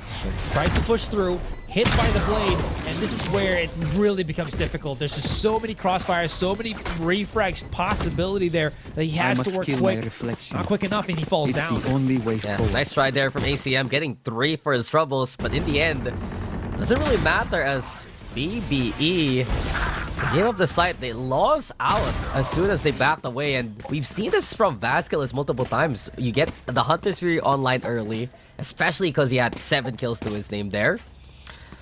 It allows so much more space for La Familia to work with, and Nay has been really good at playing off that kind of ultimate. Now he wants to push towards B main here, and the Earth crouch down. Sheriff though is sharp, and a pick onto the Jet, something that LFM didn't expect. Well, does go to the wayside here as he doesn't really get much control. Great start though, if he can get more conversion here with that mid push coming out from ACM. That could have been something. Not gonna happen. Noisy Boy just waiting for his team against. There it is, gets that contact. Nice little tap shot. Makes a little bit wary, but not going to be enough. Door gonna get closed up maybe in his face. Placing alarm Doesn't bot. really Bot matter. coming Does back. not want to do that because actually Vasquez is slowly moving up onto Archway. And Earth, he's been good with these contacts, man, but not good enough to really turn the tide of battle. Yeah, Vasquez is just so patient. He's gonna hear keep One coming. enemy remaining. It's a freebie now. Single shot to the head. He's dead. La Familia, another convincing round. And you'd think that BBE would get momentum after they got their own round there, but no. La Familia convincing yet again on a round-per-round basis. It's just been so effective. Experience is really shining through. And Vasquez, you put him on the Sova, he just feels so comfortable on that character. Yeah, absolutely. And I love seeing this style of play here from LFM because it's very aggressive, similar to what we saw from map number 2, but Here. different in the sense that we're now seeing, you know, on map number 2, on Bind, we're seeing the team play. This one and here, we're seeing the individualistic kind of shine a little bit more because everyone else is just spread out. Noisy Boy, though, has been a recipient of just first contact woes. He's just being picked off every single time, but the refrag comes in swift though. Yeah, and Kiki is too ambitious, just jump peeking like that. And if you whiff the shot, you're out in the open. Even with a quick punish, La Familia, from this point on, putting the pressure into A. The Sonic sensors are still in position though. Hunter's Fury gonna be there too from the Earth. Right here. It's coming in from mid, and they're getting the distance at least to stay away from those bolts. Spike now planted though while this all happens. Flinch. Also, I love the play from La Familia. They send the guy who can teleport to safely navigate. The utility from the deadlock is still there, but it doesn't matter because LFM gave keep away. Yeah, and plus they're playing into this a bit blind because they don't really know where the rest of the post planters are. They only know that Nay is just somewhere there. Yeah, look at this. Around the corner, and yeah, defuse is pushes through, so they might have to start. One enemy remaining. Wait. Whoa! Oh man, So nasty from Flinch and so precise. LFM, you were saying it, Asteroid. They don't know where he's gonna come from, and Flinch, enshrouded in mystery there, comes in from tree and finds three of his own. Alright, I did get a bit concerned for LFM here, because if Flinch didn't peek at that right time, you saw how close the spike was from being diffused. It was a fraction of a second from being BBE. Sure, they might get wiped off, but at least get a defuse, a point back into the board. But no, LFM steamrolling into this one. No signs of slowing down, but they are looking to go for this conversion. Earth, not this time, brother, not this time. Paranoia comes in swift from ACM, but he's not going to be able to escape. And Againist is just collateral at this point, extra collateral at this point, and that's going to be that. He can, no, the door! The door is too strong. Sad. And they learned his lesson. He took a wider swing that time. Yeah. Found the pick, and from that point on, it was BBE all falling on a park and equal. Come on, Kiki. Kiki, what are we doing? Okay, he's setting things up. Oh, did you see that? Did you see that? Yes. Right? And then Flinch is the one who gets hit by the headshot I like instead. it. They're using the drone as a shield, the battering ram. Oh my god. I just feel bad for Flinch. How does he die there? He's probably asking his whole team, why me? What happened to the owl drone? What happened to the jet? Why am I dead? The conspiracy is Vascalis intentionally dropped it a little bit so that the shot from Kiki would have actually hit his teammate. It's insane. Yeah, well, because of it, base beta now gonna call for a timeout, and the woes continue for base beta. Just can't find the answer versus La Familia. As soon as we got into map number 2, everything completely changed, and laptop gamers ahoy! Fist bump there to BBE. Brother, don't open your DMs on screen, man. Please. I will say though, He's back. from what I've seen over the years in esports competition, Yes. teams that only have one person that is talking during timeouts is almost always not a good sign. It just means that they're starting to get into their heads, and again, this is just from what I've seen before. Starting to get into their heads, they get a lot quieter, and the pressure is starting to reel in. There's that, I don't know, the thing that happens in your brain that just makes it like there's a buzzing sound, and that's never good. So BBE, they're in what we call now a rut. Their IGL, from the looks of it, is trying to rally things back, but there has to be that one round that makes them all feel connected again, and they're trying to find that here and now.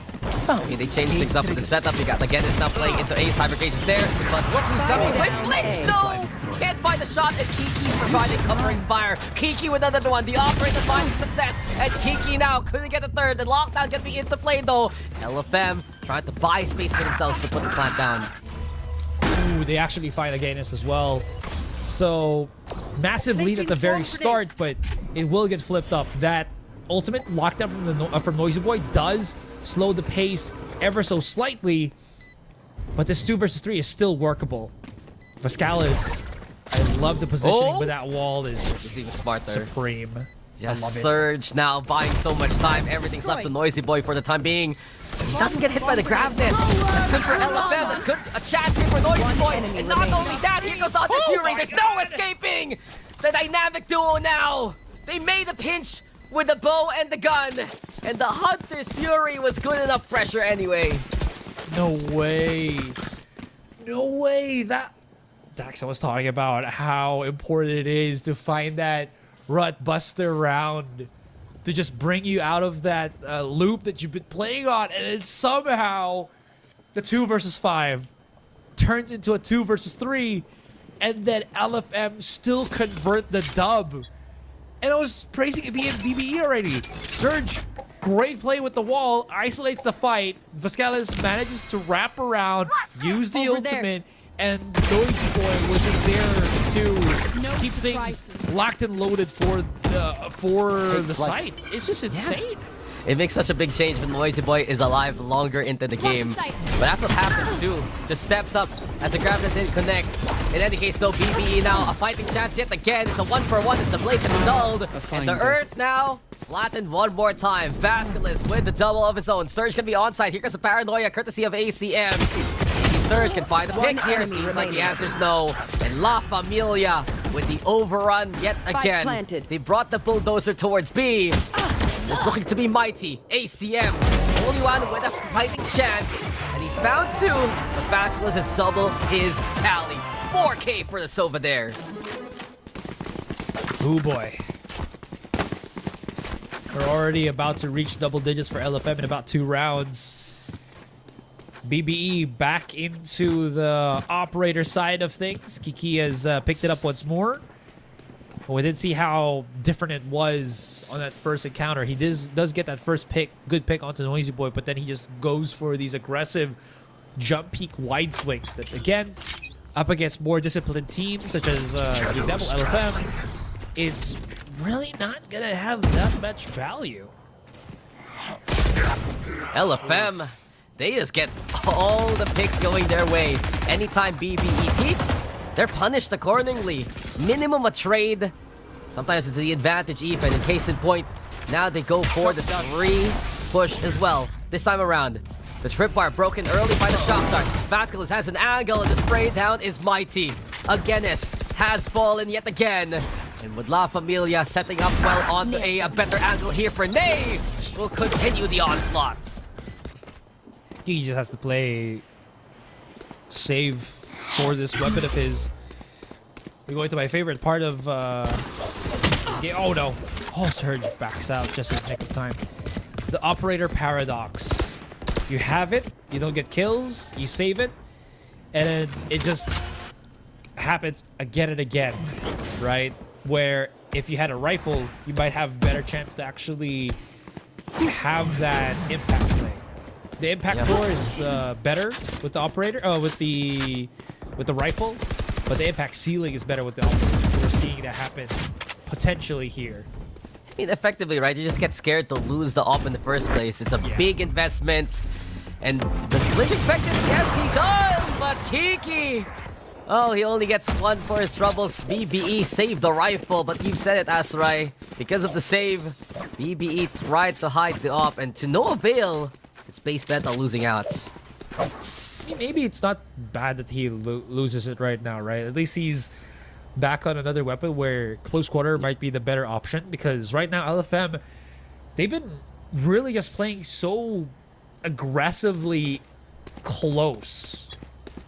I mean, like, they just push A short multiple times, so maybe this judge is gonna have a better impact on that one. I don't know. I could be just not really getting that thing anyways, though. Well, this is where I say to you, if that was an op, that would have been a kill. And sometimes it's all about those what ifs, but right now BBE, they're caught lacking unfortunately, and La Familia are at it yet again. Base beta trying to go for the rally on the site, but Noisy Boy will just deny any kind of that. And here comes ACM now. He's shown up to the plate, but he can only strike out 1. LFM, they're making it fast, they're making it quick, and they made it to double digits. Last round before the switch. And this is BBE are stuck at 1, man. What else is there for them to do? We're at that point where, again, or we're already past the point of BBE just having a different spell in this first half. The best that they can really hope for is that they get some good first contact against LFM and then try to build off of that. And then whatever happens, they just reset and play the second half that could be better for them. I feel you. A pistol might be exactly what BBE needs coming into this one. But a fighting chance with the Guardians. The lockdown's gonna be there too. And the Yurts trying to find the angle here from Market. But La Familia spending in lockdown, they now go for the null command. And even though there's deadlock wall, it's Lee already trying to go for the clear. The Earth though, shutting him down. Hunter Fury now courtesy of Vasquez from afar. But mark any targets. BBE avoiding a casualty. And Zar instead catching the lurk ACM. Look at the special delivery though. It's been flinch waiting on A side all this time. There's the plant. There's Zar getting another. And BBE. Oh no! Not like this, Kiki. The Vasquez Masterclass is back in action. And La Familia all across the map just get the win. Those are the type of mistakes that you get when you don't really have two things. Not the clear-cut information. Another commanding set from La Familia in that first half. 10 rounds in a row this time. Actually, it's 9. I miscounted. But in any case, they're looking to make it 10 if they win this pistol. Welcome back, guys. Is this going to be a quick half? Or can BBE mount an incredible comeback? La Familia, though, all the confidence in the world. And here comes they already with the aggression. Finds 2 targets, gets one of them. Kiki, though, low HP, looking to punish now. Zar trying to get on away. And then all the chaos. BBE still stuck here by B main. Yeah. I'm trying to see who won the HP trade battle, but it feels like it's still slightly favoring LFM. That being said, though, in terms of who gets more map control because of that initial contact, I think BBE has a lot more left to in the tank right now. You can see that Surge is doing his best to make some noise here on mid while the rest of his team works their way onto a short. This could be a good one because it does gravitate the rotation.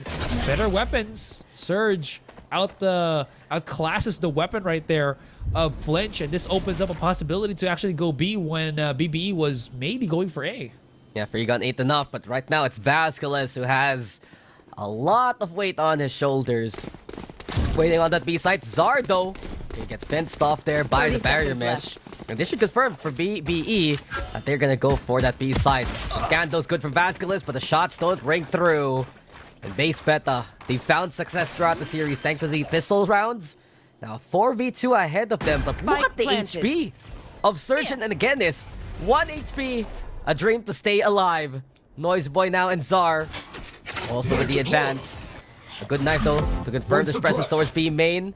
They should know that there are 3 here on site. And Kiki's foot seen. Kiki's spotted. Noisy Boy with patience. Noisy Boy with the wall back with that instinct. And La Familia. A 1v1 now. Asarai, ACM on site. Zar trying to find a jump peak though. He has the classic in hand, the perfect gun in this scenario. And he gets the kill. Should have enough time to also get the defuse here. Another pistol and series point for La Familia. How is that possible? Such a good communication as well, though. I will say, if match point, they didn't give the info that ACM was actually still somewhere on triple because of that peak that we saw from Zar, probably wouldn't have seen the pop shots come through on triple. You know, the wall bangs come through on triple. That was... Did not expect that to happen. I did not expect that to be the outcome of that one because it looked like they had everything locked down, I guess, on stairs, but then on fast lane, not really. Cover going out. And that's been the story of BBE throughout this map. How many rounds did we see? 3, 4 of them perhaps. A chance for BBE to fight back. But La Familia are looking to just send out the death sentence. A 3v3 though, after a few picks are traded. But in middle, La Familia want to finish things off. Again, is though looking to hit the shot. The classic's good enough, and Vasquez has been on point throughout the series. It's not enough to make it to stage 2, but it's enough to be second in the group there. La Familia with a 2-1 win. I was not sure what Noisy was trying to do in that one, but wow. Bragging rights secured. I mean, sure, first map was a bit of a tizzy as he was going kind of back and forth, but here and on split, or sorry, here and on Vine, a completely different look from LFM. This is probably the LFM that we were expecting, right? Names that we've already seen, names that have already proven themselves, and a team that has that pedigree, has that experience, all come up.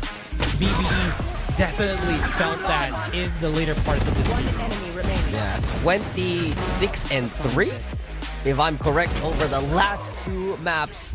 It was just La Familia proving that they have this momentum and they're happy to play things out versus BBE.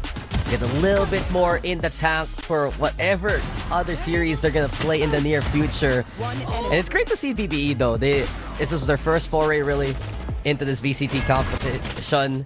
They did make it through at the very end, and at least they had a good showing in map number 1. But the score doesn't lie. Wow. This was all La Familia from the get-go. 11-11 for LFM on the post plan. Make a wish, man. What a number. We don't usually see that every day. The first kills was equal throughout this map, but my goodness, the follow-up, the setups and whatnot, it just felt like BBE was just, again, trying to bamboozle, you know, to play that catch-off style of play just so that maybe they can get the one-up against LFM. And ultimately, it doesn't really work that way against a team such as LFM. Noisy Boy having such a great game.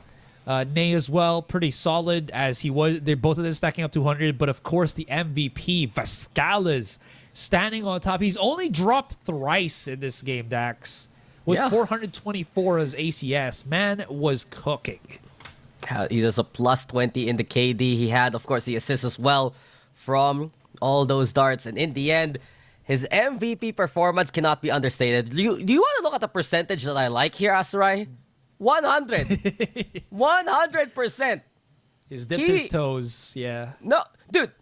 You've been saying toes all day. It's the whole damn foot. It's everything and more. It's the whole limb. He was there. He was here. He was everywhere. And he will be remembered to be the greatest summer we've seen today. Yeah. Vascales. There should be no L's in his name. It should be a W. So this bro has just been winning. It's Vasquez. Is that what he wanted to be? Yeah. But I mean, it's incredible. It's with love, man, because this dude was just popping. If he got this when they were facing against Mongols, could have been better. Look at the stats right now that we have for the rest, both of the groups, rather. Yeah. OVERDOGS still, again, will be narrowly our, representatives, of course, from Group A, and of course the Mongols that were already set up a couple of days ago or a day ago. Yeah, just so dominant from the Mongols in Group B. But look at the map differential. It's just crazy to think that how close the rounds really went for Group A. But there you have it, guys. Confirmation as soon as we finished our first series. The Mongols as well as the OVERDOGS will be joining Full Sense, Fancy United, ARF Team, Zol Esports, Unsigned 5, and 123 in just effectively now a day's time once we get into stage number 2. It's just a small break for the teams to get ready, to get the groupings going. And you can finally see the matchups, actually. And I was waiting for this one, Asurai. Zol versus the OVERDOGS. Unsigned 5 versus the Mongols. Which means actually that we have 2 Mongolian squads effectively in this bracket, but they're in different groups. That's awesome. And of course, we still have the already notable ones, 1, 2, 3, Full Sense, yeah, exactly, ARF, and Fancy. Gotta love it, man. I want to see Fancy United up in action once more. And it's going to be happening another time. But our next match is going to be 1, 2, 3 versus Full Sense, OVERDOGS versus Zol Esports. Happening again in tomorrow, actually. Yeah, I mean, it is still technically tomorrow, the day because it's after. already 12:05. We crossed the threshold on our time, but in the end, guys, 1, 2, 3. If you're not familiar with them, they were that team Kobolds that we saw from HA Taiwan. So they're the other Mongolian squad alongside the Mongols. So keep an eye out on them because they have so much potential too. But I'm really excited for all our upcoming matches. Yeah. That second game looking pretty cool too. I want to see that one. Yeah, same here, man. I'm very excited. Anyways, that will conclude our stream for tonight, guys. And it was a definite doozy here. Stage 1, we've completed all of our teams. Unfortunately for the others, it was just bragging rights. But what bragging rights it truly was. In any case, my name is Asarai. With me now is Dax. We'll be seeing you on the next one for more action here at VALORANT Challengers Southeast Asia. We'll see you guys tomorrow.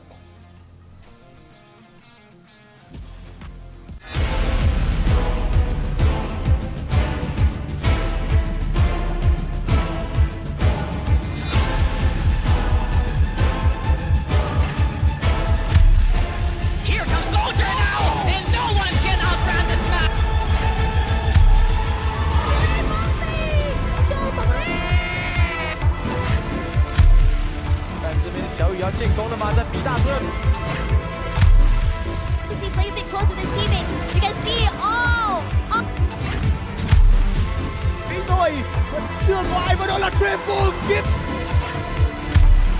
打มาดีต่อซ้ายก่อน